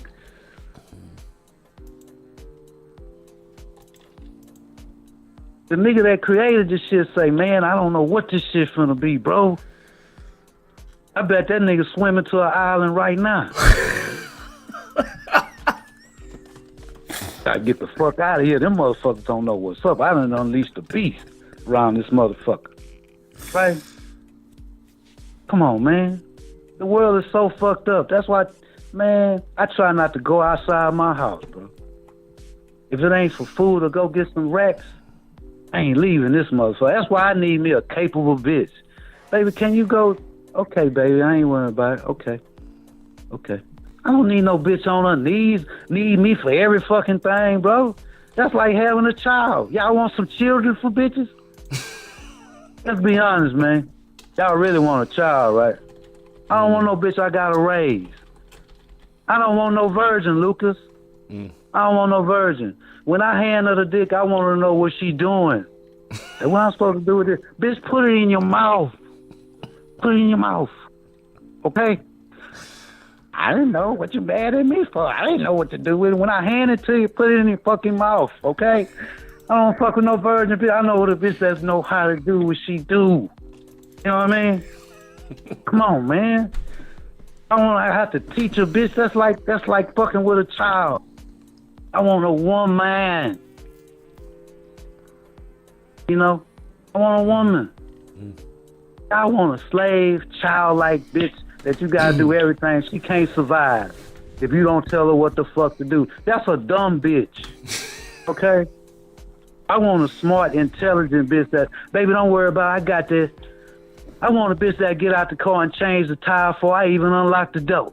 Don't worry, baby. I got that shit. Pop the trunk, boo. All right. Okay? I want a capable bitch. I don't want the prettiest bitch, bro, because them the hoes. Them the hoes. Why you want a hoe? She can't help herself. It's gonna constantly niggas gonna be wanting to try to get in the drawers. I don't want that. I want to leave the bitch for 6 months and come back, she's still at home. Y'all ought to know by now, Unc ain't picky. I tell you, Unc ain't never told I ain't picky. Okay? I ain't picky. As long as it ain't no man. I ain't picky. You know, you was talking about that BMI shit, that had me laughing. Y'all know y'all done fuck some big assholes, man. Quick cap, bro. Some of y'all niggas, that's all y'all done fuck is some greasy meat. Come on, man. Now, I admit, Unc, I kind of like the slim chicks, you know, with some nice titties. Not too big, because it's more than a mouthful is a waist. You know? Kind of like them white boys. You know, white boys like them skinny. I ain't talking about skinny, the one with the little bubble butt. You know? Shape something like Boel, something like that. You dig? You lined them maybe, you know? Something like that. I want no big old bitch. I got to wrestle. This is lying back and throwing me against the wall and shit. You know, I don't need no, but hold up, baby. Wait. I know you like it rough, but this is a little bit too rough right now, okay? Let my neck go, bitch. Let my neck go, okay? She got me in the figure four. Come on now. She got me in the figure four headlock, Lucas. Nigga, you gonna eat this pussy right? Oh, yeah, okay. Nigga, you lagging on the pussy tonight. What's wrong, nigga? It smells? I need to go douche or something? No, baby, it's all right, okay? Just let my neck go, okay? I want a capable bitch, Lucas. I don't want no slave. I don't want no helpless child-like bitch that I gotta give her all kind of instructions all day long, bro. That would be tiring to me. I had a bitch couldn't even cook, man. The bitch will make some rice and corn and hamburger and mix that shit up. That shit look like puppy chow. Bitch, what is this? That shit look like puppy chow, bro. That's all. That shit look like something you would feed your dog, bro. Bitch, what is this? And every night it's the same recipe, bitch. This the only thing you know how to cook. I'd rather have a peanut butter and jelly sandwich, bitch. I don't want this shit. Because Unc know how to cook. Unc know how to cook. Most of my chicks, they ain't have to cook. I cook for them because I don't really trust a bitch. To be honest, Luke, I don't really trust a bitch cooking my food, bro. You know what I mean? I don't, maybe you want some spaghetti. No, bitch, no, it's your period. You on your period. No, we ain't gonna do spaghetti. Let's order a pizza instead, okay? I don't want no spaghetti tonight. Cause my people from Louisiana, so, we superstitious about shit, bro. You dig? Kind of superstitious about the shit. No, baby, I do the cooking. Don't worry about that. Don't worry about that. But one day we gotta have the call in surviving my ex, Lucas. Surviving my ex. I want to hear what these niggas saying, man. I got some story. I got some shit that Oprah Winfrey be wanting to make. Surviving my evil ass ex-wife, bro. You gotta do it. You gotta make it happen, baby. Gotta make it happen. We'll make it happen. I gotta make it happen, man. But I'm gone, man. I ain't gonna hog up the line, cause maybe some other nigga wanna call and y'all can discuss sexual things, okay?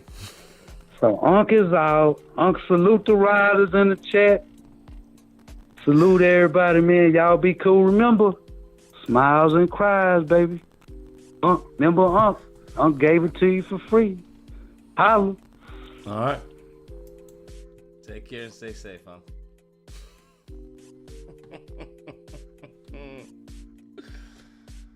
Always fun, bro. Always a blast, bro. Always. There y'all go. Free game, bro. Free. Free game, bro. Look at that. There you go, Boel. You got you a solid black man. All you. All available here. All thanks to,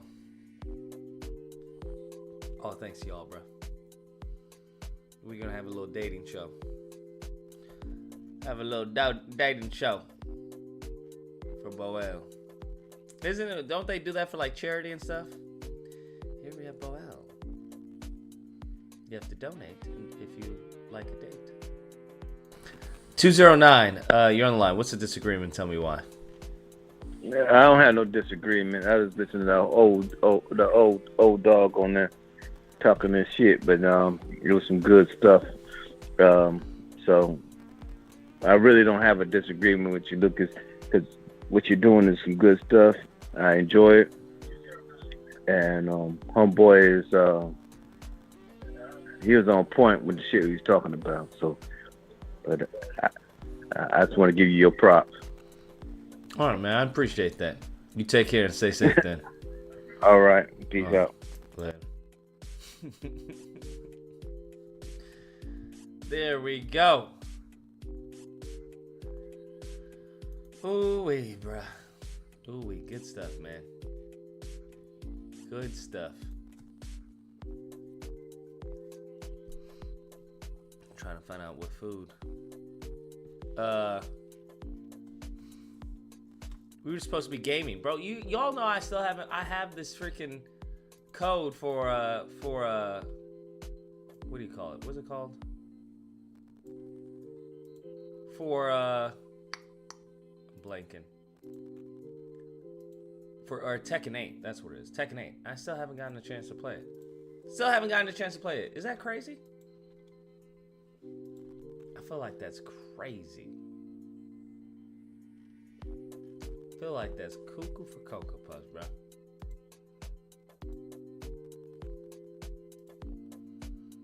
Cuckoo for Cocoa Puffs.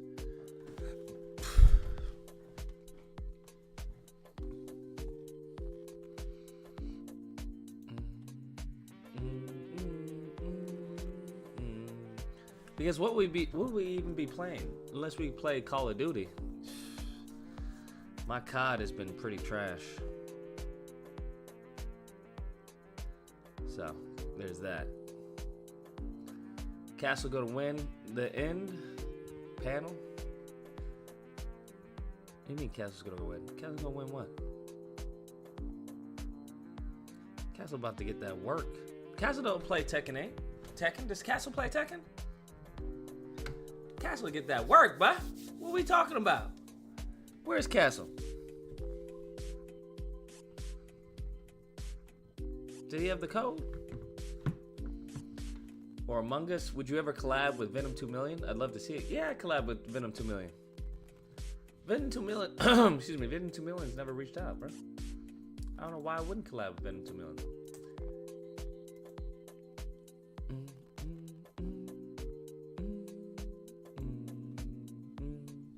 Still haven't gotten a chance to play it though. It seems like it's good. Boost your masculinity with nature's power. What is this? A video titled Especially enjoys your critique of Dr. Umar's challenge viewpoints whether you choose fit for the brand. Black Forest Supplements. A brand that exists to help boost men's masculinity through purest and most potent extracts. What? Has anyone heard of Black Forest Subs? I've never heard of them. Let's see what they got. Okay, well, their website no longer exists apparently.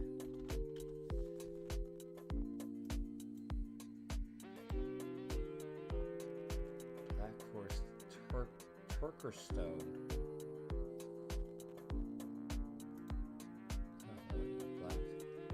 Black Forest Supplements. Okay, what do we got here?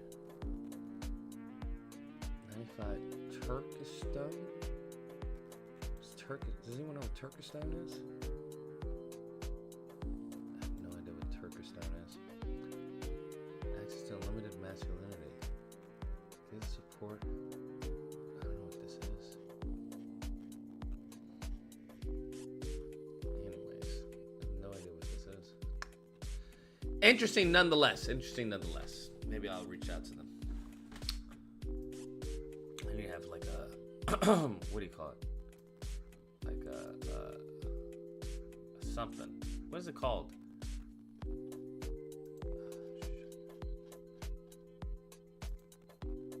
Secretary? Is that what it was? I think that's what I'm thinking. Or a manager of some kind. Whew. Okay. Yeah, can't be stopped. It's self-sustaining. I don't know what to tell y'all. I'm just gonna try and live my life, bro. That's what I'm gonna try and do. I'm just gonna try and live my life, bro. To the best of my ability. To the best of my ability. Try and help out the fam when I can. But, bro. Ooh-wee, bro. Ooh-wee. Man, my brain is cooked. My brain is cooked. 25 and you don't know that if you shoot one off in a girl, she can get pregnant. That's so fucking crazy. That's... Yeah. We definitely gonna switch it up for the channel, bro. I'm not covering any more of a... What did the white lady say? Blackety black stuff? Yeah, that, bro. Leave that for someone else, bro. Niggas will be documenting.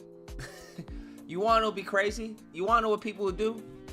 Hold on. Let me see if I can actually make this happen.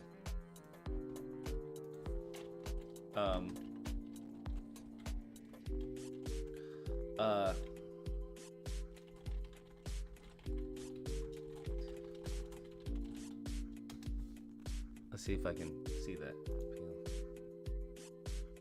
Damn it.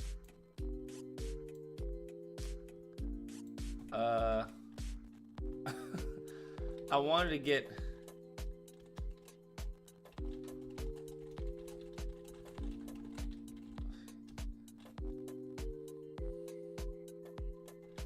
I want to get... I have this idea of niggas taking selfies while they in chains. That's what I want. Cause I generally feel that's what'll happen. Yo, so I'm on the plantation. Yo, say what's up. That's the homie right there. Yeah, we doing this cotton right now. Like it's that's what I think what'll happen, bro. That's what I genuinely think will happen. I genuinely believe that that's exactly what would happen, bro. 100%.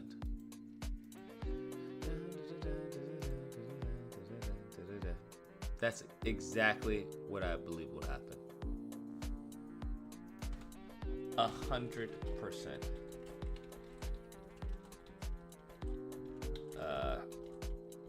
That's what I think. Where I don't even think slavery will be. I don't think so. That's what I think, bro. That's what I think. I'm chilling with the homie Kantana. You know the vibes. Ooh wee, bro. Ooh wee. Like, what do you say? There's certain things I just don't have any answers for. That's the crazy part. Like, I don't have any answers. Like, it's just, how? How, Sway? Just tell me how. Oh, Kunta, my fault. What did I say? Kwana? 407, you're on the line. What's the disagreement? Tell me why. It's more of just asking you a question, man. And you don't have to answer it, because in my mind, it's honestly, you'll be giving up your game. So if you don't want to answer it, you don't have to. So I'm just wondering, and let me clear this up. I'm actually not with the guys that say that we should, get our revenge back in blood. I don't believe that shit's gonna work. So I'm not one of those guys. Mm-hmm. But what I want to know is, you said we got 5 years. Yeah. How would you portray this plan of getting someone into politics that's going to be for us? Because as we know, the black folks that's in politics right now, they're not really for us. Mm-hmm. What makes you think that the next generation will be for us? Well, not the next generation. I would say the next, whoever gets into politics in the next 5 years. Why would you think that those people will be for us if the ones that's in there right now isn't for us? They're going to be for whoever, as far as who's on their ass. That's who they're going to be for. And whoever's lining their pockets. Okay, so that's what I'm saying. Because trust me, it's not going to be the people that's on their ass. It's going to be people that's lining their pockets. I'm not sure any illegal immigrants that's lining their pockets. No. I'm not saying illegal immigrants are. I didn't say that. Well, that's what I'm saying. What as far as was, that's who they've been advocating for. And who you think is doing that?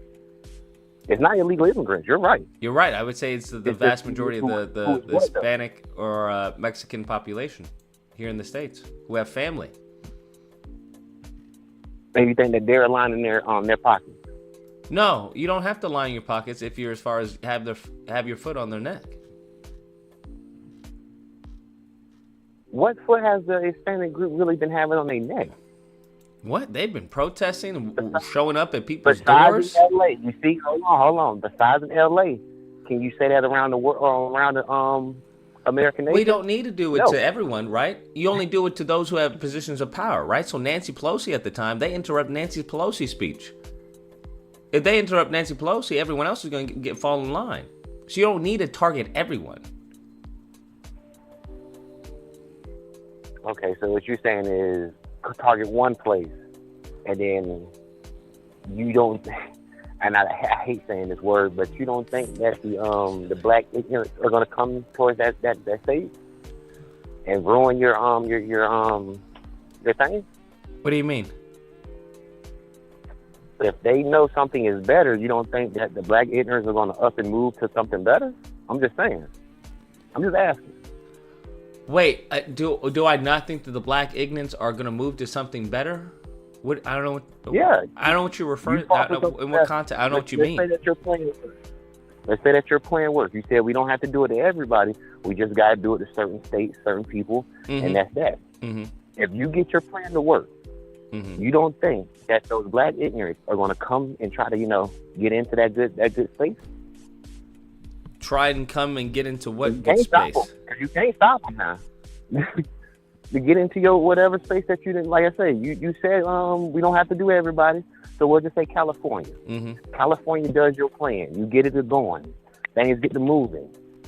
You don't think that, those people that you call black ignorant aren't going to come? Come to where? To political events? To LA. Yeah, to LA after you done fixed it. Okay. We're just using LA for now. You I don't have think a they're gonna problem with come? that because I don't believe the black ignorants represent the majority of the group.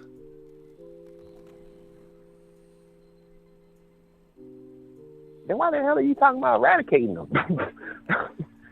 Because if you don't think they make up, because they are, as far as they make up the majority of the pain of the group. What? Can you explain that one to me? I'm confused on that. I don't think it takes a lot of people to cause a lot of destruction. Okay, that's fact. So the most hurt yeah. is going to be about. So if we can get a hold on the ignorants who are poisoning our own communities and are poisoning our own women and men, then yeah, then the rest of us can, as far as organize at least. But I don't have, as far as if we organize, I think many of the ignorants, they'll either fall in line. I don't see why they would, as far as disrupt something that would be beneficial to them. Well, unfortunately, money makes the world go around. So that's why we became. That's honestly why we Sure, became. but money black isn't. ignorant. But I think we can explain to them, right, that money isn't going to. It would just postpone your extinction. As you just said to a couple callers back, try telling that to 3 hungry families. I think the hungry families wouldn't be the ignorants, right? They would be the people who would be working with us because it would benefit them the most. Hold on, I'm not saying like tell that to 3 hungry families. I'm saying those hungry families are probably the ignorant. They're going to come in still thinking money-wise. I disagree. I think they would understand as far as the benefit that having someone in an office who is for them would have an impact on them. The only people we'd have to worry about is maybe those who are probably doing crime just because they're so deep in it, but not those who may be doing crime because they don't have any other opportunities. Because those people would eventually come around once those opportunities arise. And then you would have the unity and the organization of the community to chastise them. Like, listen, if you want to do that fuck shit, you're going to have to go somewhere else.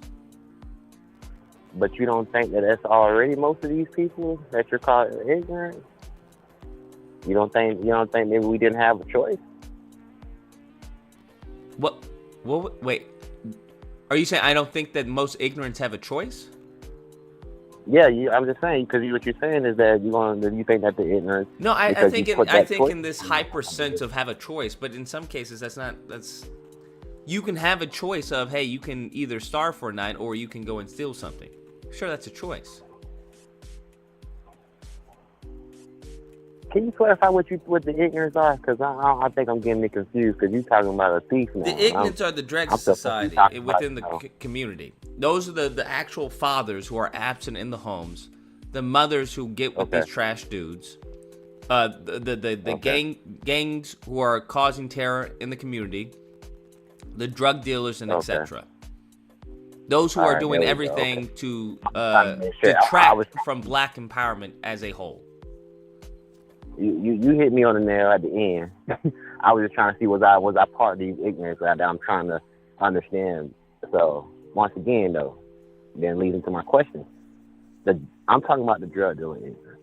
You don't think that maybe that's they didn't really have a choice? That's the choice they had. That's fine. It is what it is. But at the end of the day, even though that you may have been pushed into that scenario, it's having a negative impact on the people around you, which eventually will screw you over one way or another. That's what they don't understand. You poisoning your people is going to fuck you over in the end game. You may be on top right now for whatever reason, but there will come a moment in time where your just comeuppance will happen. Eventually will happen, whether it's through gentrification, whether it's through a gun violence, but it'll eventually come back around to you. Because if you think you're going to be doing the same slanging on the street corner in Beverly Hills, that's not going to happen. And once that real estate is gone, because your grandmom sold it because she can't keep up with the payments or whatever, or she's tired, yeah, they're going to buy it up and they're going to kick your black ass out of there. You're going to get a lifetime sentence. That's what you're going to get. Because most of them already had priors.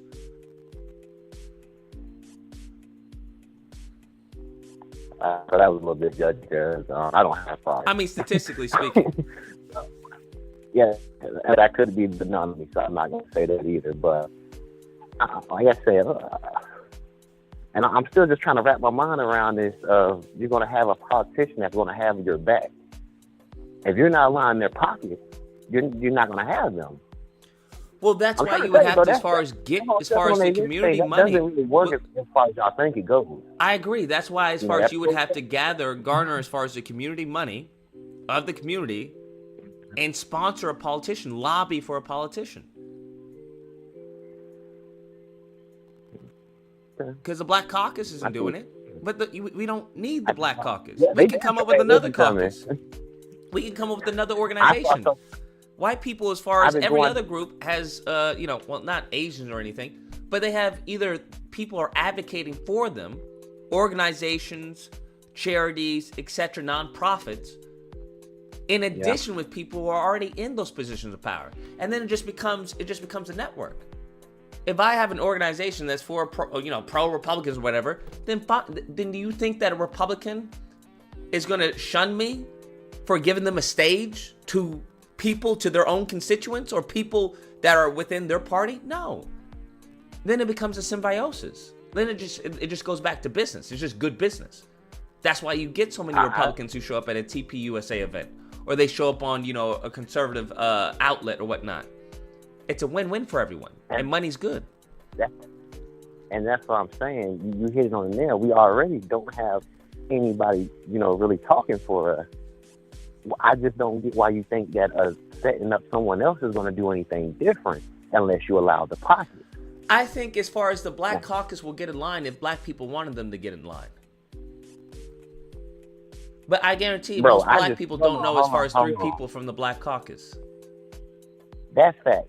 So the issue is not necessarily the Black Caucus. The issue is not necessarily Democrats. The issue is not necessarily the black people we have in positions of authority, or even the non-black people. The issue is that black people are allowing them to sit on their ass. That's the issue. But once again, you think that's going to change in 5 years? No, it possibly can, 100%. Will there have to be an extreme scenario, extreme case? There's nothing short of extreme that's going to mandate this happening. Nothing short of it. Anything short of something extreme, it's not going to happen, because it's not going to justify or force change.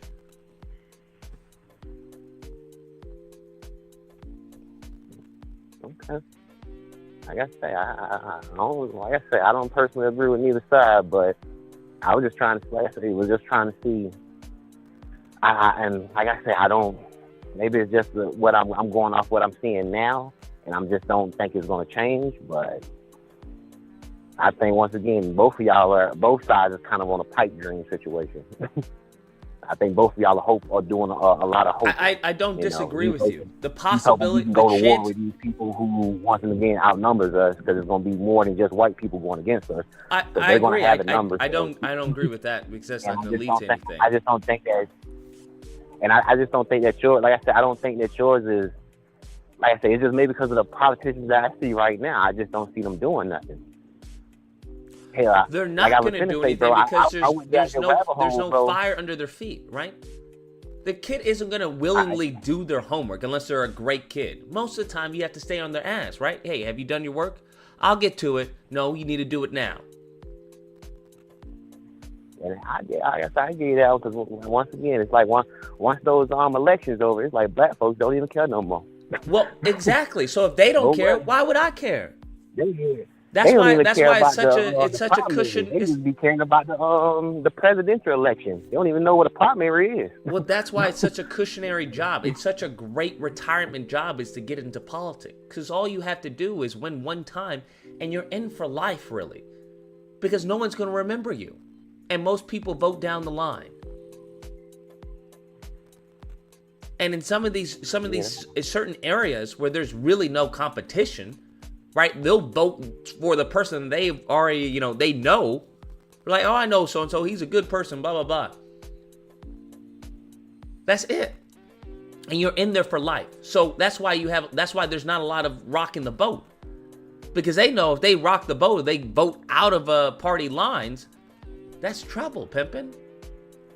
You don't get primary, it's gonna be night. Yeah. I just don't see that happening on our end. So I think I don't see it happening either. That's why I'm saying. Most people don't even know how the government works. People still believe that the president does everything. I don't disagree with you. As far as the likelihood, likelihood, the three tiers of government, they don't know that shit. the likelihood of it happening are very slim, but it can happen. That's the thing. It can happen, most definitely. What I was going to say was, I went down your rabbit hole, man. Some of your videos, man. I came across the NAACP turning down reparations in San Francisco, and everybody was on his ass. And the only thing he did was come out and say it was a typo, and they just kind of was like, "Oh well, I guess he maybe did mess up." Even though, once again, in my mind, it proves that you're incompetent of doing your job and you need to get the hell on. Other people were just like, yeah, maybe he did do a typo. Like, what the fuck? So I guess I just don't. That's the thing. I don't see this holding their feet to the fire. Well, that's exactly you heard what you just said, right? They held his feet to the fire, and he was forced to come out with an explanation. The only problem in that is that they accepted his explanation. Okay, all right. I'm finna just say, because that explanation, that proves he's incompetent of his job. If your girl asks you, hey, where were you? Oh, I was out with the boys. Right? Even though you smell like perfume, you have lipstick on your collar, and she says, oh, okay. Whose fault is that? Definitely hers. Okay, then. But that's my point. I don't see how this is going to change in 5 years. It's not going to change. I'm just saying it's 5 years until it doesn't matter. That's what I'm saying. It's 5 years until extinction. Okay, all right. Where it won't matter if you change. That's what I'm saying. You just letting people know that the clock is started. That's what you're doing. That's yes. Like that's okay. it. It's game over after 5 years. I'm not saying as far as it's going to change after 5 years. I'm just saying it won't matter at that point. Okay. All right. So like I say, that's the thing, man. You coming down tantamount to homeless. You don't really, as far as care about homeless, you only care about it when it's an inconvenience to you. I'm not that kind of guy. I'm not. I know you're not, but many people are, unfortunately. Believe it or not, I may poison the community, but I give back just as much as I poison. So I'm just more of a, if you're helping yourself out, I got you. You know, with the homeless situation, I'm just like, dude, what's a couple of dollars? Take it. I'll make that back in the next 2 minutes. So take that shit. So, like I say, I'm just trying to figure it out, bro. But there's nothing to figure out. Either learn Spanish or learn Mandarin. That's it. It's already too late. I get you, bro. But all right, that's all I wanted, man. You have a good night. All right, man. You as well. Take care. Yeah. Yeah, I'm not saying. I'm just saying, as a backup, right? As a backup, learn you some Spanish and learn you some Mandarin. Either or would be fine. Either or would be fine. That's all I'm saying. Get you a girl who speaks Spanish or speaks Mandarin. That's as simple as that.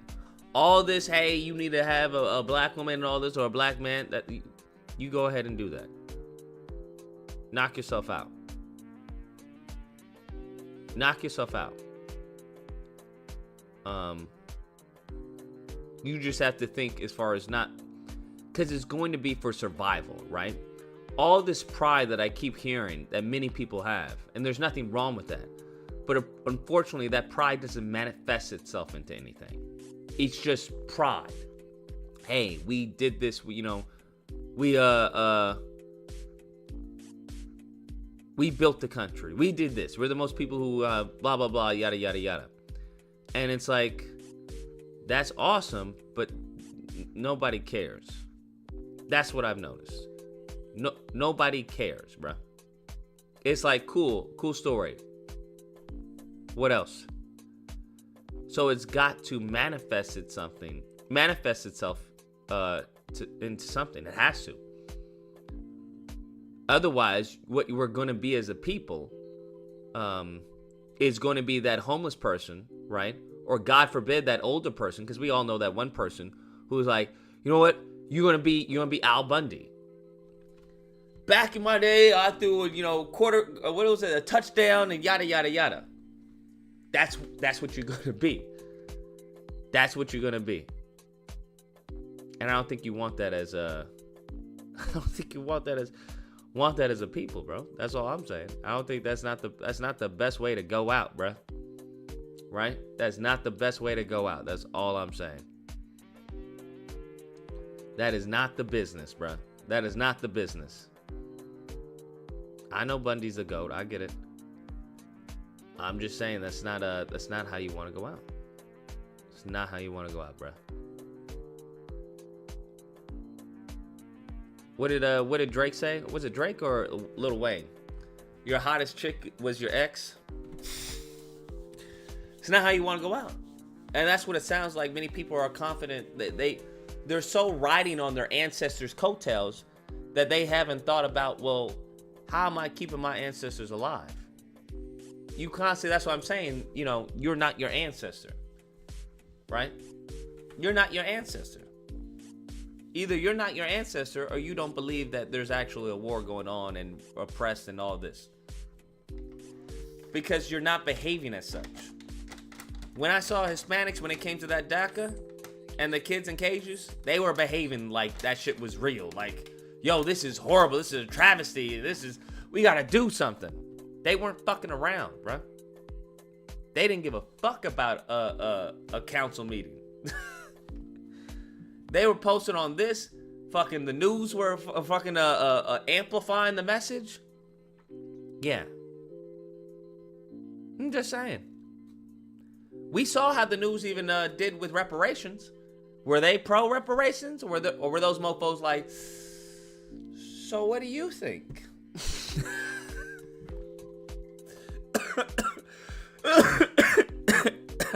So what's your opinion on it? What do you... Got Dr. Phil and his fucking old ass talking about it'd be a disaster. Did you see fucking Alpac, huh? Did you see Israel fucking did Netanyahu or anybody come up and like, I think it would be great for the American people. If Israel wanted, as far as black Americans to have reparations, we would have reparations. I hope you all know that, right? If Israel wanted black Americans to have reparations, we would have reparations. Most definitely. Most fucking definitely. But them niggas were silent. Silent. So I'm just saying.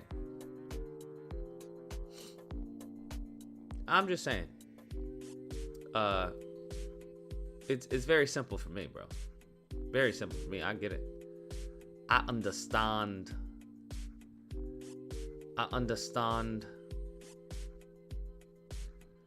But, people are under some type of illusion, bro.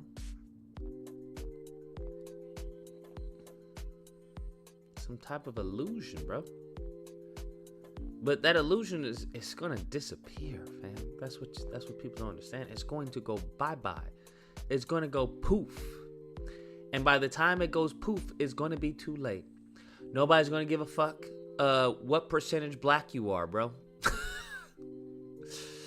No one's going to give a fuck, bro.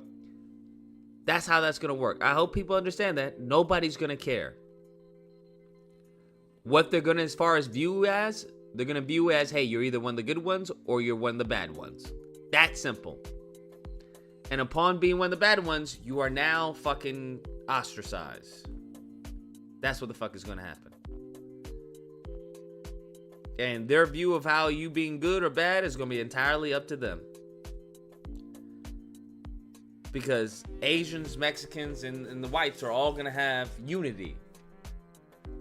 That's what's going to happen. Because now they're going to be going against each other, right?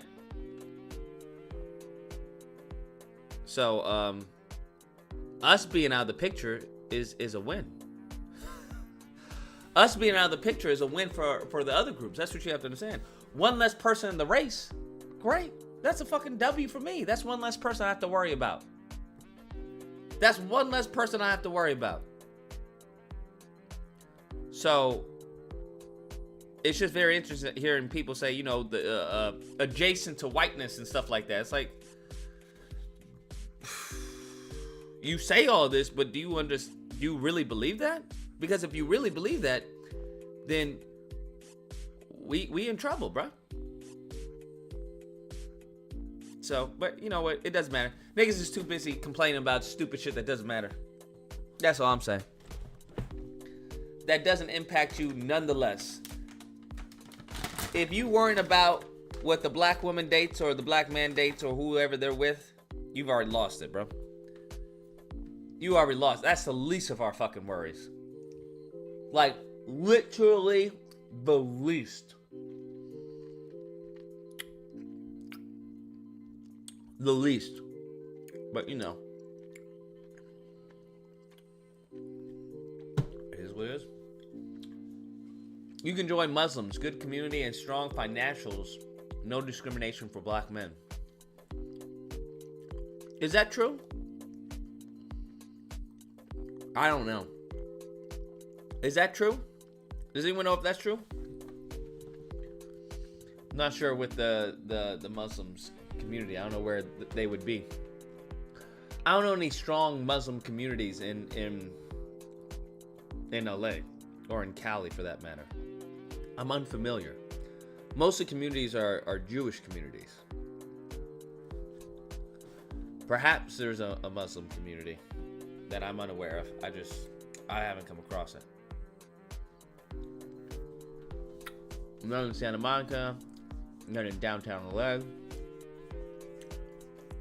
none in Long Beach, Redondo, Culver.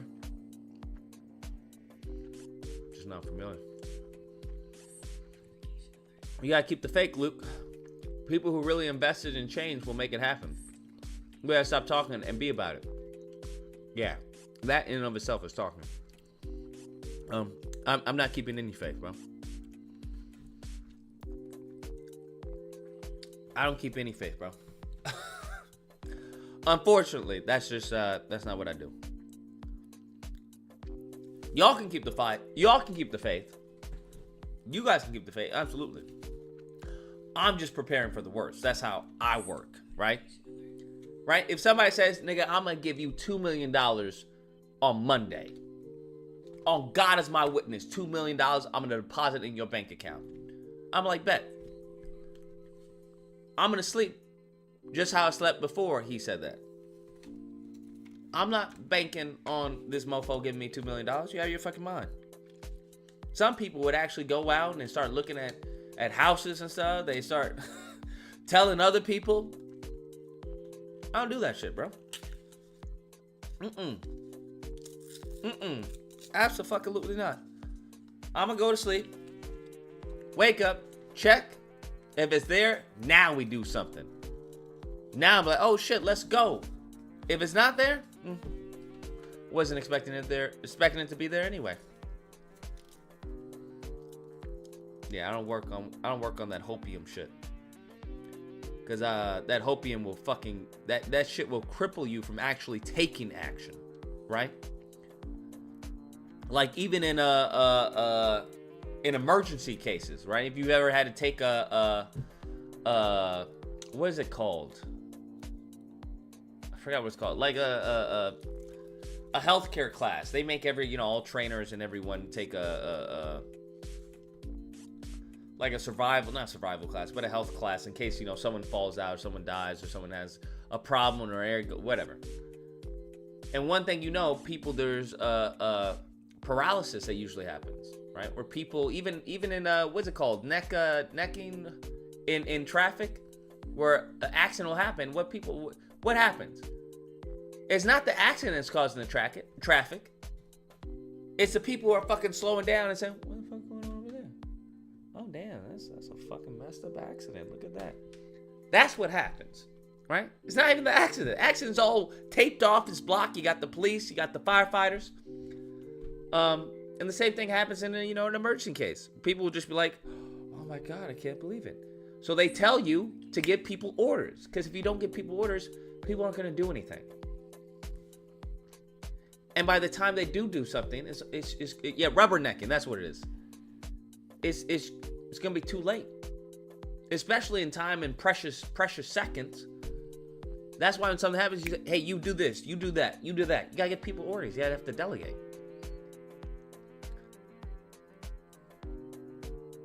But it is what it is. It is what it is, bro. I'm not expecting anything, bro. I'm not expecting anything. And I don't give a fuck about what anyone says. Do you, pimpin'? Live your life. Because mofos, from my experience, they still gonna be having this same conversation 5 years from now. They still gonna be having this same fucking conversation 5 years from now. So if you want to invest your time and energy into doing something for the community, that's great. But I'm telling you, that community is not gonna exist in the future. That's what y'all need to understand. That community that you put in so much blood, sweat, and tears in, that's not going to exist in the future. Those people that you grew up with aren't going to be there. They're not going to be there. Just letting you know. Because these mofos are moving differently. They are moving differently, and they're getting bolder. They're not playing around. So, it just is what it is. Stats can always play out one group larger than another, and it could be true in that sense, but it's in the end, all is individual self to learn and be better. Sure, but when you make up a group of individuals, right, then that becomes a group. And a big enough group can have an impact on the larger group. So just is what it is, bruh. It is what it is. I'm currently taking up Spanish. Wish me luck. Hey, good luck, bro. I'll see you in the future. I'll see you in the future, King. See you in the future, King. Because if you're not teaching your child Spanish, I don't know what to fucking tell you, bro. Your child's gonna be left behind. Your child's gonna be left behind. Yeah, I wish I had taken Spanish instead of fucking French in school. Cause I was like, French, ooh, I was like, okay, I can take some French and say a little shooky to get the ladies, Yeah, should have taken Spanish, bro. Should have fucking taken Spanish. Should have taken Spanish. I don't know what the hell I was thinking. Foolishness. Just saying. Nevertheless, are we doing COD? We can do Among Us too. I don't have a problem with Among Us. But what are we thinking about? What are we thinking about? French is difficult? It's not really. Spider-Man. As a New Yorker myself, I would say the black community strength has already been liquidated. God dang. has already been liquidated. Yeah, I'm just not gonna speak of it. That's all. Right? Because then you'll get those people who are like, oh, all you're doing is just, you're just defeated. You're just speaking defeatist talk. And it's like, okay. I'm not gonna, right? If you can't say something kind or nice, don't say anything at all. So it's like, all right. For those who want to do something, hey, I'm not gonna stop you from doing it. Absolutely not. I'm just gonna keep my opinions to myself. I'll cheer you on, but I think I'm gonna keep my opinions to myself for the most part. Very much so. Excuse me. Very much so. Among Us, so no more such thumbnails? What do you mean, so no more such thumbnails? I disagree with you. April, one of the most difficult to learn? Wait, what? 980, you're on the line. What's the disagreement and tell me why? So, Lucas, you say you're going to be a silent hater to people actually doing something for the black community? Where did I say I would be a silent hater? That's what you just said, nigga. You just said you're going to be a silent hater. You just said, oh, I'll cheer you on, but I'll keep my opinions to myself. That's hate speak, bro. How is it hate speak if I say I'm going to cheer people on who are actually going to do something? Because deep down, you're not cheering them on. You're keeping your opinions to yourself. Like, what? You've been on this shit. If I may think that as far as their efforts may be futile in the long run, sure. But if they want to do that and that's where their heart is, there's no reason for me to say that. So I'm going to keep it to myself. So you're going to be a silent hater, nigga. You just using fancy words for being a silent hater. That's all you're doing. A hater, I don't see how it would be a silent hater because I don't want them to fail. You said the long efforts in your whatever you're doing is futile, nigga. What? Yeah, I can have that belief. That's my right to have that belief. But that doesn't mean I want them to fail. Silent hater. That's what a silent hater is. Like, how you gonna sit there and describe something that is a definition of what I'm talking about? From my understanding, I thought a silent hater was someone who was hoping that someone fails, despite them possibly cheering them on, like a two-faced person. That's what you just said. I'm gonna cheer you on, but my opinion is what you're doing is no use. It doesn't matter. Yeah, I can think so what you're saying but that's is not me anyone hating. Starting a business, hey, black people, anyone starting a business, anyone doing anything for your community, in the next 5 years is going to fail, according to Lucas. Just to let you know. No, he doesn't have faith in anything you're doing, and yet he wants to get on here and tell you that, oh, I'll cheer you on, but I keep my opinions to myself. No, the issue please. The issue has never been about the individual. Nigga, please. The issue has never been about the individual. It's mogul, baby. I'm in this bitch. Let me get this fry this whole shit right here real quick. Let me let this down because you've been doing this shit for a couple weeks now, a month. Nah, nigga, we taking over. And if you don't like that shit, step aside. Don't cheer us on. Don't say shit. Just watch what happens, bro. Watch what happens. All right. Because what you talking is reckless, bro. Because niggas is putting hard efforts in these streets. Niggas is putting hard fucking work in these streets. And you're up here saying 5 years, that's all you got. Like, what? Nigga, what? All you got is 5 years. For your panel, nigga. That's all you got. How about that? I think there's a difference between individuals who are putting in work and the group putting in work. Or individuals putting in work. That's for the group. What do you mean? That's for the group. I understand. Individuals have to produce for the group. I understand. And if they don't do that, where do you think the group gonna come from, bro? I understand. You think it wasn't for? I understand individuals put in work for the group. The problem is that it's not producing anything. So what hasn't been produced? Do you realize the efforts black people have gotten through and broken through just to make it in the fucked up system that we have? Do you realize that? Yes. Okay, so you realize Tyler Perry owns BET right now. You realize Oprah owns OWN. You realize P. Diddy owns Revolt. We have literal power and literal stance in here. How has that benefited the group, if we can though? get to... What do you mean how? How is how you sway opinions, how you sway movements, how you create momentum all across the nation. Once you see money growth and what we put into like that. I forgot that lady's name who bought those acres of land to build a tech company to also build residential homes there. There's another group of families building. It's little pockets of groups building, and yeah, it may take a while. It may take longer than 5 years, but guess what? It doesn't matter what political spectrum you're on.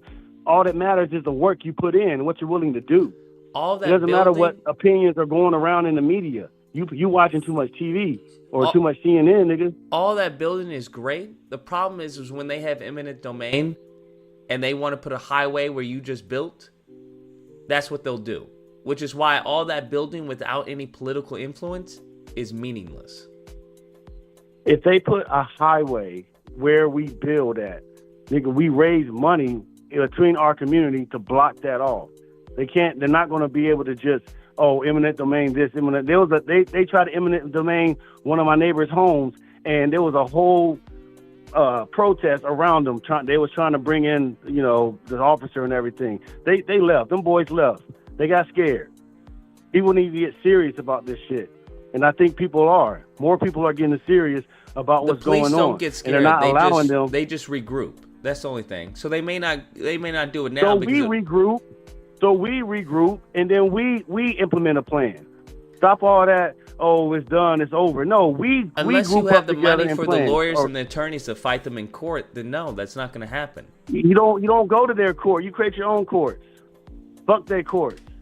We have our own court system. We have our own way of methods of saying shit. And if they don't agree with it, then they got to come to us about it. How about that? Okay. Got to stop this talk, man. We doing too much work out here to have other people saying, oh, this and that. We already got a Candace Owens, Brandon Tatum. We already got these other niggas out here. You want to add to that list? You want to be on there, Lucas? Mr. Lucas? Amazing? Probably not. Like, nah, niggas came up here. Yeah, they said some wild shit. Yeah, we got some idiots in the group. Who doesn't have some fucking idiots in the group, bruh? You asking niggas to call in and just putting your number on the screen. You know the dumb motherfuckers are going to be the ones that call in. Come on now. Us niggas ain't about to sit here and argue with a nigga on the internet about the existence of the black community when we in the black community doing shit. Nobody got time for that. So why the fuck you think that you getting all these retarded people calling in, and then you judging the whole community off of 20 phone calls you got today? Like, come on now. No, leave that shit alone, bro. It's not judging. If you don't want to be a part of this shit, bro, if you don't want to do this shit, leave it alone. Just go. That's just what go. I said. Do your little cooning shit if you want to, bro. We got targets. We got a hit list going. Don't worry. Keep it going. But don't sit here and pretend like you want to, create solutions and do things. But when niggas talk about solutions, I don't want to do that. Or I don't want to go out in the woods and help, start a new community. I don't want to help build nothing. Nigga, you useless. What are you doing? If all you're doing is getting up here.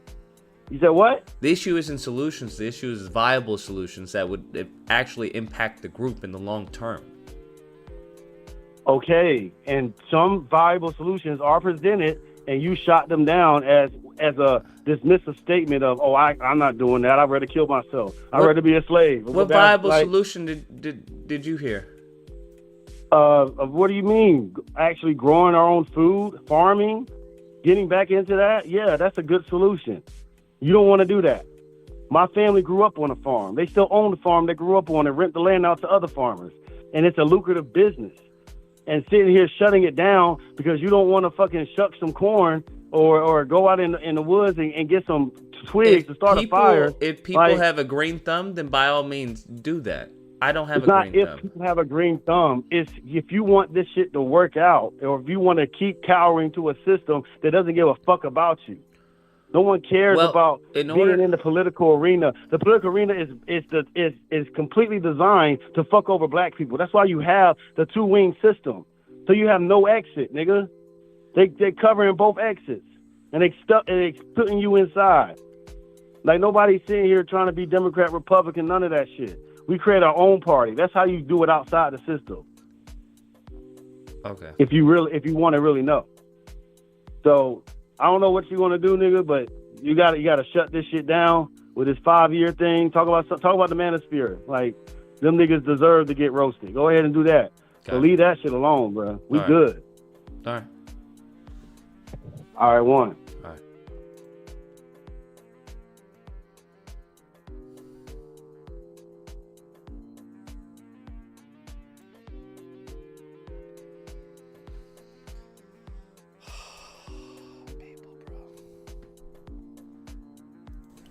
Uh, 832, you're on the line.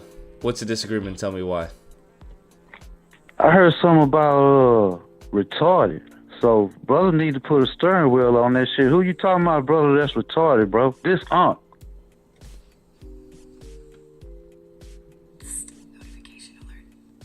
Hello? Yeah. Where he at? Oh, he's not on. He gone? He's not online. Yeah. Oh, I thought I heard something about a motherfucker retarded. I hope he ain't talking about me, bro. But we can have that conversation. And guess what? As soon as a nigga say something about raising money, man, that's some more of that brother polite Tariq Nasheed bullshit. That's a scam in the mix. So don't listen to bullshit like that. Black people know what we should do, and all this other talk about community and all that shit, that's a coward move, bro. Everybody know what we should be doing. I ain't gonna say it, Lucas, because I don't want to fuck your channel. I know I'm gonna say some wild shit. But guess what? When a nigga talking about raising money, man, we already know where that go at, bro. We already know what that's for. That's money for his pocket, his partner's pocket. We ain't gonna see that. That's the same way them niggas come up when we say reparation. Well, we can come up with some programs, right? We don't need no fucking programs, man. We need balls. That's what we need. The white folks, when they want something, what do, bro? Throughout history. I respect them for that. When they want to make moves, bro, they know exactly where to go to. That's why they love that Second Amendment so much. But guess what? Unc love it too. Raising money for what, bro? For what? So you can buy a Benz or something? A new 89 Benz or something, bro? That what you need money for? Talking to you, nigga, whoever you is that called in. I don't know who you is. And I ain't being disrespectful, but I heard something about called us retarded. So you need to put a steering wheel on that shit. I know goddamn well you ain't talking about me. And, you know, stand with that. We can have that conversation one day. I'm finna go to bed. I've been up all day, man. I just heard something about retarded. Don't say shit like that, cause see, the same nigga hollering about community calling people retarded. Do that sound like community to y'all, bro? Don't to me. You insult the people you supposed to save. You trying to save. Yeah, people say crazy shit, so what? It's crazy motherfuckers in the world, you know. Everybody ain't on the same level, man. That's what I talk about. Ain't nobody perfect.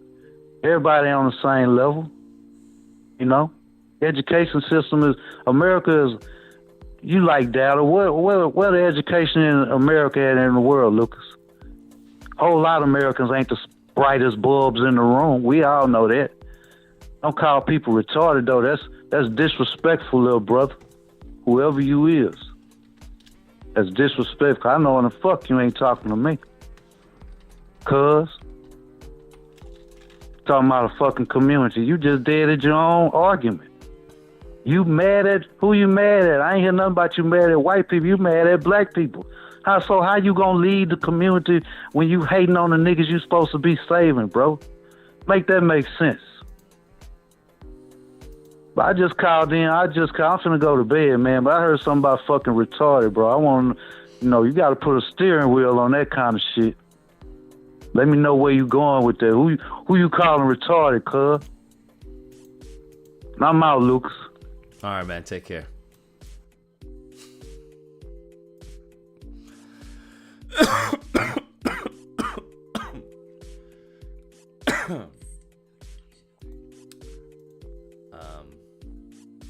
Yeah. Like I said, I think a lot of people have a lot of confidence. I think what many people, in particular Mogul, I think Mogul, I like Mogul's chutzpah. But I think it's a lashing out due to the fear of the inevitable. That's what it sounds like. It sounds like a lashing out due to the fear of the inevitable. You may not want it to be true, but deep down inside, you know it's true.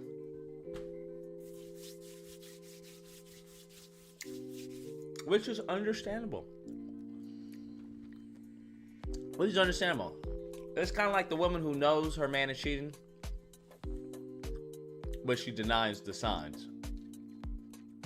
And then when someone tells her or suggests it, she lashes out. You just a hater. You just a hater, bitch. You always wanted my man. That's why you think he's cheating. He never wants you. But deep down inside, she knows what the other woman is saying is fucking true.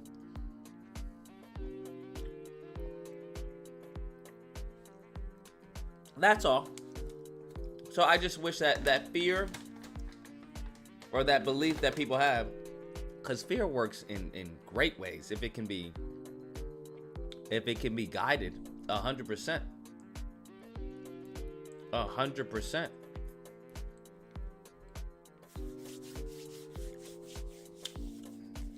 So I don't think as a group we have that much fear, unfortunately. Like it's not a realistic outcome for many black people. That's the thing.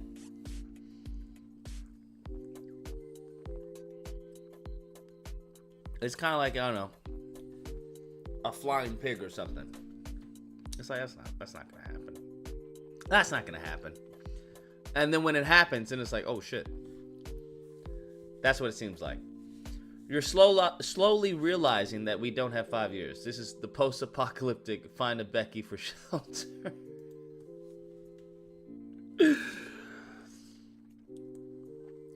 I'm just saying.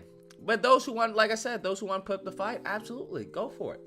Hopefully someone, like I said, there's only two ways out of this. Someone rises from the ashes. Who knows? It may be Mogul. That would be awesome. If Mogul comes out, right? Mogul turns out to be the Moses for his people. That would be great. That would honestly be the best, the greatest thing ever. Or there has to be some serious catastrophic incident regarding black people. That's it. There would have to be a serious threat where like aliens come down and like, hey, we're gonna kill all black people. That's it. Do you mean only black Americans or African immigrants as well? We mean all black people. We don't care where you come from. We're gonna kill you. In that case, that would then force some unity. And it would be a serious catastrophic threat. Where it wouldn't be any talking about it. You would actually have to strategize for your fucking survival.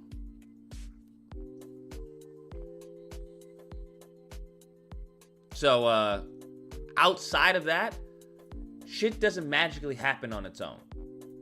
That's all I'm saying. Shit doesn't magically happen on its own. And anything that's happening seems to be on an individualistic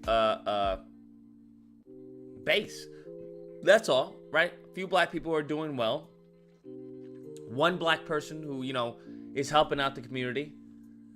But most of the time, from what I've seen from those dudes who are actually helping out the community, like, I still remember the dude who was talking about he was helping out the community, and the community wasn't even helping him out. You telling me you trying to better the community and the community doesn't have your back? He was like, yeah, it is what it is, but I don't need their support. It's like, no, you do need your support. You do need the community support, bruh. If you think you're going to do this on your own, it's not going to happen. It's not going to happen. The only way someone rises from the ashes, right, is that people follow him or her. That's the only way. That's what you have to understand. That's the only way you can lead is if you have a following. But if you trying to say, hey, we're going to do this, we're going to do that, but no one's listening to what you're recommending or what you're delegating, then you're just a person talking. You're not a leader. Because a leader needs followers. So, I think it's, hey, I think that that passion and drive is great. I just don't think there's a significant threat to Black Americans right now that is palpable. That's the problem. It's not palpable. You may see it on the news, see a few incidents here and there, but it's not really that high level of a threat, unfortunately. Because if it was, the group would be behaving very, very differently. Right? We not having a January 6th palpable threat. Like, imagine those people were in so much fear. They actually believed what the hell was being told to them. They actually believed it. It wasn't that, hey, you know, this is what's going on. Let me join a Twitter space or let me see, you know, a live stream. No, they actually like, yo, this shit is fucking real. And we gotta do something about it. These motherfuckers, these communist fucking Democrats are trying to take over my country. I don't think we have that January 6th energy yet. That's all. I don't think you have that January 6th belief factor yet. That's all. That's all. Just is what it is. They got politically pimped, yeah, but they believed that shit with all their heart. Every single person that was there, they believed it to the fucking fullest of their heart, that they will die believing that.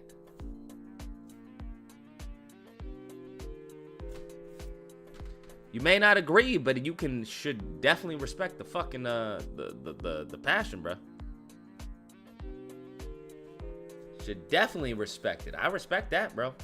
Hey, yo. If you willing to die on that hill, by all means, bro. That's maybe some wild shit to me, but hey. You know, kudos to you, though. January 6th wasn't fear, that was entitlement. I think it was a mix of both, honestly.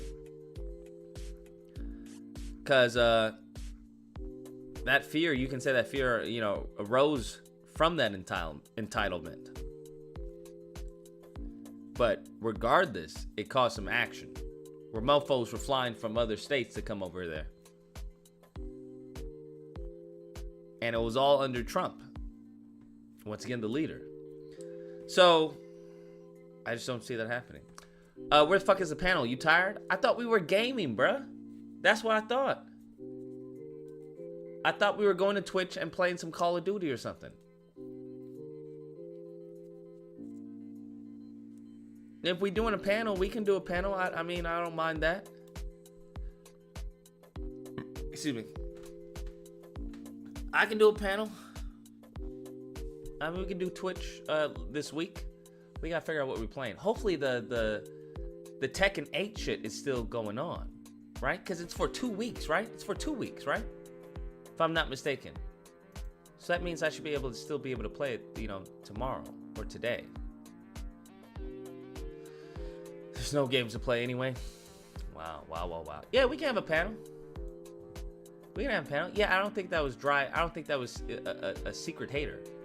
Because if you're going to actually do something that it results in actual change for the community, I'm a part of the group.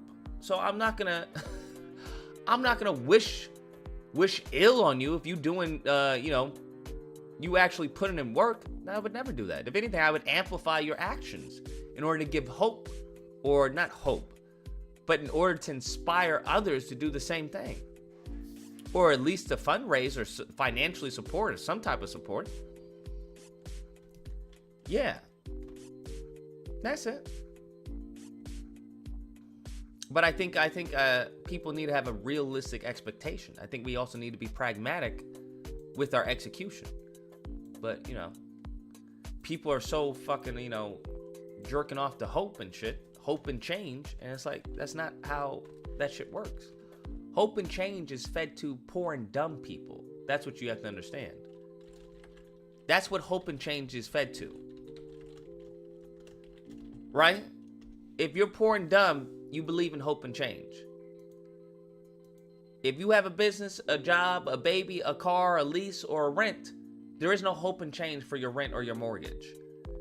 There is no, well, I'm a hope and change that this bill is paid. That's not how that fucking works. I'm a hope and change that this mortgage is paid. It's not how that works. There's going to be some action done. Like, okay, I'm going to need to do something to make sure that this fucking bill is paid. Because that fear, that reality of you getting kicked out of your place or you losing your home or you breaking down in the middle of the fucking street because there's no gas in the car, that shit is real. And there's a due date. There's a limited time. You don't have all day or have all year. There is no right ambiguous setting.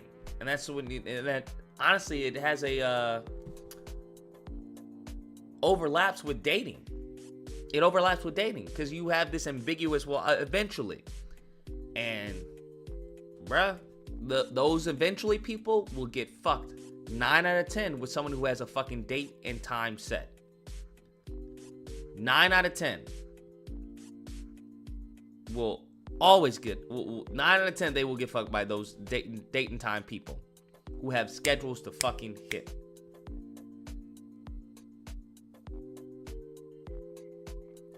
But you know, to each his own. Y'all do you. I just live here, bro. I just live here on planet Earth.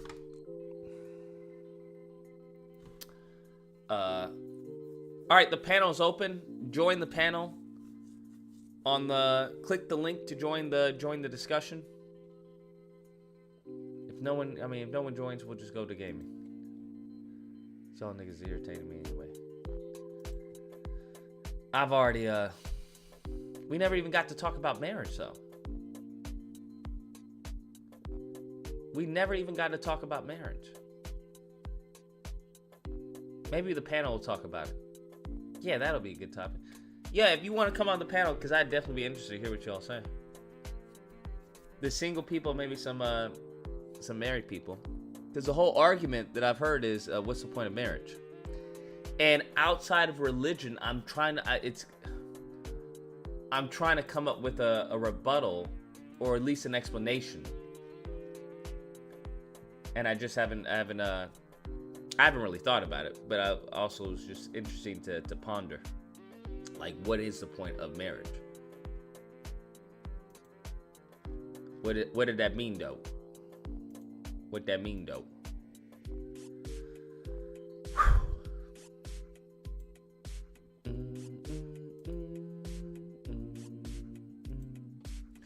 All right, well, we have no one. It's just me. Which is fine, because we can definitely start up some Call of Duty. Definitely start some Call of Duty or some Tekken 8 or something. Just saying. Because mofos are constantly talking about, oh, do the panel. Oh, boy.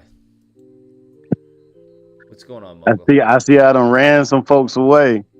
Hey, man, somebody tell Unc to chill the fuck out. If the shoe fits, that's all I'm gonna say. Unc is gonna come for you, bro. He's gonna get you. Bro, I ain't scared of Unc. Shit, I'm Unc. I'll take the name Unc. What are you gonna do about that? I don't know if that's how that works. Oh, it's gonna work that way. Straight like that. Nah, man, I had to come up there and spit some facts, man. I won't upset. I just I ran up the stairs as I was talking to you, so I got a little tired.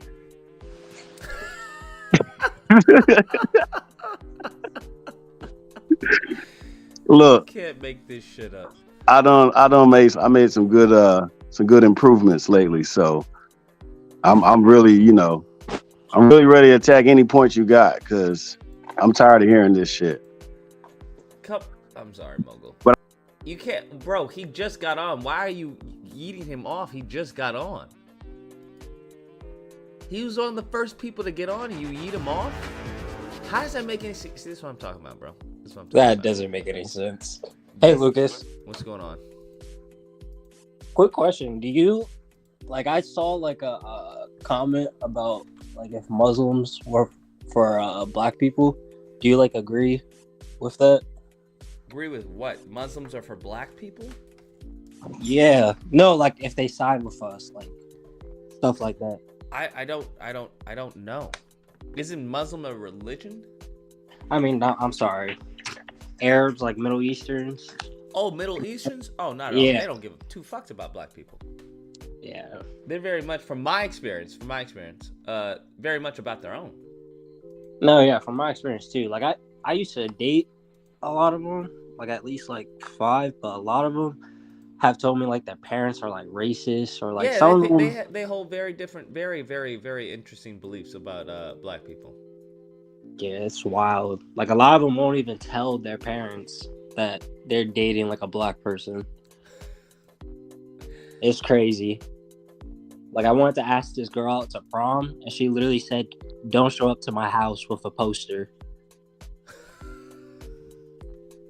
And I was like, "What the fuck?" That's wild. We didn't take any pictures. I ended up ditching her at prom. Stop it. With somebody else. What do you bro. mean you didn't take any pictures? Bro, she dead ass did not take any pictures because her parents looked through her Instagram, so she didn't want to post any prom pictures or anything like that. Bro, are you for real?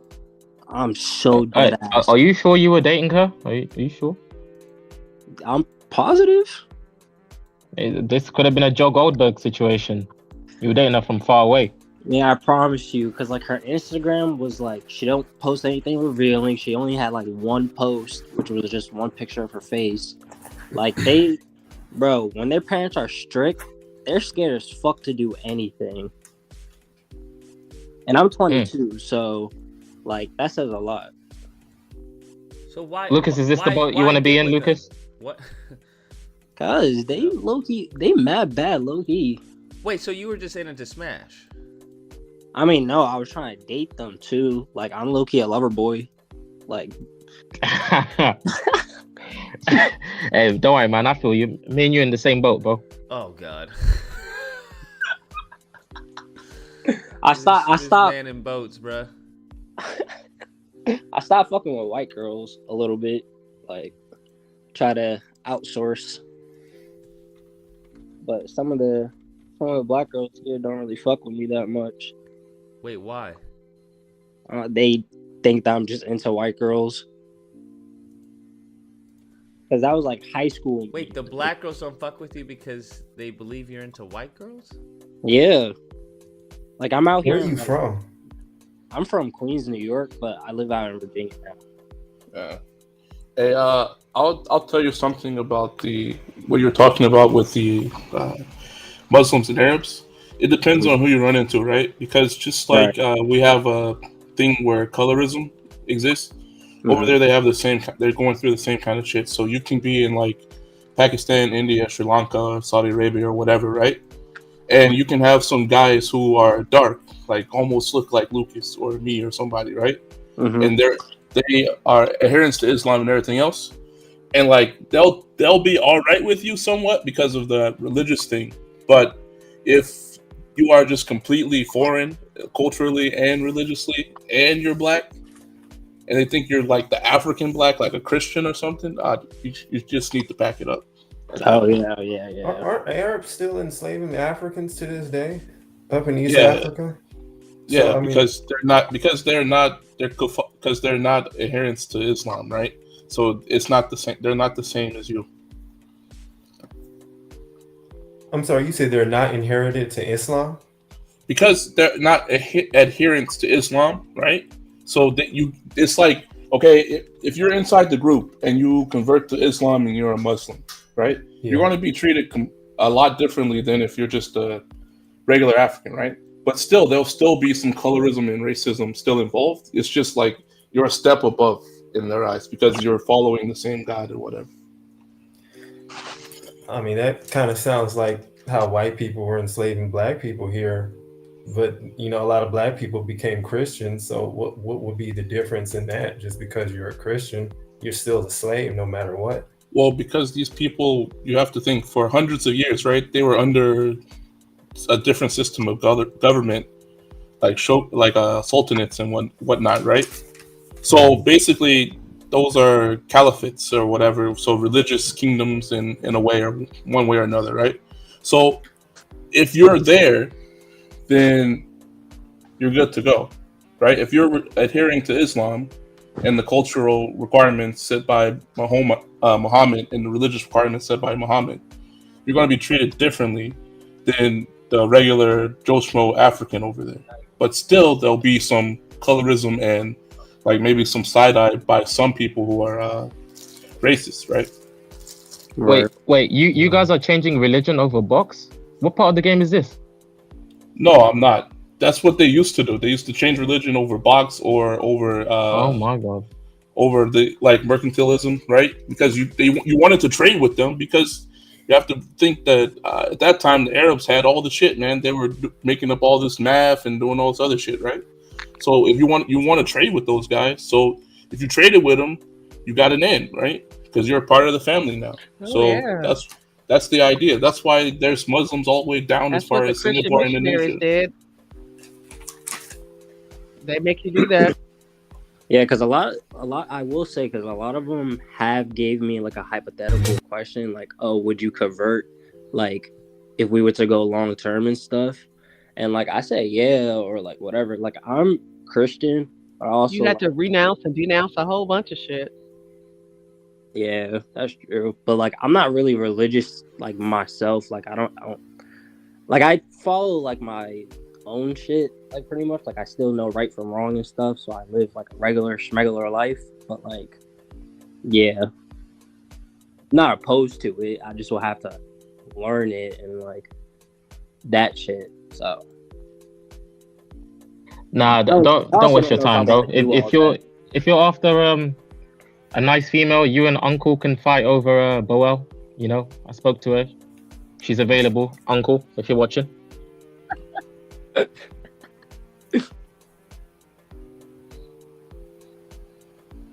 Lucas, Yes. you be hating on Spider-Man too. Hi, y'all. Yo, somebody in the chat said that like religion, you get treated equally just because of the religion. Yeah, like I said, you get treated better than everyone else, but there's still like hundreds of tribes. Like all those people are under the umbrella of one religion, but there's still different tribes of people, right? So it doesn't matter what the religion is. It could be like a bunch of black people in the hood or something, or somebody else somewhere else, and then they're different neighborhoods or different cities, and they'd be like, man, I don't like the way you make your pizza. Well, I don't like the way you do this. I don't like the way you do that. So you have your own ideas about like how to get to the top of the mountain that Muhammad set out or whatever. So there can be some issues on that. Sounds like a cultural problem. Well, that was Henry VIII, if anybody remembers.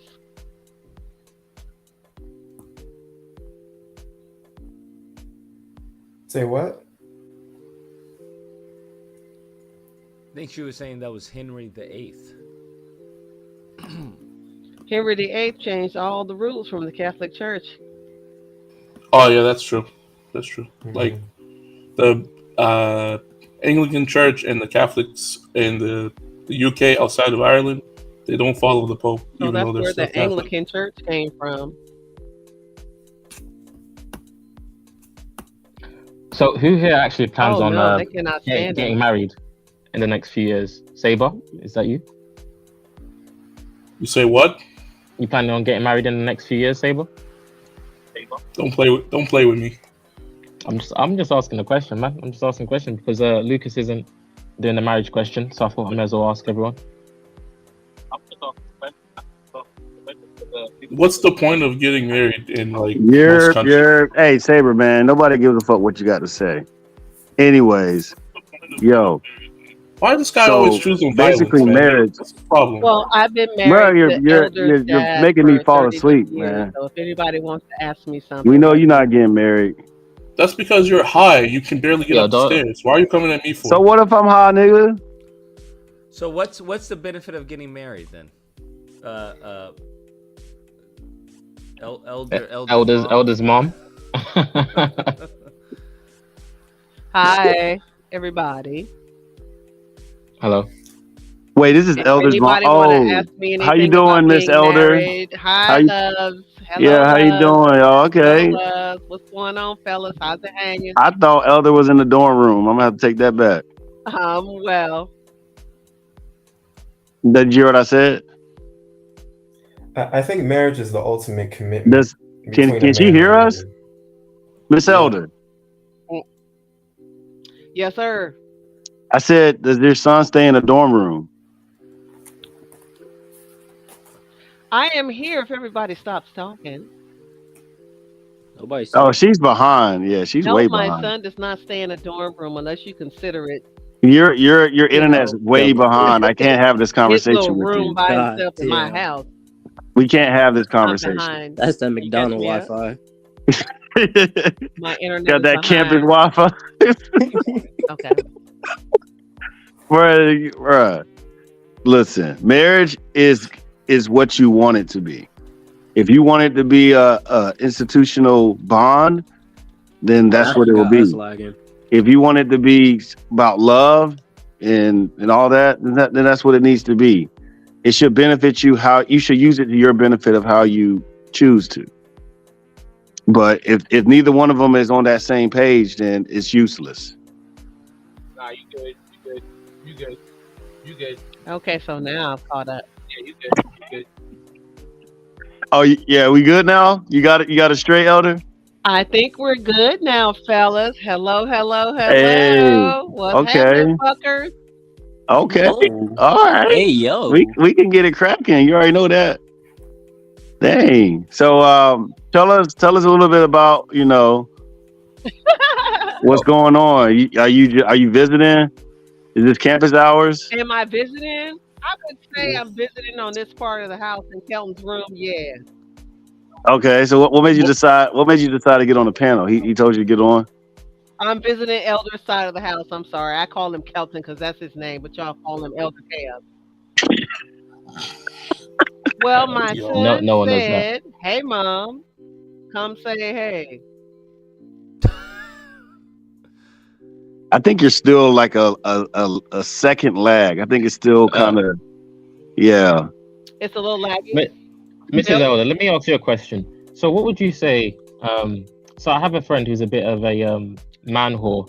His name is Lucas. He just poured his And he's- mama a glass of wine. Yo, okay. I'm trying to ask a question for my friend over here. Not Oh related no, to go amazing. ahead. Go ahead. So, is she still listening? Is she? It's a lag. She can't really hear you when you talk like on time. Lucas, I wouldn't take that disrespect. I got it. Man, can we go back to my conversation? Because No, we're talking about marriage. Solid. We good. Solid. We good. all right, you said that last time. So we're talking about marriage and why you should get married. We're talking about I don't know marriage. that. The way I see a lot of why should we in 2023 get married? Why should someone in my age get married? Okay, so can I tell you a story of how long I've been married and why first? No, we just want to know why it's important to get married. Oh, he said, hell no. What a clown, man! You're such a clown. Yeah. Nobody want to hear that romantic bullshit. Nah, when they're Okay then. Go ahead. Nope, I ain't even gonna do it. All now. right, good. We ain't want that Tell shit you what it anyway. is. So Tell us straight like it is. Yeah. I'm gonna tell you the romantic story. Elder disagrees. He has a disagreement with that. Keep it short and The romantic story. Let me tell you, we were kindred spirits and all that jazz. So did you fall in love first before I did. anything happened? Did you have did. sex before marriage? Yes. Okay. And Lord of mercy. was that accepted in your time? Was that usual? No, it wasn't. No, I'm 54. I was born in 1969. Would you recommend doing that? Yes. Okay. So definitely. But this is the funny thing is my mom got married without the feminism. Without the feminism? without the What do you feminism. mean? But she thought it was okay for me to do that, but not get married. Okay, so she encouraged you to do it. She said, live your life, do all those things, but there was still that feminism, even though my mom was a feminist, there was still the feminism in there about, you know, um, y'all call them bodies. Bodies. Yeah, y'all call them bodies. You know what I'm saying? So Wait. What she type of said, bodies we talking hold about? on. Well, I'm not You talking know about what she's talking about. alien bodies. I'm Behave talking about yourself, Mowgli. how many What's wrong with you, bodies bro? that You you had retarded, bro? before you You got alright? You talking married. about hoes? So I mean, Promiscuous women? well, if you really want to talk about it, though, if you really want to talk about it, I ain't got no problem with hoes, though. I ain't got no problem with hoes. Hey, Lucas, shout So out to do you. you have any daughters? I do. I have two. Any of them a hoe? She, Bro, you hey. alright, bro? Yeah, you all right, bro? You talk to your mom like this? You had no mom's fucking, fine. We don't get you along. have no fucking goddamn respect? Respect for what? I'm asking. Get your clown ass out of here, bro. That was a wild. But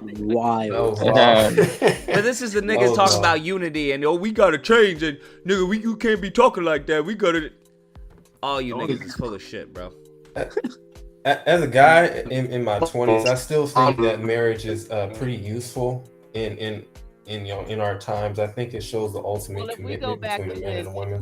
Marriage feel like was that's about difficult, though, business, in and this it was not generation. about love, and it was not about care. It was not about what my wife thought about anything. It was not about any of that. It really was not. And if it was something about that, it was very quiet. So, has anybody ever watched anything on Catherine the Great? No, I don't even know who that is.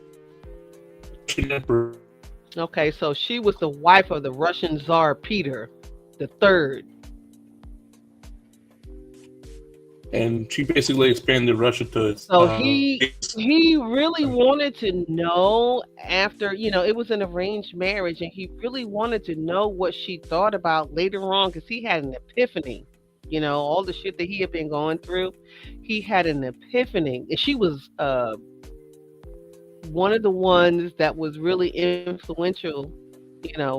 He was they were Romanovs. Okay, so she was very influential later on, years down the line after they had a child, after he figured out, okay, well, she ain't really trying to take over. She's just trying to integrate things into the conversation, you know what I'm saying? But because of the fact that he never really had a chance to think for himself, he was just supposed to be king, period. Right?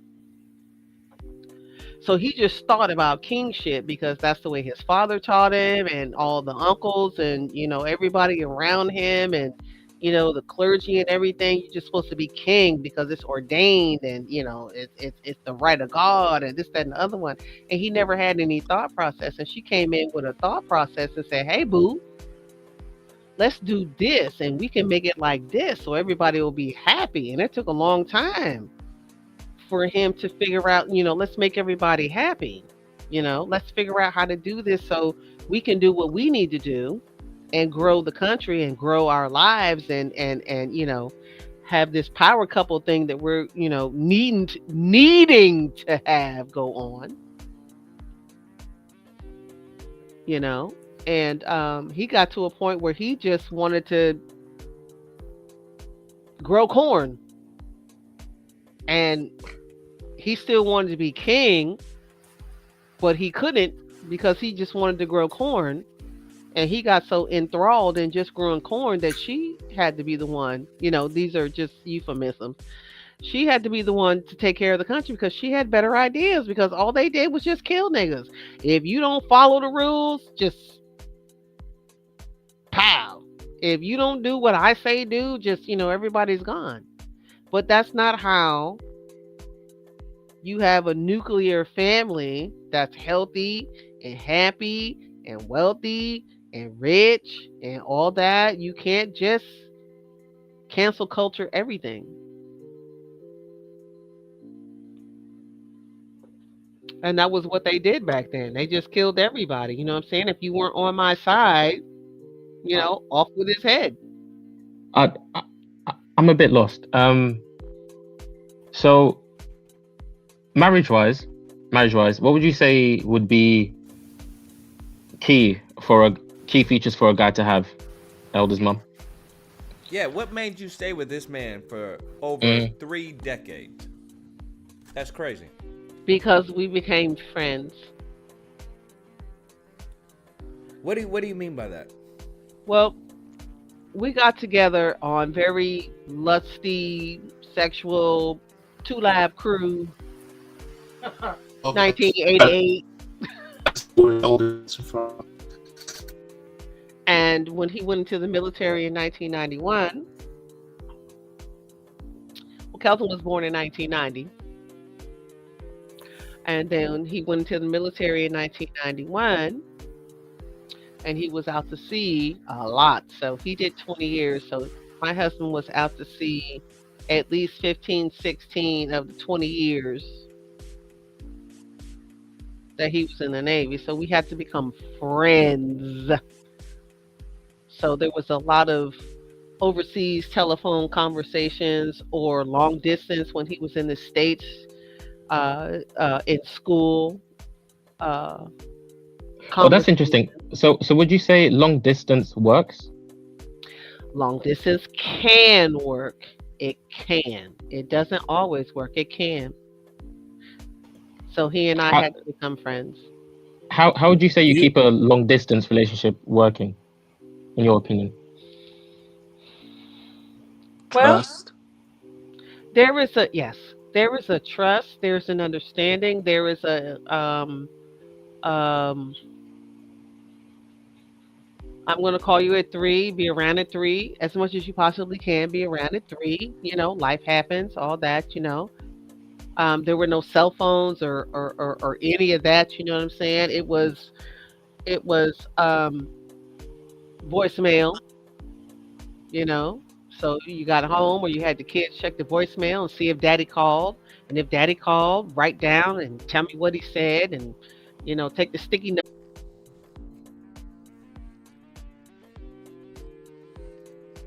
Bro, did my internet go out? Is it just me? Can you all hear me?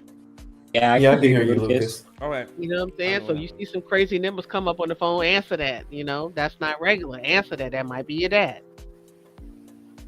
Take that message and then I'll, figure out how to call him back and we'll figure out how to have that conversation so we can figure out what's going on. So we dealt with our lives a lot for 15 years away from each other. Can I ask you, are you pro-black? I just wanted to ask you, are you and your husband pro-black? Pro-black. My husband definitely is pro-black. I will say that.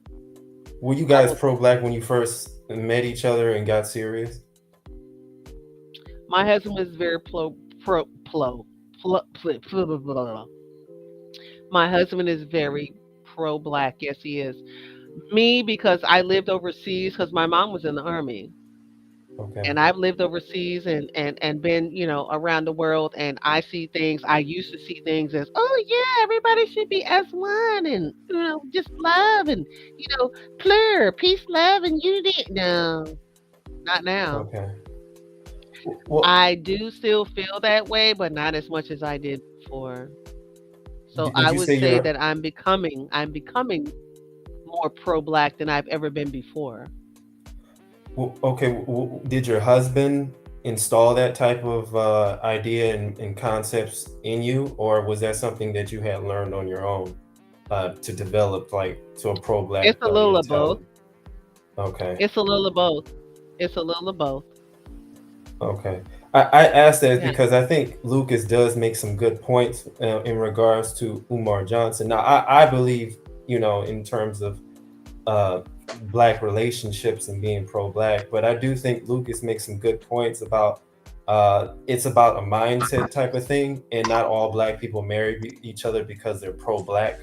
Right. I know this is off topic, Right. But No, it's uh, not. It's not. okay, And it's a certain time period that you were asking me this question. Yes.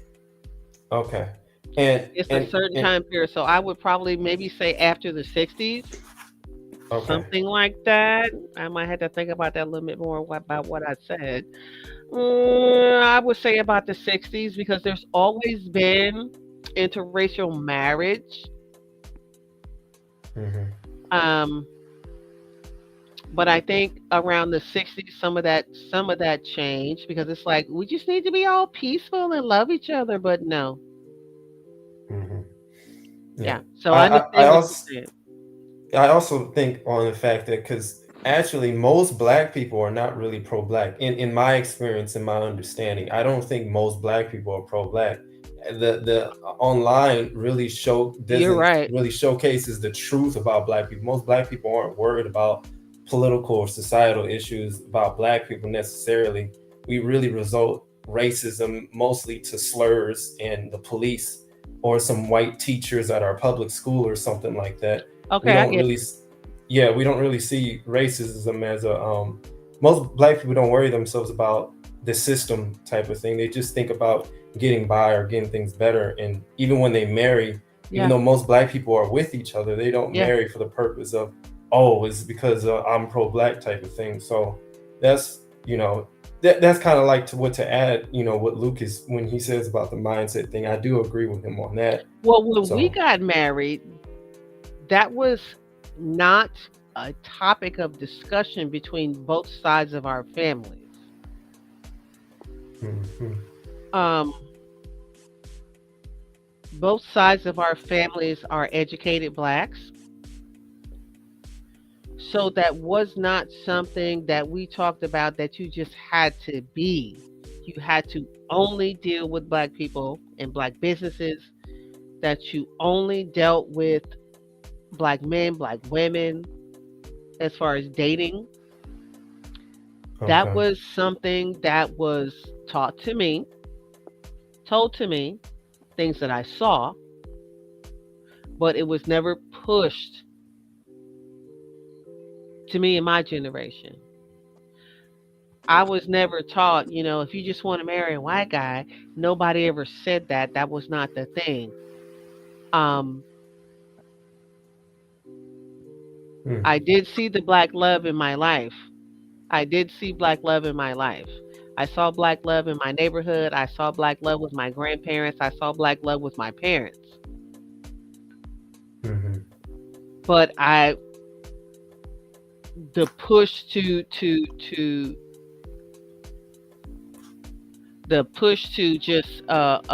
just be you and just go do was the thing, but it wasn't the thing. So we like it if you want to go explore, but you need to bring home a black man.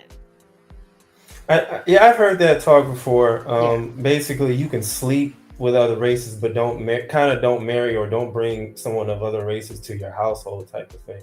Hmm. Yeah. That was told to me, that was taught to me, but it was not pushed because um my my family, the men in my family, the uncles and my grandfather, my grandmother, um there were so many people of all kinds of people, places and things at our house when I grew up because my grandfather was Navy, my uncle was Army, my aunt was Air Force. There were all kind of people, places and things in our house. So if you want to talk about me, I saw camaraderie, I saw love, I saw peace, I saw everybody wanted to be together. There were all kinds of people at my house when I was growing up, and there's a lot of people that don't have that. So when I got married, when my husband proposed to me, I loved him, period. And I loved Mhm. him before he loved me. He Yeah. liked me. He really liked me, but I loved him before he just, that second tier of liking me. I loved him. Mhm. Did you guys have any like goals or aspirations or something Oh, that we had all kind of shit that we was gonna do that we don't do nothing about that shit now.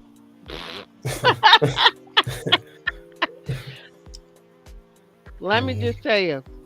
Well, with my husband being in the Navy, he has PTSD.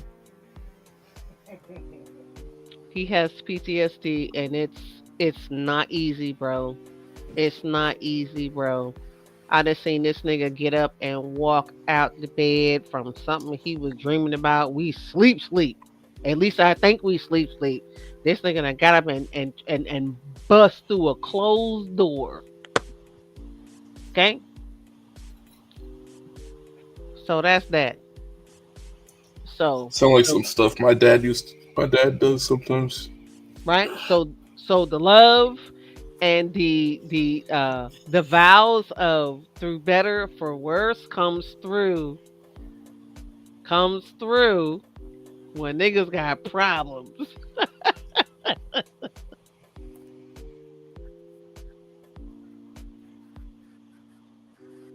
No, I would have done that. No, I would have done that. I well, would have that's done that. different. Well, I'm I not saying definitely from would have done today. that because I loved him so much. I fell in love with him so fast and so much because we had so much in common. We had so much in common very early. We wanted things, and both of our families were military, so we wanted things and we wanted to do things and we wanted to be things and wanted to have things. You know what I'm saying? And we wanted all those things, and we were willing to wait to work it out, and wait for it. Well, that's different compared to some women. How some women may think in today's generation. A lot of black women think that they shouldn't give so-called wifely duties to their man or boyfriend if they don't have a ring on their finger, or if they're not offered that type of commitment. Well, what So I will tell you about that is, we're taught to nest. All women, all animals are taught to nest. So anytime you get some of that good, you know what I'm saying? And there's going to be a pregnancy in between there somewhere. So you're taught to nest. So we nest. You find that one, you nest. You start making a home, you start making a house, you start cooking and cleaning and all those things. You start doing that. Taught So by who? Who? Sorry, who would you say it teaches women these things? okay, so it is an innate thing. It is a DNA thing. It is a gut thing. It is a body familiar thing. It is all those things that you are being taught to nest. Have you watched birds? Okay, in the spring, about January, February, March, if you look in any tree in your yard, anybody else's yard, go to the park, whatever it is, you start seeing the nesting phase, right? You start seeing birds picking up pieces of anything and making a nest. Have you ever seen a nest? Have you ever seen a nest?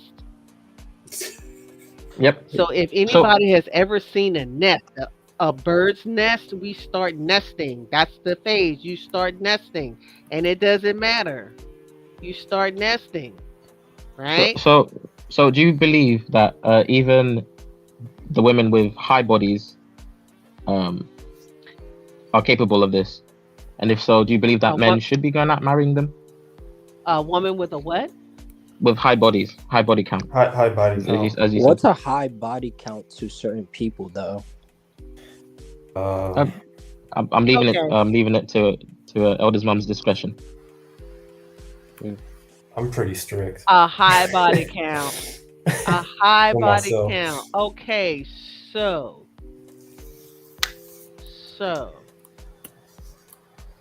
it is a choice if you want a woman with a high body count, which is something that I would say is experience, experience.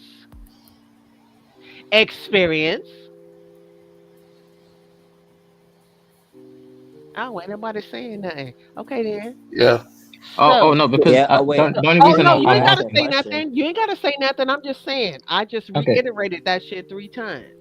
So No, the reason I'm experience. asking that question, right, is because certain people say that if she's a Certain promiscuous people say woman, that. you So shouldn't try a to promiscuous marry her. woman, Yeah, but don't we like promiscuous women because they have experience? We have No, not experience, right? necessarily. So those that have, did somebody say not necessarily? Somebody said not Yes, necessarily. that's me. I don't know. Absolutely. I have a So high here's body the count, but I feel 50-50 like that I'm that's very talking high. about. So the experience is not too many on your body count list, but just enough where it makes me wanna. Mom, what's your body count? What's my body Bro, count? Absolutely not. Don't no. You don't have to answer Christ, that. bro. It's okay. Okay, You guys, don't. keep it respectful, guys. Keep it respectful, guys. No, okay, on don't something answer that question. tonight. That was trick. That was trick. You don't have to answer that. But Crazy. Jesus Christ, y'all.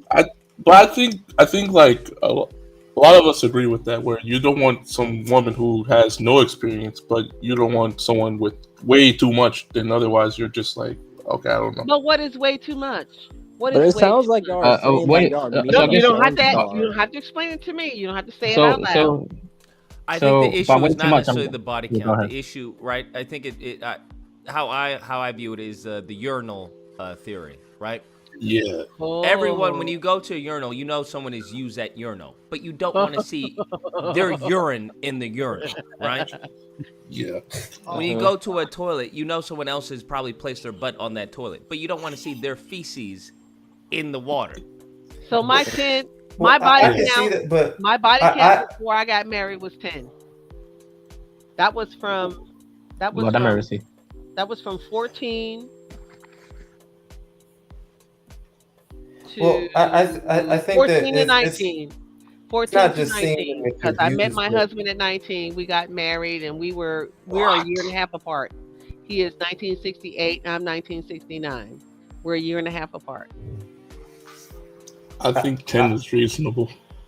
I wanted to say that because there's also I believe there's a Yeah, that's scientific reasonable. method as well. Yeah, 10 is reasonable, but 6 of them motherfuckers was worthless. Like Anyway, human beings also have a bonding because hormone. that was middle school and high school. Y'all remember? Come on now, don't do it. Not me, madam. I happen to be a virgin. I'm not gonna lie. I'm trying to lose Bro, about you Well, I'm 50 still happy on pounds. this for kick? you. I'm You're happy. missing out. I'm happy for you. So when you make it happen, it's gonna happen the Thank way you. you want it. Thank you. I appreciate you. Absolutely, but that's a lie. God, dang. Why you gotta do me like that? That's crazy. But that's a lie. Good for you. Make it happen though. Make it happen though. Good for you. Because that's gonna be for you. That's gonna be for you. Because you I are a think virgin, that's gonna be for you. But for a when woman that's a virgin, that's not for her. I think when people sleep around with too many people, it also causes emotional drama or trauma, excuse me. And with that, Oh it baby, it's a causes lot. It's a yeah, lot it causes because that person to also have problems with bonding with other people because it is a scientific thing where human beings have a bonding hormone. It's called the oxytocin hormone. yes they do. And yeah, and you We can love abuse that oxytocin. as Don't you love well. it? Yes. Don't you Yes, love I do. oxytocin? Don't you love oxytocin? I'm telling you, when you fall in love, you know what? I've been with my husband for so long, I have not been in love with anything. I'll tell you a story. So, I am a professional belly dancer, a professional aerobics teacher. And when I was taking a belly dance class, we were learning a new choreography, and the music was very loving and very, very, very sensual and all those things. And my life listening to this music, trying to learn this dance, at that time, I had new grandkids being born. I had children graduating from high school. My husband was getting out of the military, and maybe he was out of the military already. A lot of transitioning going on. So I was having trouble listening to the music and moving my body with the music. So my teacher was like, "Well, Felicia, I don't see where you're getting this." And I'm like, "I'm trying to figure it out." So I took a month off and I came back. I hadn't figured anything out. I took the music and all the choreography and I was practicing at home. And there were certain things that I could not get into, certain body movement and certain a musical movement to move the body. And I went back to my teacher, and that day I asked her, I said, "Well, what is it that's going wrong?" And she asked me, "What are you in love with?" And I immediately say, "I ain't in love with shit." And she said, "Well, that's the reason why you can't move and do the things that you need to do to move the body and to be able to do the things you need to do because you're not in love with anything." So, I didn't hear it. I heard it, but I didn't hear it till I got home. And I said, "You know what? I'm not going back to dance class the next week," because I had to think about it.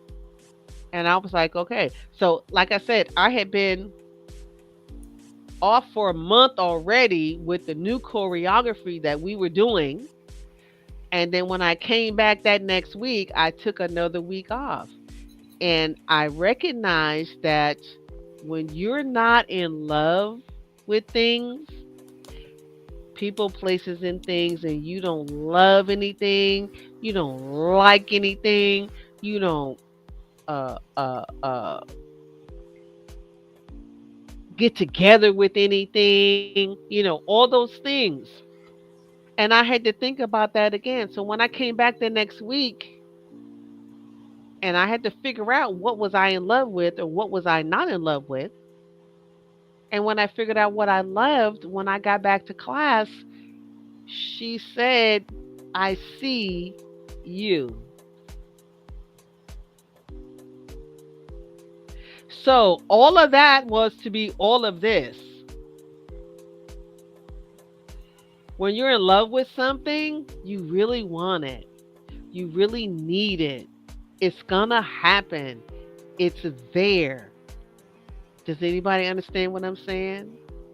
And when you're not in alignment, it's alignment. When you're not in alignment with that, like I said, are you in love with anything? I wasn't in love with shit. I had to fall in love with the song. I had to fall in love with the dance. I had to fall in love with something in my life. I had to find something that I liked, find something that was good. I had to find something. And when I found something, I was like, okay, I'm good. Then after that, the dance was great. And anytime I hear that song now in my dance class, I am right in my element because I found love. So would you say that's the reason why a lot of things aren't working out is because people get into relationships and they don't really like or don't really have any feelings towards the person or other things, and so then it just breeds disaster? Could be, could be, could be, could be. Because if you are in a very sexual relationship when you first get in there, and that's all that is. So let's just say COVID. Remember everybody got stuck in COVID about all kind of people, places, and things? You know what Yeah. I'm saying? Everybody got stuck in COVID. You know what I'm saying? Everybody got stuck in COVID. So you just met this nigga, and he been staying over 2-3 days. Then COVID came and said, y'all niggas can't move. How you do that there? Couldn't be me. You understand what I mean, though? That's Yeah, what I'm absolutely. talking about. That's what I'm talking about. So if everybody got stuck in COVID, that's where I don't love nothing. I don't even know this motherfucker. And blase, motherfucking squaze. You know what I'm saying? So I'm trying to fucking figure out a way to get him out of there. But if you hold on a minute, you might find something you love. But that's like 2-3 conversations right there. But my point is, I did not find anything that I could love in the immediate, because COVID was immediate. Everybody stopped. I could not find what I was looking for in the immediate. I had to take a moment and think about it and come back and say, okay, I like this. I like that. I love this. I love that. You know what I'm saying? Mm-hmm. That's what I mean about that. And so you think that's important for marriage and wanting to get married too? Say it again? You think that's important for wanting to get married and keeping a marriage alive is to keep that kind of feeling? Otherwise, I feel like, what's the point? Well, marriage is a business. Marriage is a contract, just like having a driver's license. Oh boy. Especially if you want to go back and talk about shit back in the day. It's a contract. It's about having land. You know what I'm saying? Because niggas got 15 last names. You know what I'm saying? I am Elizabeth Consuelo Gonsalves. You know what I'm saying? Habsburg. You know what I'm saying? When they add all that shit on there, that's about land. And that woman did not have a chance to grow up and have a choice. Mm-hmm. Have a choice. Have a choice. That's what I was talking about earlier with Catherine the Great. She didn't have a choice. A lot of those queens or anybody that was empress, they did not have a choice. True. They did not have a choice. So they were in court. And I found Kelton, and Kelton's cool. And Elder. Damn. Damn, nigga. You know, Elder. I like Elder. I like all the things that Elder does. But he was not what the king wanted me or the queen wanted me to marry. Because we have to make alliances. You know what I'm saying? That. I think we're gonna end it there. It's a great note. I'd love to have you back on, but I am pooped. That's pretty good. I am pooped. So if you guys have your final thoughts, go on and say it before we end. All right, I'll just say quickly, great panel. Nice hearing some wisdom from somebody who's actually been through it and is still going through it. You know, being married and having kids and everything. I'm sorry. And a different perspective. Sorry, no, it's fine. It's better than listening to most of the people on the internet today. So that is true. Thank you. My final comment is, Lucas, please stop shitting on Spider-Man 2. I'll stop doing that when they show me something. They are, bruh. Like they're gonna pull assets from Miles Morales and show us new things. Just Miles wait, Morales, be patient. my grandson loves Miles I'll Morales. do that. Okay. I've been fairly good, but we That's can't so great. let You love Mary that. Jane slide. Bro. We can't let Mary Jane slide. In my opinion, she don't look that bad. She look kind of bad to me. Oh Jesus! All right, I'm gonna end to it each his there. own. All right. Okay, I'll just say that That's I don't right, have much teach to his own. say, but I just thank you for sharing and just happy to be part of the panel. And I thank you guys for listening to my rant. It's ridiculousness. I have more when I'm not drunk. You're Talk to me when I'm sober. You're good. Well, I appreciate you. I would love on. to talk to you. I appreciate you Thank coming you. on next time. You guys take Absolutely. care. Later, Elder. Mwah. Everyone, take care. Stay safe. Be amazing. I will catch y'all mañana. mañana. Adiós, muchachos.